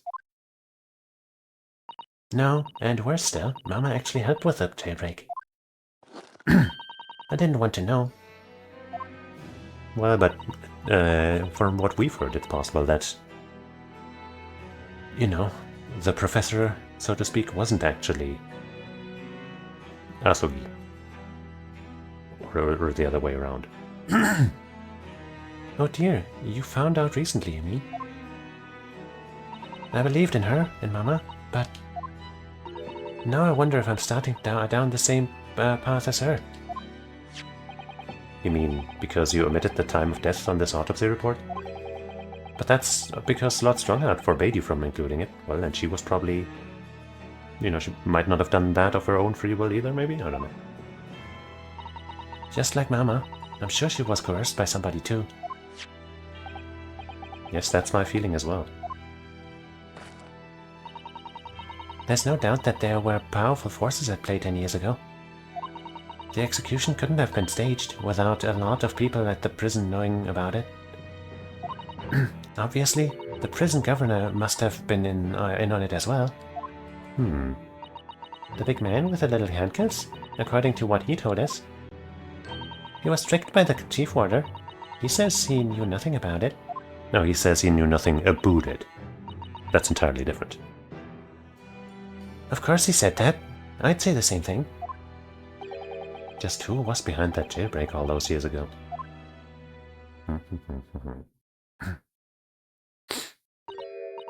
Runo?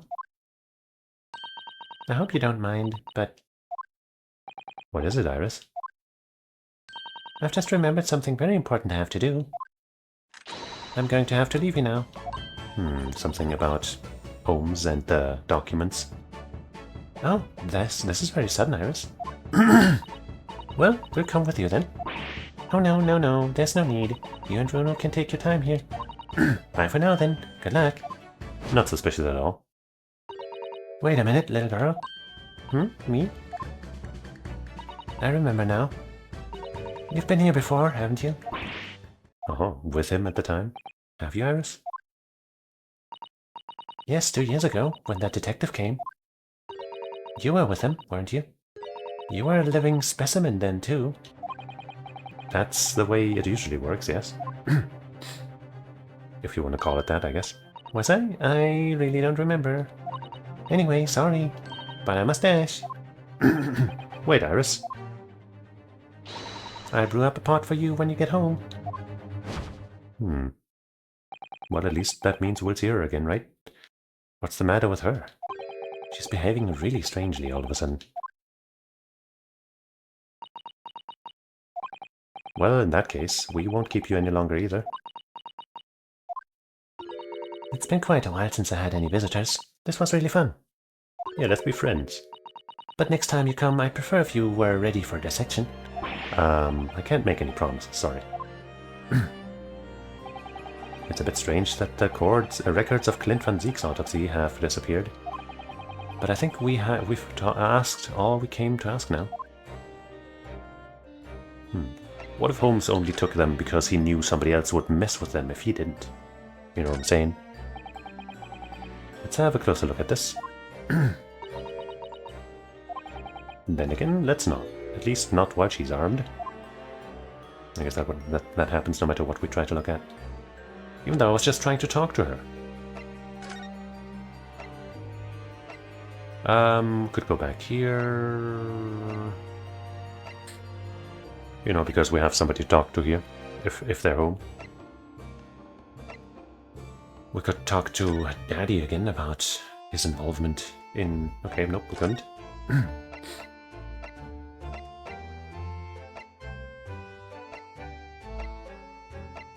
We could try...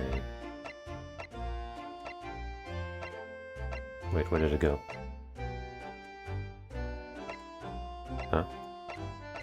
Ah, there it is. Try that again. No. Alright, let's try... No, let's save that for last. Because that seems like, you know, a more natural return point. Probably nothing new here. Right, have I gone back here? Yes, I have, but maybe there's something now. Oh. I think that suitcase is new. The green one. The police are still busily investigating in here then. But Gina's nowhere to be seen. Where is she? Yes, it's been blissfully quiet, hasn't it? Hey, don't call it blissful. We love Gina. Perhaps she's out investigating on her own, practicing what her boss taught her. Yeah. Well, I expect she'll be back before too long. Shall we wait? Actually... there's something different about this room since the last time we were here, isn't there? We could always use the time to investigate more thoroughly. Also, this is probably just a detail that I missed, but was the stool always broken like that? Well, we can't investigate it, so probably. This little trunk wasn't here before, was it?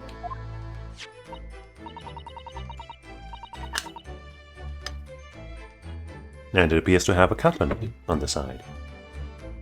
Oh, it appears to be made of metal. It must be very heavy. And still it has a cut on it.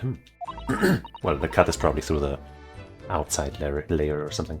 I wonder to whom it belongs. Could be Gina's, just because it fits her color scheme, I guess. There are some initials on the side. Look, TG. The Gamer. It's mine. The Gaming Gamer. It definitely couldn't be anybody we know, though. like a Gregson kind of guy or anything. Let's ask one of the policemen if they know how it came to be here. Oi, what do you think you're doing? That's what I thought. That's my trunk, that is. Hands off. Gina. Where were you hiding? I don't know. You leave something on the tent for a few seconds and every Tom, Dick and Harry's got his greedy eyes on it. Just a wild guess, Gina, but... What? Spit it out, hello? Is it fair to say that you've only owned that trunk since this morning's trial? What? What are you trying to say? Come on, this trunk goes with me everywhere. Always has. Wherever you've been the last year. Trying not to incur your wrath, maybe.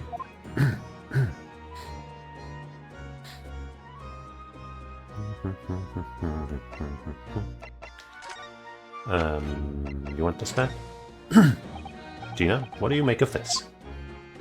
What is that? Evidence? Worked something out about what happened, have you? Oh, no, not exactly. I ain't been long enough in the job to get all this deducting business yet. But I swear I'm gonna get the person who did this to the boss. Yeah, and I'll help you.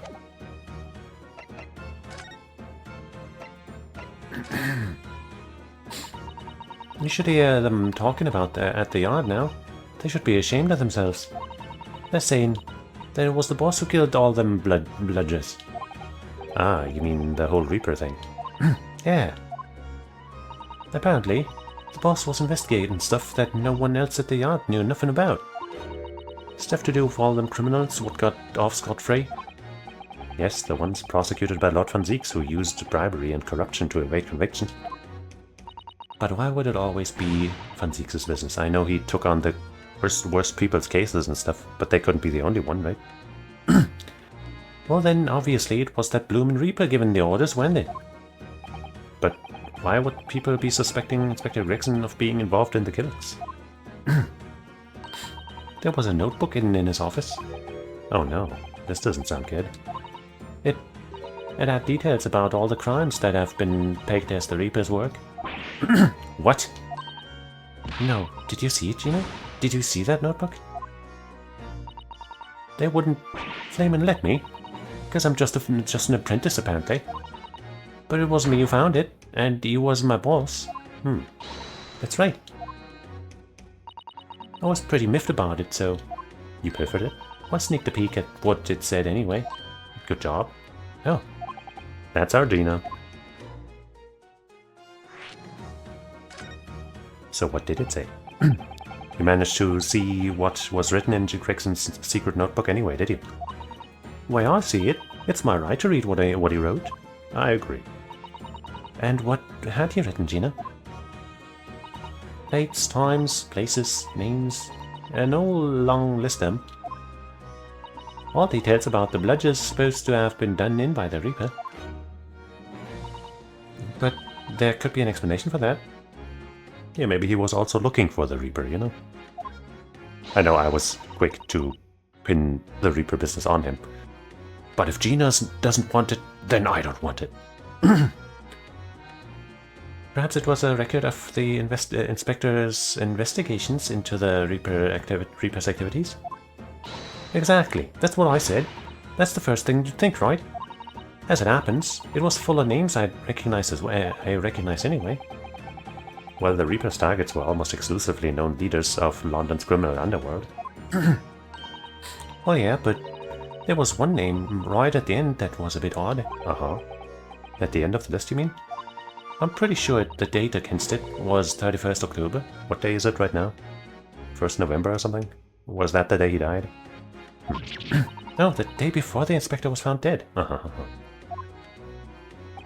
So, what was the odd name? It was Ryo no CK Naruhodo or so. It wasn't like a name I've ever seen before. It was something like, something Japanese actually. No, it's no good. I can't remember it. Don't think it was an English name. Put it that way. Oh dear. What a pity. What if he really was trying to kill us? Probably not. But maybe Kazuma or something. Oh dear, what a pity. There was something else, too. I don't know if it matters, but the same name kept coming up over and over. Uh-huh. Shin, it was. Don't suppose it means anything, but no, it sure does. Did you say Shin? Eh? What? It does mean something? Lord van Zieks knew the name too. He mentioned her as well. The woman who actually did the deeds. And now we find out her name appeared in Gregson's secret notebook. Interesting. Find anything else? We haven't seen you for a little while, have we, Gina? Well, of course not. I've been busy, ain't I? Investigating and all that. The lads at the yard are trying to trace the boss's movements the day before it happened. The day before? That would be the undercover investigation into the red-headed league then. Only the boss didn't go, did he? You found some cove was what was pretending to be him, didn't you, Oda? I might have. Yes, it was Mr. Vigil who actually went to the park on Lime Street that day, posing as Gregson. Well, anyway, you ain't the only one turning stuff up. I've got my own ways of getting results. What did you find? Doggy. When me and my partner get together, there's nothing we can't track down. Yeah. Oh, little Toby. He's such a faithful friend. He is. So have you tracked anything down then? What do you think, eh? Of course we have. Can't tell you though. Police business, innit? Aww. Anyway, the point is, if you lot ever need any help, you know who to turn to, right? Me and the Bellhound here. Hellhound here. Right. Because he looks so hellish, honest. He's devilishly cute. He's hella cute. I guess that's enough. The Hellhound. Gina, about your Hellhound there. May I pet him? Chief Inspector Toby, you mean? He's the pride of the force, he is. Yeah, he was instrumental in a recent case. In Japanese police, that means something quite different. It's not altogether nice to those involved in crime. But here in Britain, it's a wonderful compliment, it seems. For a canine, at least. It should be. After all, in the great exhibition case the other day, it was Toby here who managed to locate Rebeth's workshop. Yeah. Maybe it's time for another demonstration of what this super dog can do, eh? Do we have something the Chief Inspector could catch the scent of, I wonder? A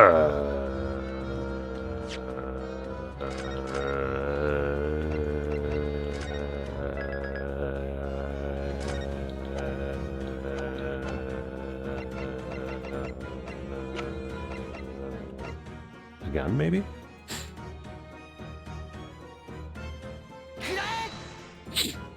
I wish it caught my shrugs better, this thing here. I don't know. Well, Chief Inspector Toby, if you wouldn't mind having a sniff of this. I love this pause. The Chief Inspector said woof to that, hello? Yes, I heard. I think perhaps that particular item didn't excite him very much. And you got nothing else? I'll have a think. Do I? The papers? The identification? I mean, I'll try some stuff because I'm not sure, but maybe it'll become apparent if we do some more investigating.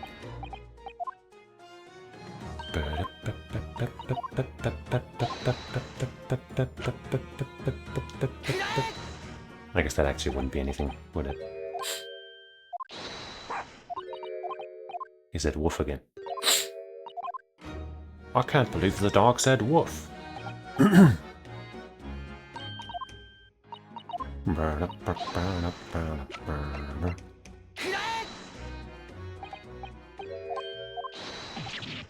He might be a little too keen, don't you think? Huh?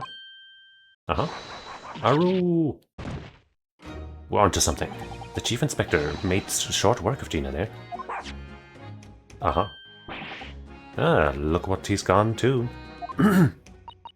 Oh my, that trunk clearly still has a very strong scent. Of Inspector Gregson.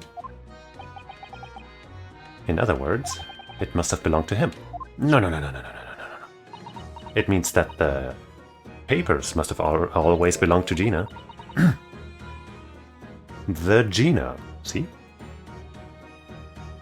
TG, the Gina.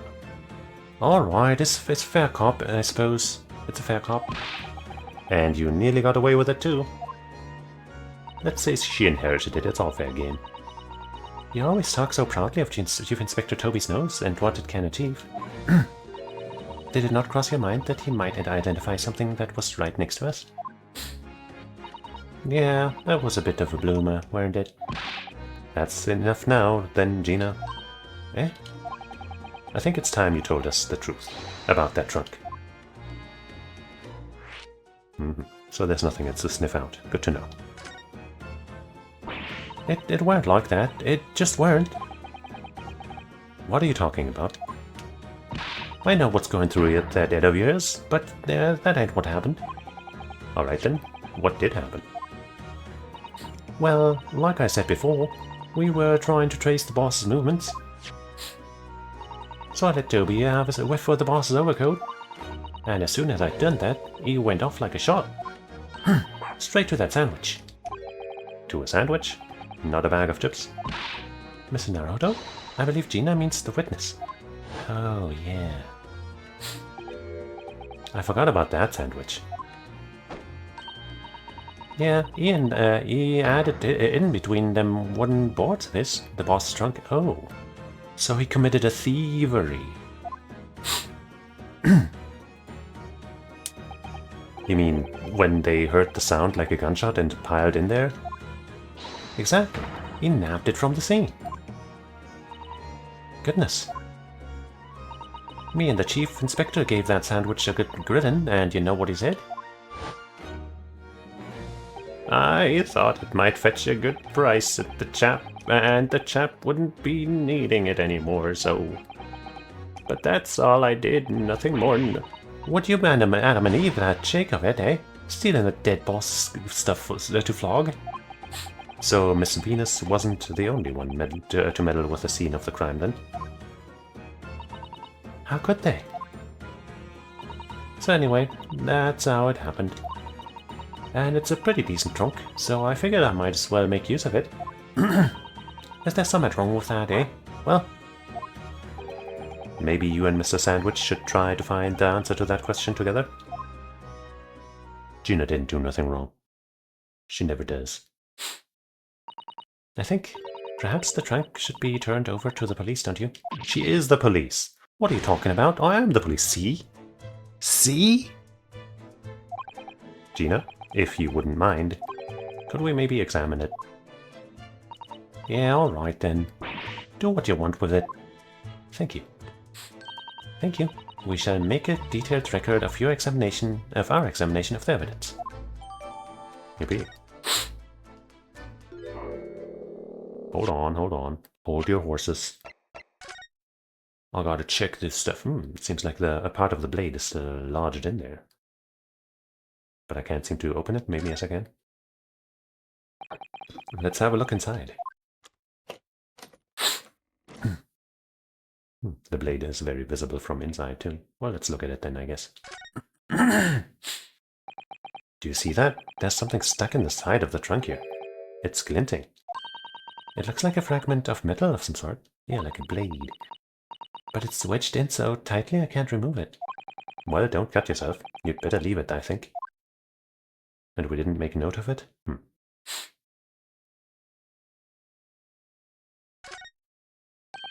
Look, there's something inside. Oh, let's see. It appears to be a passport, authorizing him to travel overseas. Okay, well... Yeah, he was gonna go to France and take Gina with him, wasn't he? Was Inspector Gregson about to go on a trip abroad then?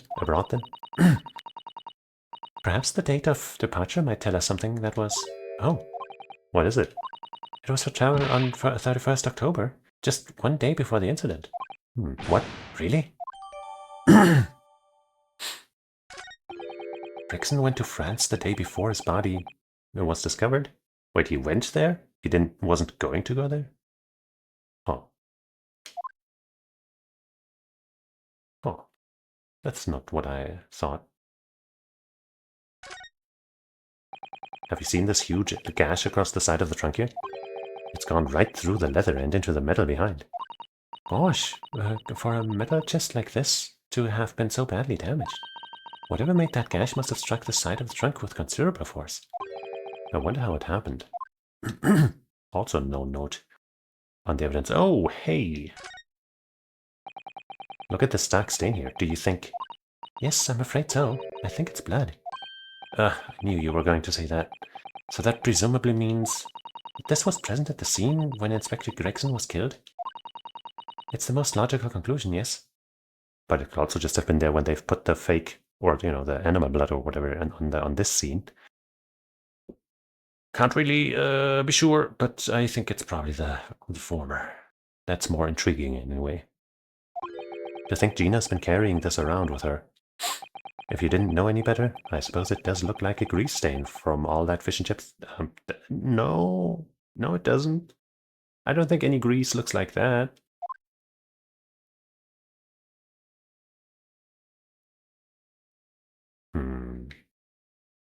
I was hoping for the evidence to update, you know. But I guess it is what it is. Ah, this was added though. Tobias Gregson. ACD 0522. Date of departure within 1 week from 31st October. So it was going to be viable until a couple days from now, it's still, right? Destination Port of Dunkirk, France. Purpose of travel, police business. Notes, permission for the applicant and one additional person to travel.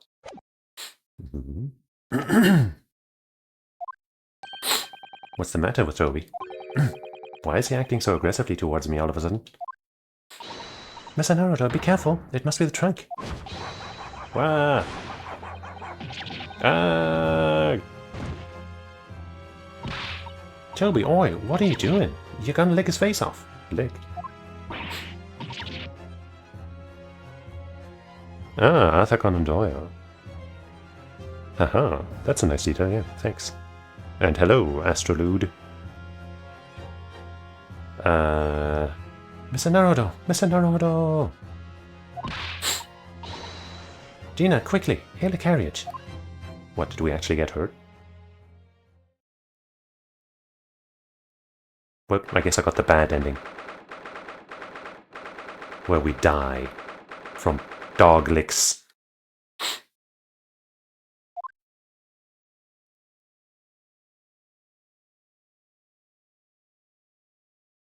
And this must be the afterlife.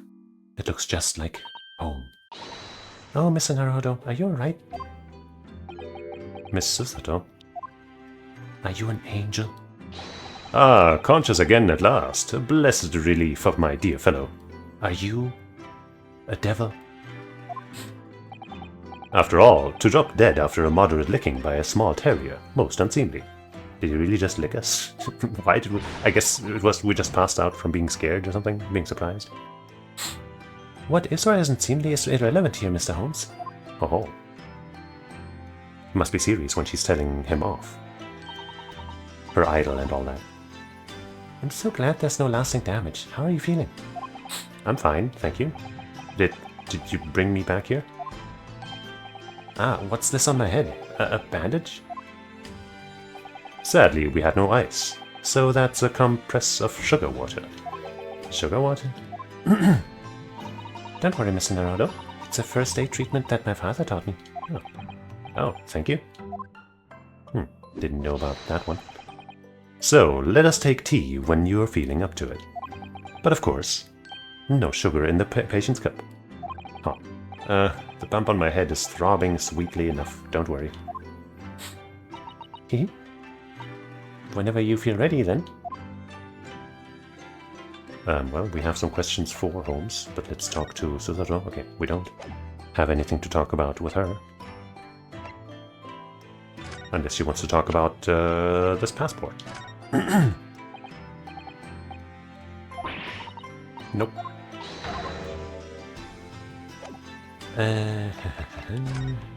Hey, Holmes.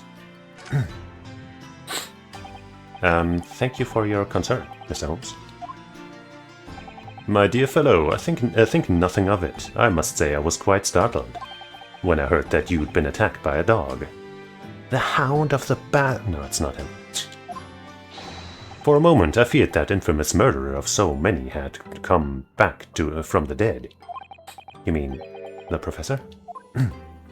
Fortunately, I see your prized throat is unscathed. That stiff, turned-up collar of yours obviously afforded some welcome protection.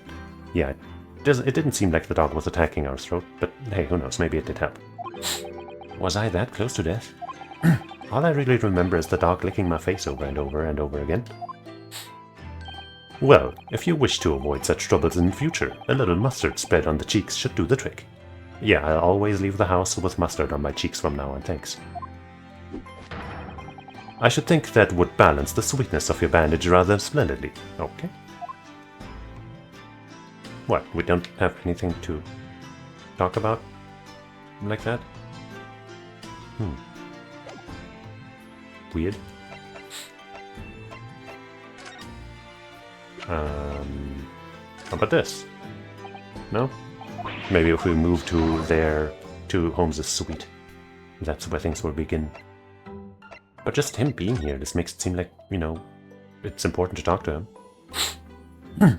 Maybe, oh yeah, when we investigate the tea. The steam is rising gently from the kettle, as always. Sure. Unless I've already gotten it on my first playthrough a couple of years ago, but hey, why not? Yes, it does feel like right somehow, unless it is. Doesn't feel right. But the steam has an unusual scent today. Perhaps the sweet potatoes that I brought back from Japan with me are ready? Yup. Oh, Mr. Naruto, I heard that, you know. Tears of joy, Mr. Zato, from my mouth. Oh. I wanted to present her stuff, but since I was brought here, I didn't think I'd be able to go back there and talk to her again. But if I can... But she's not here. Unless she's over here. There she is. Hey, girl.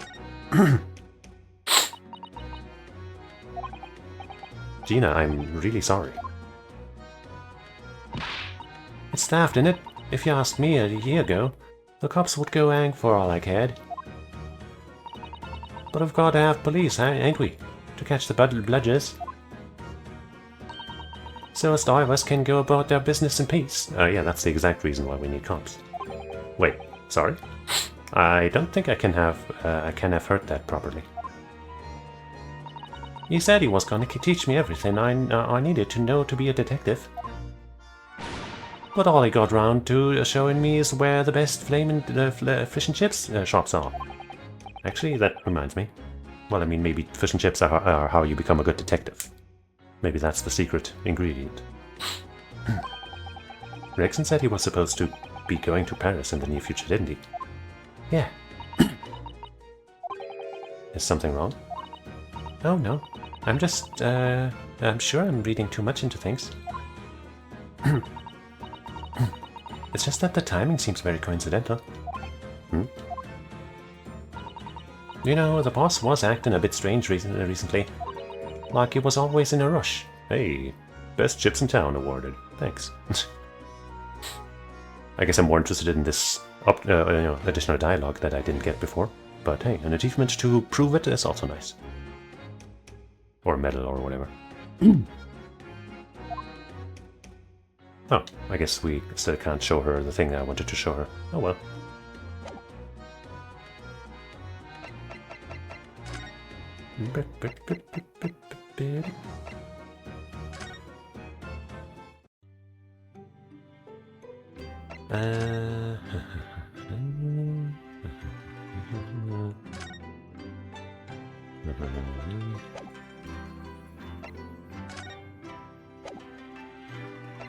Well, I guess I'll move into the office, the suite.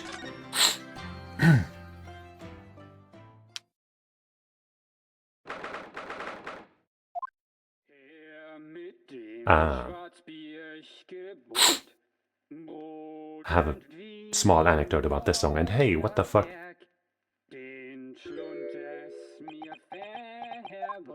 So I have all of the Ace Attorney game soundtracks, you know, in MP3 format, I guess, and I listen to those quite a bit. But the first time I listened to this soundtrack and this song came up, it like kind of spooked me because I was like, why is there suddenly this weird German going on? Because I kind of forgot about this part, I guess. And I was kind of like freaked out, like, what the fuck? But yeah, then I remembered, oh yeah, right. And I think I removed it from the playlist because, I mean, you know, it's interesting, but I don't think I want to listen to it all the time. What on earth is going on in here? Am I having a bad dream? Ah, no, it's an old German folk song. As a German, I don't recognize this song. I also have trouble understanding what it's even saying. But hey. Rather a fine rendition, I think. That's the least of my concerns. Iris? Iris, what's the matter? And what the fuck is happening with the mysterious masked man whom I definitely can't identify? Who is that sprawling, that relaxed gentleman over there? You really don't recognize him, Susoto-san? I mean, of course I don't either. Iris? Is she even listening? Excuse me, sir. I do apologize for troubling you whilst you're singing so merrily, but would you be kind enough to explain the situation? You think he's the one singing? Holmes, are you okay? What am I even saying? He's always like this. Well, that worked. A crooning gentleman and a mute young girl. A rather tantalizing juxtaposition. And one that appears to have incited the gods of deduction within me to find their voices too. Mr. Holmes, do you mean... Do you have something in your mouth, Iris? The strains of reasoning within me are playing now as a delightful duet. One melody sings of a reunion full of nostalgia, whilst the other is a more morose theme about the great secret you're trying so desperately to conceal, Iris. She's turned as white as a sheet. So as usual, you've instantly seen to the very heart of the matter. And by the time my own brief performance is over, I feel sure this gentleman's song will reach its finale. So then, to Musicland, where all is sweetness and delicacy and harmony. Pray do enjoy Sherlock Holmes's latest Logic and Reasoning Spectacular. I will.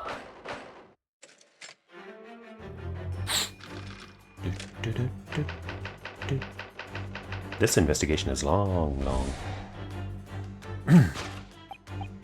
Firstly, we consider the gentleman's nationality. Clearly, he's a German, with no grasp of the English language. Yeah, I'm sure. As evidenced by the Germanic song he sings and his apparent inability to understand when asked to desist. Yeah, that's the only logical explanation. And his ability to sing while just having his mouth open at all times. Unmoving. So, why is the man here at all, and in such apparently high spirits? High spirits? The answer, of course, Iris, is clearly known to you. Indeed, we need only follow the gaze of those bright young eyes to unravel the particular part of this mystery. The reason for the man's mildly irritating wobbling is revealed by the herbal tea. You obviously offered our German guest, a cup of your latest herbal blend. The tea's delectable flavor has made the man's spirits soar. It's literally the only logical explanation. And resulted in this joyful ditty tumbling incessantly from his lips. I eagerly await sampling the flavor myself, that I may join the fellow in his state of elation. By the way, those Bunny, Sherlock, and Harris dolls, I guess, on her bag are adorable.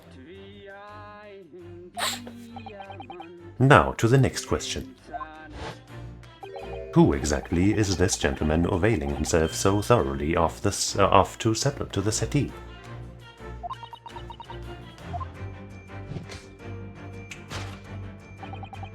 As it happens, a number of years ago now, a certain gentleman of German origin engaged my services in solving a particularly delicate case. He required the retrieval of letters once sent to an acquaintance that might have proved problematic.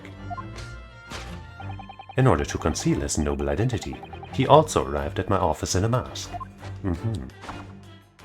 The gentleman's name was Wilhelm Gottsreich Sigismund von Ornstein, whose child or something we met in a case recently. The King of Germany. If my memory serves, the mask worn by this gentleman is identical. Totally. Yes, there can be no question that mask belongs to the King of Germany. Yeah, I mean, that makes sense to me. It would appear that His Majesty remembers the fine service I afforded him, and has decided to show his face again, mask and all, in order to express his gratitude. A well-mannered monarch indeed, wouldn't you agree, my dear fellow? Absolutely. So the identity of this masked visitor is in fact my former client, the King of Germany. Indeed, his son is currently in London as well, enjoying the wonders of the Great Exhibition. Yeah, it is his son then. Case closed.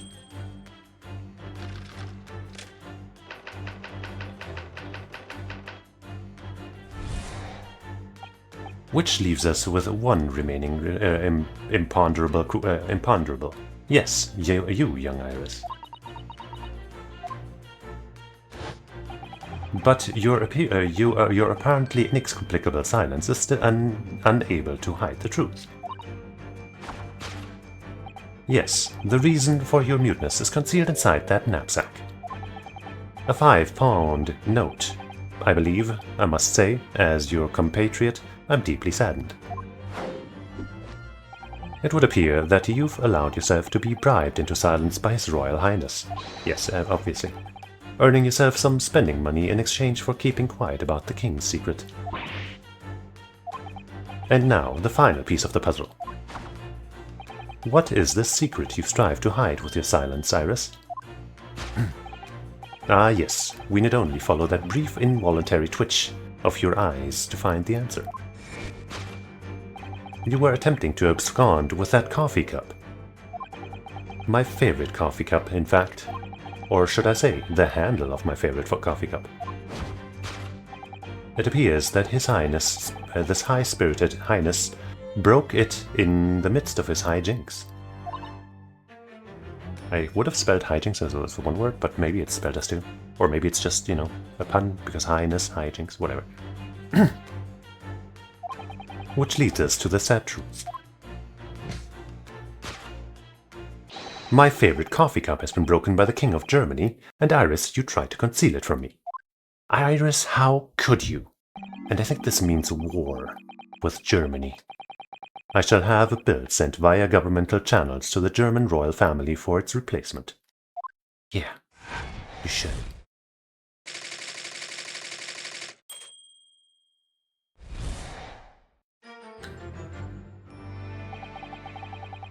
Thus concludes Sherlock Holmes's great deduction of this painful puzzle.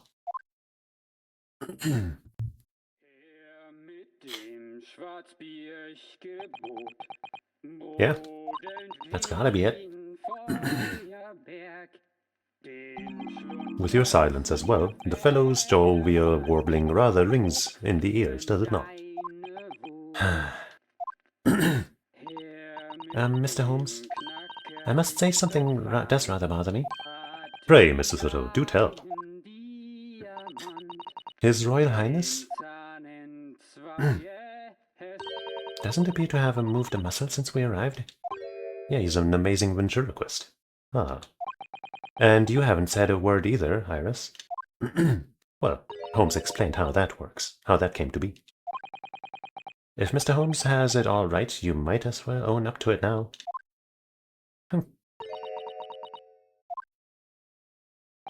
Your reasoning isn't entirely without substance, I must admit. And one other thing, Mr. Holmes. Yet another grievance, Mr. Naruto? Surely not. Well, I actually read the story of that case recently, the one you were just describing. And according to that, at least, it wasn't the King of Germany, it was the King of Bohemia. I mean, you know, same thing. Goodness, was it? Yes, that's quite true. Master Guts, the prince, testified to that in court. In his words, I have come to see the great exhibition all the way from my home in Bohemia.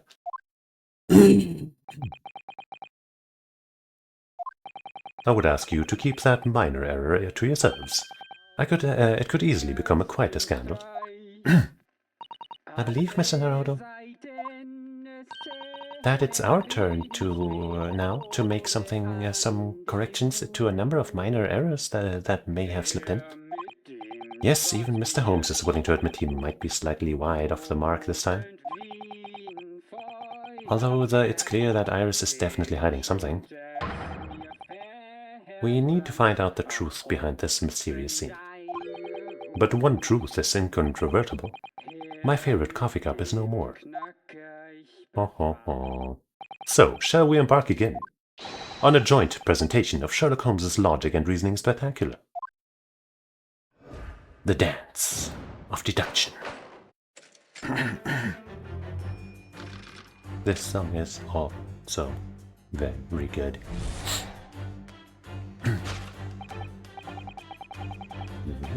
It's German, obviously didn't even correct that part.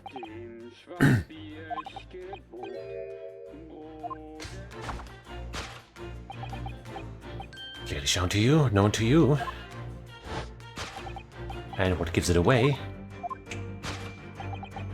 is the herbal tea. So what? It's some mix of herbs that gives you the urge to sing? Goodness, I should like to try some. And I'd like to hear you singing, but this man... Just how long does he intend to keep up with that tune, do you suppose? As I said, he's been stock still the entire time, and if you look closely, his lips aren't moving either. Ah, so I'm not sure what's actually responsible for the spirited singing, but I suspect the answer lies in the end of Iris' gaze. It couldn't possibly be a gramophone. Alright, fine. Wait, this is a gramophone, still rarely seen in our own country. The sound certainly appears to be coming from the horn. But machines singing? That can't be right. Science and technology are changing the world rapidly, Mr. Naruto. Now what's right is changing too. It's too much for my brain. Well, at least we found our answer. We just might have.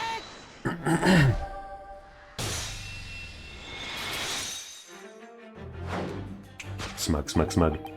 The reason for the man's mildly irritating warbling is revealed by the gramophone. Indeed, for no well-bred gentleman would break into an obscure folk song when making a social call. In other words, this gentleman isn't singing at all. In fact, it would appear that the fellow is unconscious. No way. Holmes, you genius. Ah, the music seems to have stopped now. I ask you now, Mr. Naruto. Yes?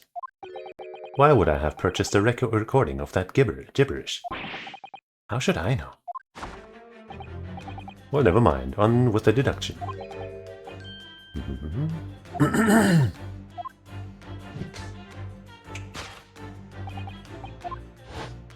Yep, German, definitely German, not Bohemian.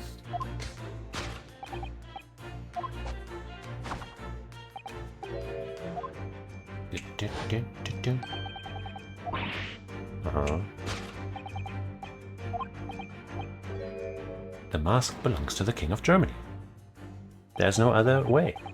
Although we've already established that it was actually the King of Bohemia. No. I mean, you know, it's the same thing, basically.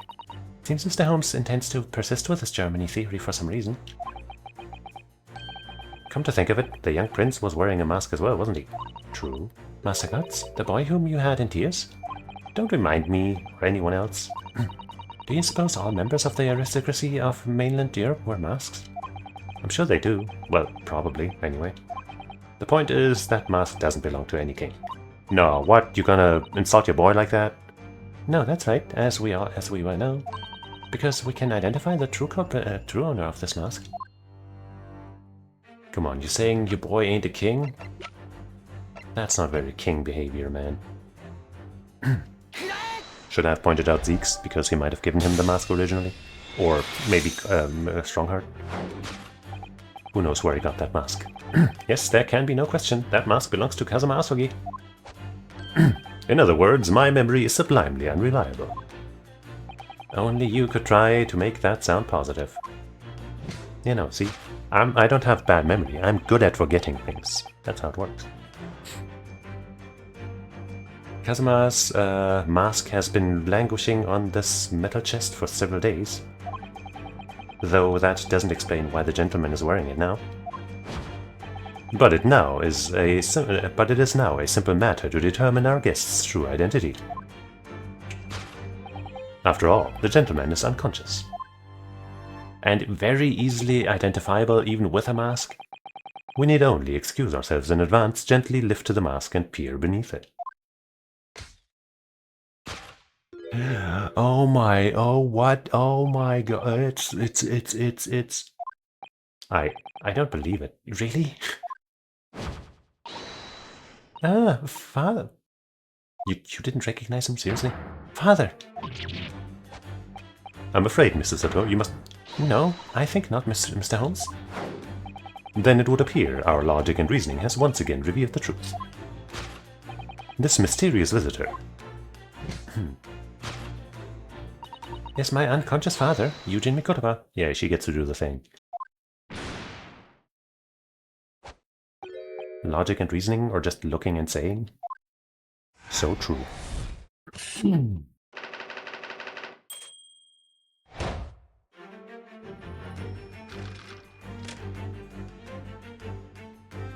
On to the next one. Why are you so quiet?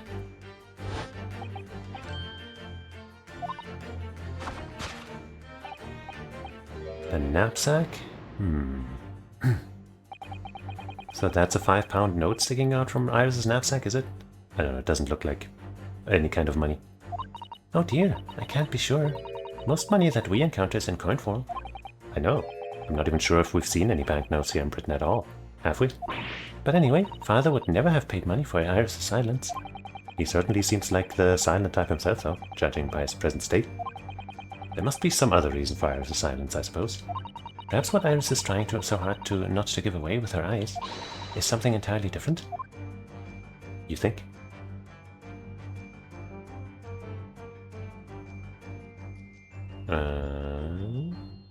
Wait, for once it's not actually completely apparent to me. I mean, it could be her mouth, but we can't even point that out. Are we supposed to point to this? No?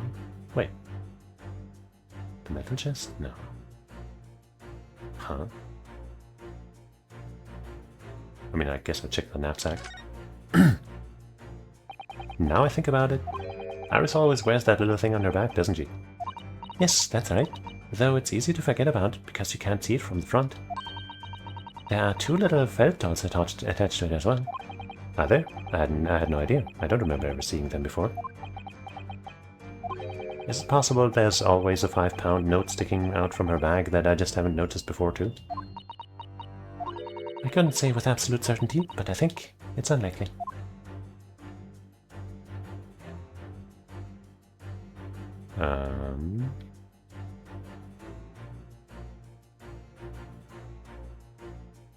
Persian slipper, I don't think that's gonna be it. But it's strangely one of the few things I can point to. I guess the fact that this is opened and, like, you know, it doesn't have the usual stuff on it, maybe that's the point. But let's check the slipper, just because it might be funny. The slipper features in The Adventures of Sherlock Holmes, doesn't it? It does. When I first saw it there on the mantelpiece, I very nearly fainted with excitement. Doesn't Iris keep her 11s in there? Yes, that part was never mentioned in the stories. We could swap it for the Japanese equivalent of a slipper for fun. In other words, for a wooden Geta scandal. But then it wouldn't be possible to hide anything inside. Which matters because... Oh. This metal chest, it contains important documents, doesn't it? Yes, details of all the cases Mr. Holmes has worked on over the years. Written up by Iris' father, if I'm remembering correctly. Iris insists that the chest is kept locked at all times. She's never once shown me inside. But it sure looks open now. Well, its contents are invaluable to her, I suppose, and entirely irreplaceable. But look at it now. The catch is unlocked for once. Ah, so it is. That's hard to ignore. Very. I've never seen that chest unlocked before, in all the time we've been staying here at Baker Street. Yeah, I guess that's gotta be it then.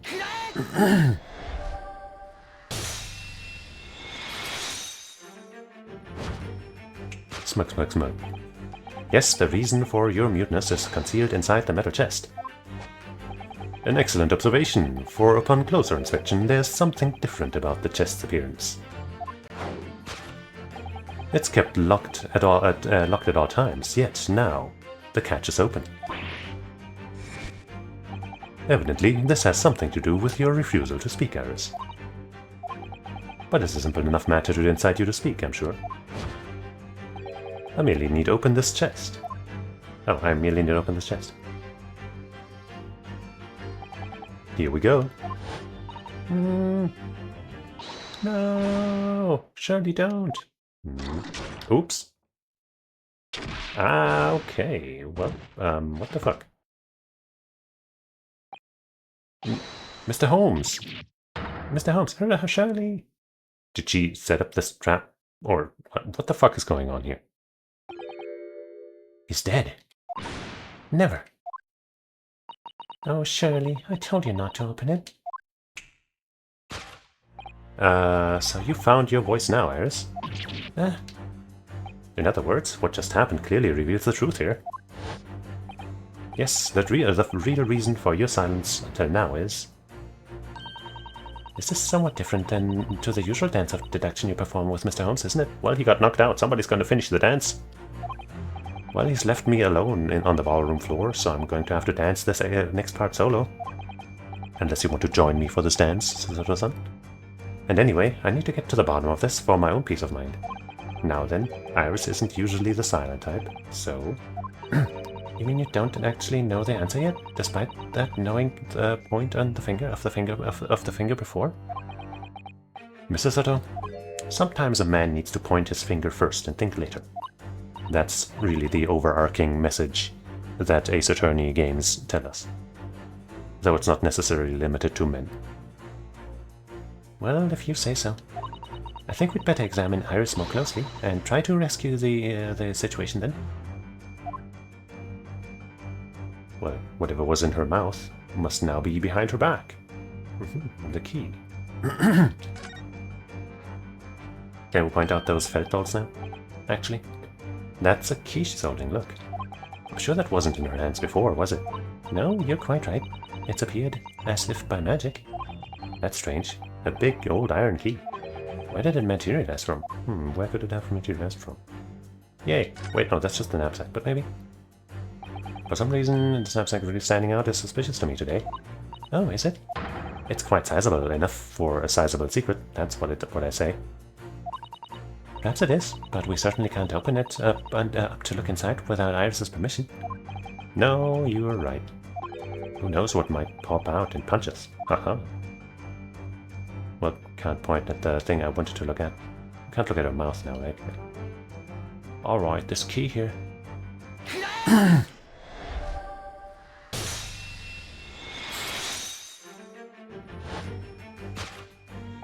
Yes, the real reason for your silence until now is that key behind your back.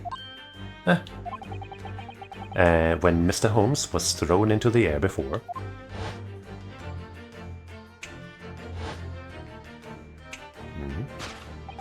just before you called out to try and stop him, you slipped something out of your mouth. That something is the key now in your hands, no doubt the key to the chest. She must have been in a real panic to hide it in her mouth rather than a pocket or something. You're so clever, Bruno. So now it becomes clear. Thanks to Mr. Holmes's graphic demonstration, we can well imagine what happened here. But how and why? But Professor Mikotoba also opened that metal chest, only to be punched into the air. And land sprawled on the settee. But wait, that doesn't explain all the facts.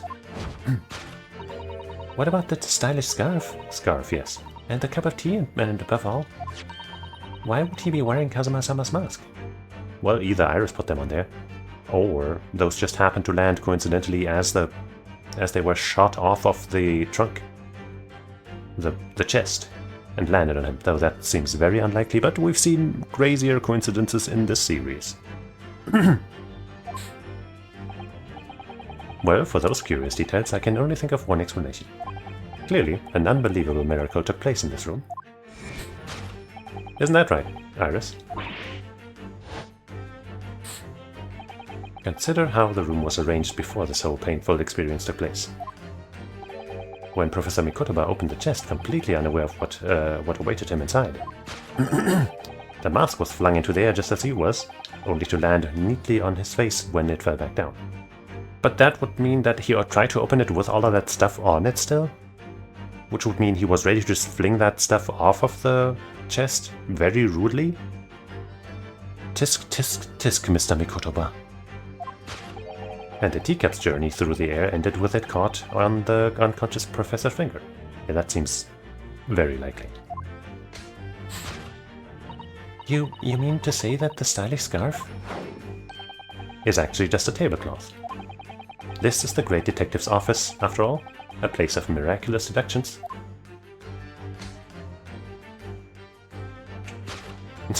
Come on, do the thing. Yay! Would you expect anything less?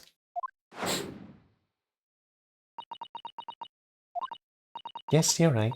It happened exactly as you said. Brilliant, Bruno. Okay, but how? What and why? Was there never anything in there? Was it all a trap? All along? What? Thus concludes Ryunosuke Naruto's great deduction of this punchy puzzle. Aha. So then, why don't I make a fresh pot of tea for us?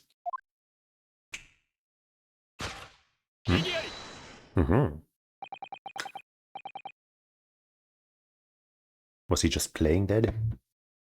An admirable performance, Mr. Naruto. But in the final act of the show here, you rather missed everything of importance. Mr. Holmes, if you would cast your mind back to my earlier deduction. Iris, clearly you're hiding a great secret. Damn, a bit of a remix on the song now. She is, from the look on her face. Mr. Holmes must be right. Whatever that great secret is, the cat isn't out of the bag yet. So I put it to you again. You were attempting to abscond with that coffee cup. It really is a shame about Mr. Holmes' cup. It must have been smashed when Professor Mikotoba opened the chest.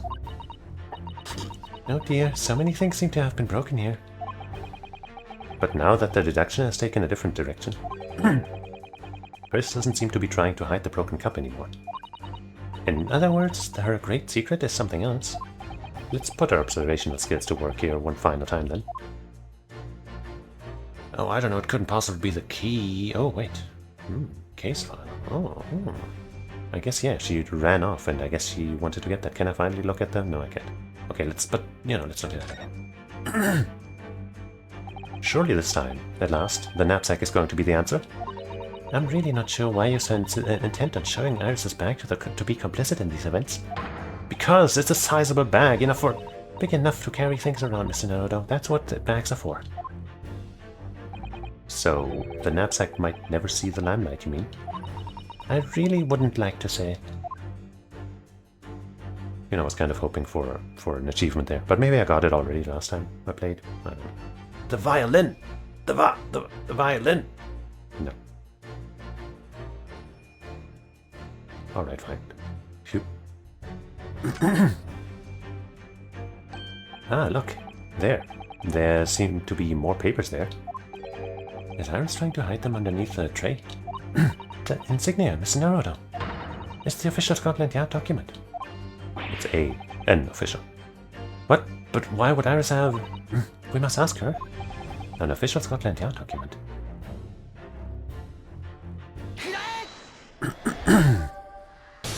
Maybe it would be smarter not to reveal it so that Holmes doesn't find out, but, you know, we fight for the truth.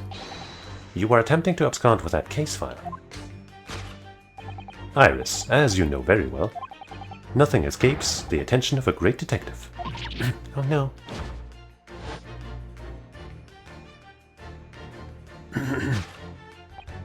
We visited Scotland Yard's autopsy laboratory earlier today, and Dr. Gorey informed us that the autopsy report of Clint Van Zieks had gone missing. Clint Van Zieks? Yes, I do seem to recall that some years ago I asked to see the report in question. You were with me, weren't you, Iris?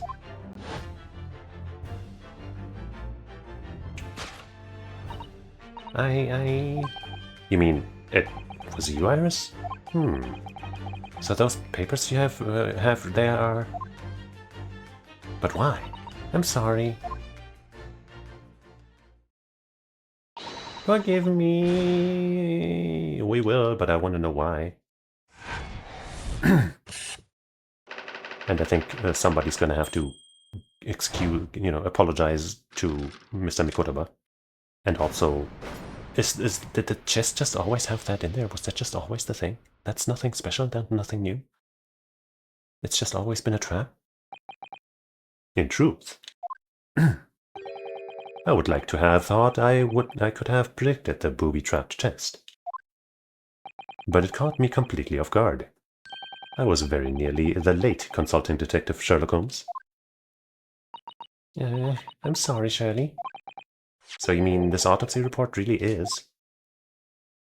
Yes, I took it from the lab, even though I knew it was very important. But why? Was there something in it that troubled you, Iris? Was your father's name on it? Not exactly something that troubled me. Something I'd been looking for. When I saw this report, when I saw the writing on it, I knew it was Daddy's. The writing? Your father's writing? What do you mean? You really mean? Iris? It must be something that's hard for her to talk about. Forgive me for interrupting, my dear fellows. Mr. Holmes, what is it? I feel as though the poor unconscious gentleman on the settee has been somewhat forgotten. Who? Ah, father. Perhaps we should find our guest somewhere more peaceful to rest. Mr. Naruto. Yes? Would you be so kind as to lend him your bed? We must do our very best to make him comfortable, I feel. Oh, yes, of course. I'll help you carry him up. So will I. No, I can manage alone, thank you. You have tea to enjoy. We wouldn't want Iris's brew to stew. Because there's no better way to make the professor comfortable than dragging him upstairs like a trunk. I mean, hey, he won't know. I wonder, perhaps that was deliberate. Surely not. Maybe Mr. Holmes is making himself scarce to give Iris the chance to talk more freely. I mean, yeah. We must use this opportunity to talk with Iris. And find out what's going on. But also I want to open this, no? Okay.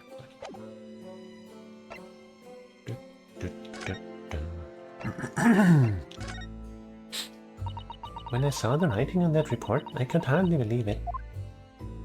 I knew that handwriting. I thought to myself. You were 8 then. What the fuck? because it was the same as the writing you'd seen on your father's case notes? Exactly. I was desperate to compare the two properly. I needed to see them side by side. I asked the doctor in the laboratory, but I was told I couldn't take the report away. So you just did it anyway. And even worse, I was told that the first and last time we'd be allowed... that was the first and last time we'd be allowed to even look at it there. So you decided to steal it. When I compared the autopsy report with the case notes I had here, there was no doubt. The handwriting was exactly the same. It was Daddy's. And the signature of the coroner at the bottom of the autopsy report. Wait, so that was saying that. Read Dr. John H. Watson. So that's how I finally found out. I learned Daddy's name at last. Wait, you never knew it? I see. Ever since then, I've called myself Iris Watson. Oh. And that's also when I had the brilliant idea of writing stories all about Daddy's exciting times with Shirley. Oh. I decided there and then that I'd write The Adventures of Sherlock Holmes. She didn't have a last name before then? What the hell? Oh, Iris, I had no idea the stories had quite such a deep personal significance to you. I can see why the autopsy report was so important to her now. Can we look at it, though? And why she was prepared to break the law to get her hands on it. Right, we didn't get it into evidence, did we? Yeah, no. Would you like to tell us about it, Iris? About your father? I'm sure I told you before, didn't I? That Daddy used to be Shirley's partner. Yes, and that notes about all the cases they... yeah, that notes about all the... Shouldn't be the notes or something? That notes all about the cases they solved together are... Oh, that... okay, now I see. Are kept inside the metal chest. That's right. Shirley told me, you see. He said that Daddy's somewhere far away now, so we can't meet. That's one way of describing it. Then, when I secretly unlocked the chest and read through the papers inside, I started to build up a picture in my head of what Daddy must be like. Well, that's only natural. You're just like any other girl of your age. Yeah, totally. I read that Daddy was a professor of medical science, so I studied and took my degree too. Well, that's only natural, I suppose. In that respect, you're not quite like any other girl of your age, though. Well... But there was one thing that I could never find out. Daddy's name. That seems so weird. His name wasn't anywhere on any of the notes that he'd made about his work with Shirley. I guess if it was from his perspective, then I guess it makes some sense. But then one day... That's what happened, is it? When you saw this autopsy report, you finally managed to work it out. Is that right? Yes. So it was the handwriting in the report that caught her eye. Huh. I must apologize, Iris. This is really all my fault. Shirley? I made a promise, you see, that until the time was right, I'd keep the details about your father a secret. I know. I've been very naughty. I'll take the autopsy report back to Dr. Gorey and apologize, I promise. Yes, we'll go together, I think. But can I see it first? Then let me look after it for you until we get there. Okay. Let me take a gander. Clint Van Ziek, he was 33 at the time. British. 31st of May. Wait, that's May, not October. I was like, oh, what a coincidence, but no. Death from a single stab wound to the heart. Other superficial external wounds indicative of a duel. Oh. Recent scarlet ink stains visible on the little and ring fingers of the right hand, but no document in corresponding ink was found. Autopsy findings. Vital evidence recovered from the victim's stomach during autopsy. Credit to Inspector Gregson for petitioning so doggedly for the autopsy procedure. No internal trauma noted anywhere in the body. John H. Watson. Okay. I must go and water my herbs, I think. That what you call making tea? I'll see you all later. Poor Iris. She must be feeling awful. I know Mr. Holmes is here for her, but still.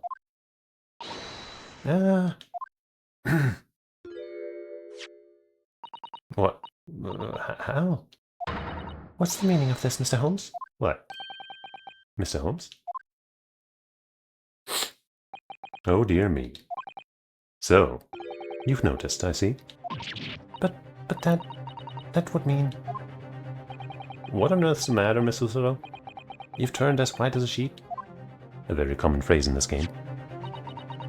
It's this autopsy report, Mr. Naruto. The one from 10 years ago. The writing isn't Dr. Watson's at all. Oh. Huh? What do you mean? Is it your own father's? How could you possibly know that? Because I know this writing very well. This writing is my father's. Dun dun dun. What? Professor Mikutoba's? Huh? Indeed, it's true. And now you know. My dear fellows. Now you know, my dear fellows. No, I don't know anything. What on earth does all of this mean, Mr. Holmes? Because the idea that's slowly forming in my mind, it's just too extraordinary to believe. Please, you have to explain. Surely not.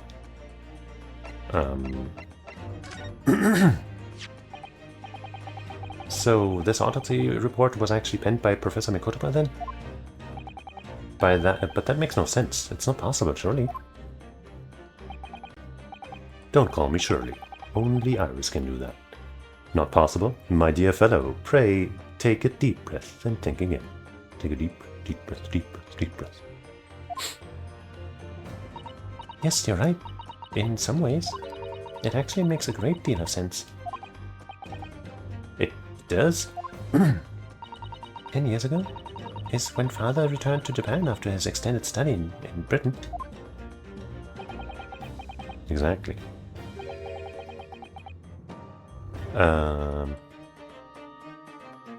And prior to his return, where was Dr. Mikotoba engaged? Ah, of course. He was an assistant in Dr. Watson's laboratory, learning about forensic science. And as an assistant, he would have aided with the dissection work, making detailed notes, which would be assembled into the full autopsy report. Once the work was complete, he, the head coroner, would check the contents and put his signature on the document. So everything other than the signature was written by Eugen. In other words, the only writings of Dr. Watson's in the report would be his signature at the end. That's what I just said. I see. So Iris got the wrong end of the stick, you mean? She saw that and assumed the whole report had been written by Dr. John H. Watson. Which is very understandable, of course. Yeah, but that tells us. What a complicated situation.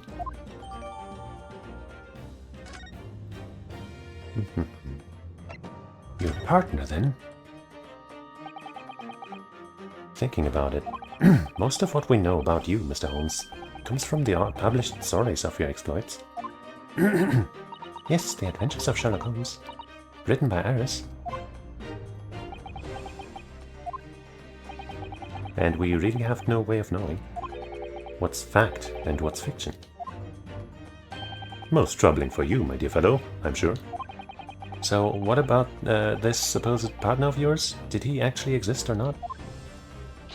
Ah, you've come straight to the point, I see. And please come straight to the answer.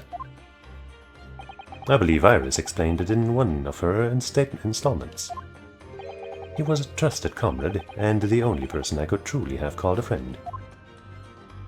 And did this partner of yours truly make a record of all your cases? Are his notes really stored inside that metal chest? Other than the trap? Absolutely, my dear madame. Absolutely. So, where's your partner now? Sleeping in my bed. We rarely meet. You see, he lives on the other side of the world. But if this autopsy report and the record of all your old cases were penned by the same hand, and if the autopsy report was written, though not signed, by your famous partner, there would be only one logical conclusion. Pray, impress me. Your partner would have to be Yujin Mikutoba. In other words, Mrs. Sato's father. On my word, Mr. Naruhodo. Yes? You are coming along wonderfully. You have hit upon the method at last. You finally grasped the art of deduction. I feel like we've done that a lot, but hey. You mean to say? Allow me to introduce you. He's here. To my great friend and partner, the King of Germany. What? Wait, what? It's not him? Shit. Professor Mikutoba? Dun dun dun. So I guess him checking the chest was him checking for his own work? Does this mean that you're the real Dr. Watson? No, my dear. I'm still my old self, Nugent Mikutoba, your father. Oh, of course. This is obviously too much for Susato-san to take in. Yeah, that's a rather shocking revelation, isn't it? I must say, though, how my old friend has attained worldwide celebrity. Celebrity as a great mystery solver is the greatest mystery of all. I still remember the first time we met. Pray remind me, when was it again, Mr. Mikutoba? 16 years ago, Holmes. Yes, quite. 16 years ago. How old is Holmes again? Isn't he like 32 or something? 34. Okay, well, he was a pretty young detective, I guess.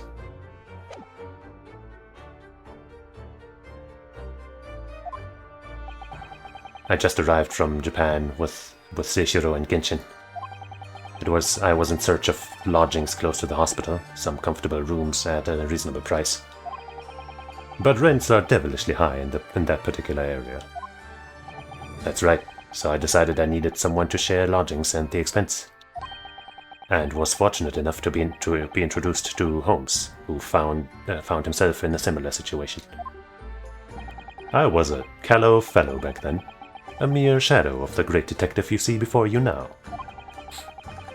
I was working at the hospital's chemical laboratory at the time, indulging my curiosities for a little gain.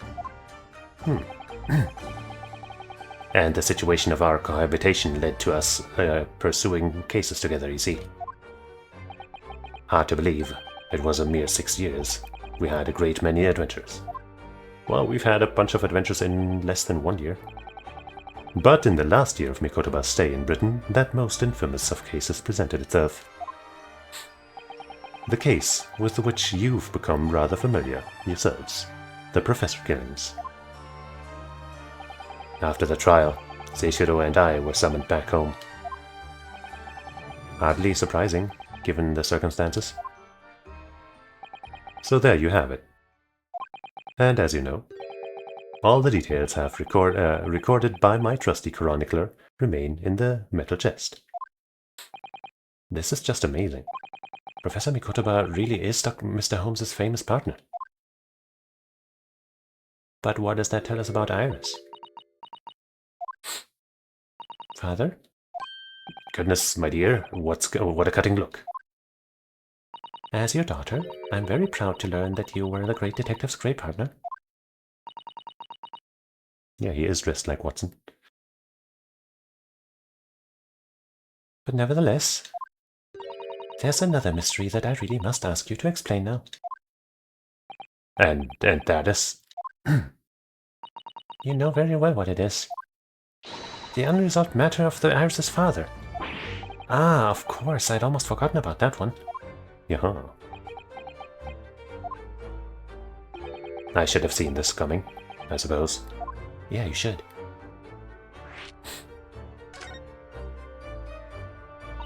Iris told us that all the notes about the great detective's adventures that are in the metal chest were written by her father. Isn't that correct, Mr. Holmes? That is indeed what I told young Iris. But if you were Mr. Holmes's partner, father, and you wrote all those notes, case notes, then Iris's father must be you. Ah. Come on, give him a Susato takedown. Upon my word, Mr. Sato. You are coming along wonderfully as well. You too have hit upon the method at last. You finally grasped the art of deduction. What?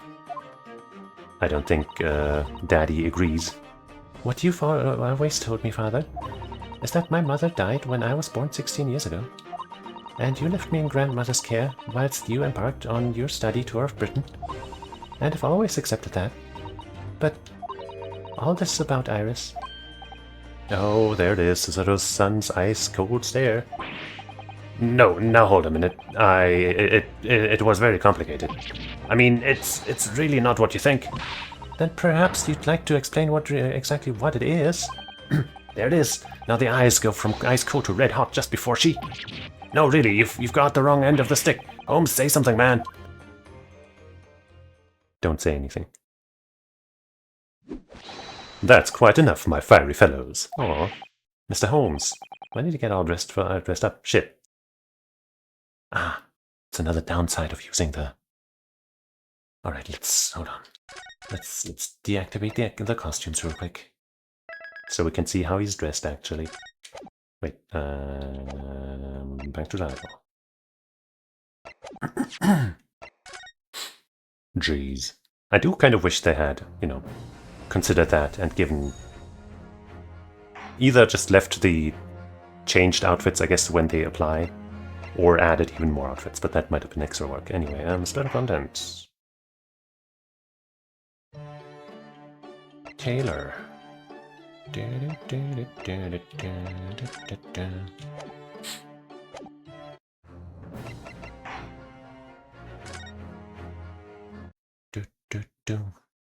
Wait, was he dressed differently? I guess maybe he just had his shirt on without the jacket or something. I don't know. Whatever. Whilst I don't like to interrupt this exciting exploration of the past, Mikotoba and I have an urgent matter that requires a short excursion. You can't just leave like that. But it's very late, Mr. Holmes. Where must you go? Why, my dear madame, is that not obvious? My partner and I must pursue our natural enemies. So, get your coat, Mikotoba. The game is afoot. But Holmes, I really must give Susato a full explanation, I think. Later, my dear fellow, later. Our carriage awaits downstairs already. Oh yeah, I guess it's the mask that indicates it, yeah. I just thought he actually had put something else on. Like, in the first case of this game, if you use Susato's outfit, her, alternative outfit, you don't see her cross-dress outfit. So I thought maybe there wasn't another case like that here, that he had something special on. Something unique. You haven't changed it one iota, have you? I mean, really. I visited our home after 10 long years, and when I open that chest in a fit of nostalgia, I quite inexplicably pass out. And as if that wasn't enough, when I eventually regain consciousness, I'm plunged straight into all this. It is rather a lot. Father, please, go with Mr. Holmes now. What? I've no doubt that whatever happened, you were acting in everyone's best interests. She's so nice. I trust you completely.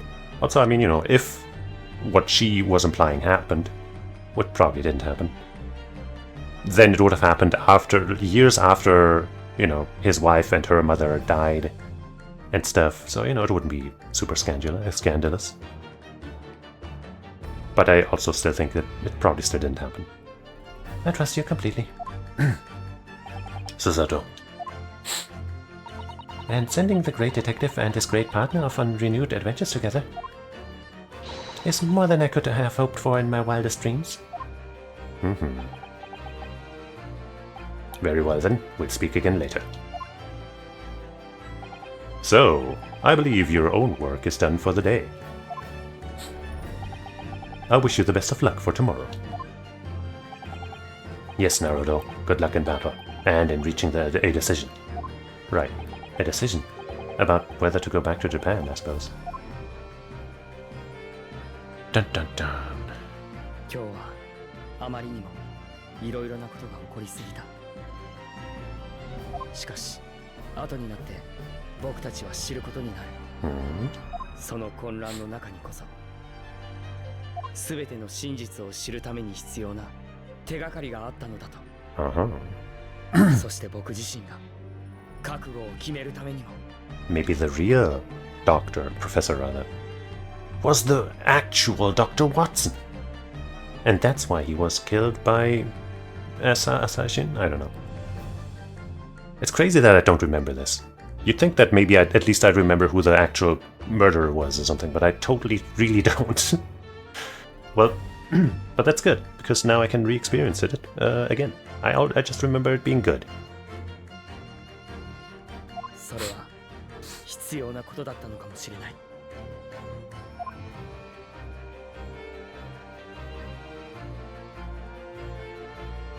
Fantastic stuff. And, oh. Okay, I guess we're continuing the trial in a fifth case, rather than just this fourth case being longer.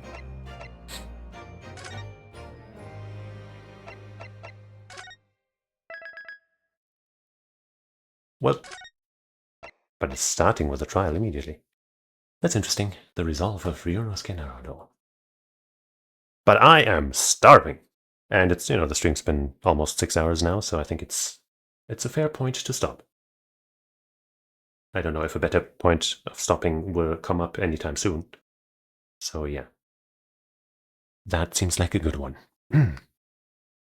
So, I'm gonna thank you for watching, hanging out, and getting all dramatic with me, I guess. I don't know. And I hope you'll join me again sometime. I will probably resume this tomorrow. Given that it started an entirely new episode, we're probably not gonna be able to finish tomorrow unless I go super long, which would be hard on my voice probably. But we'll see. But yeah, probably gonna continue tomorrow.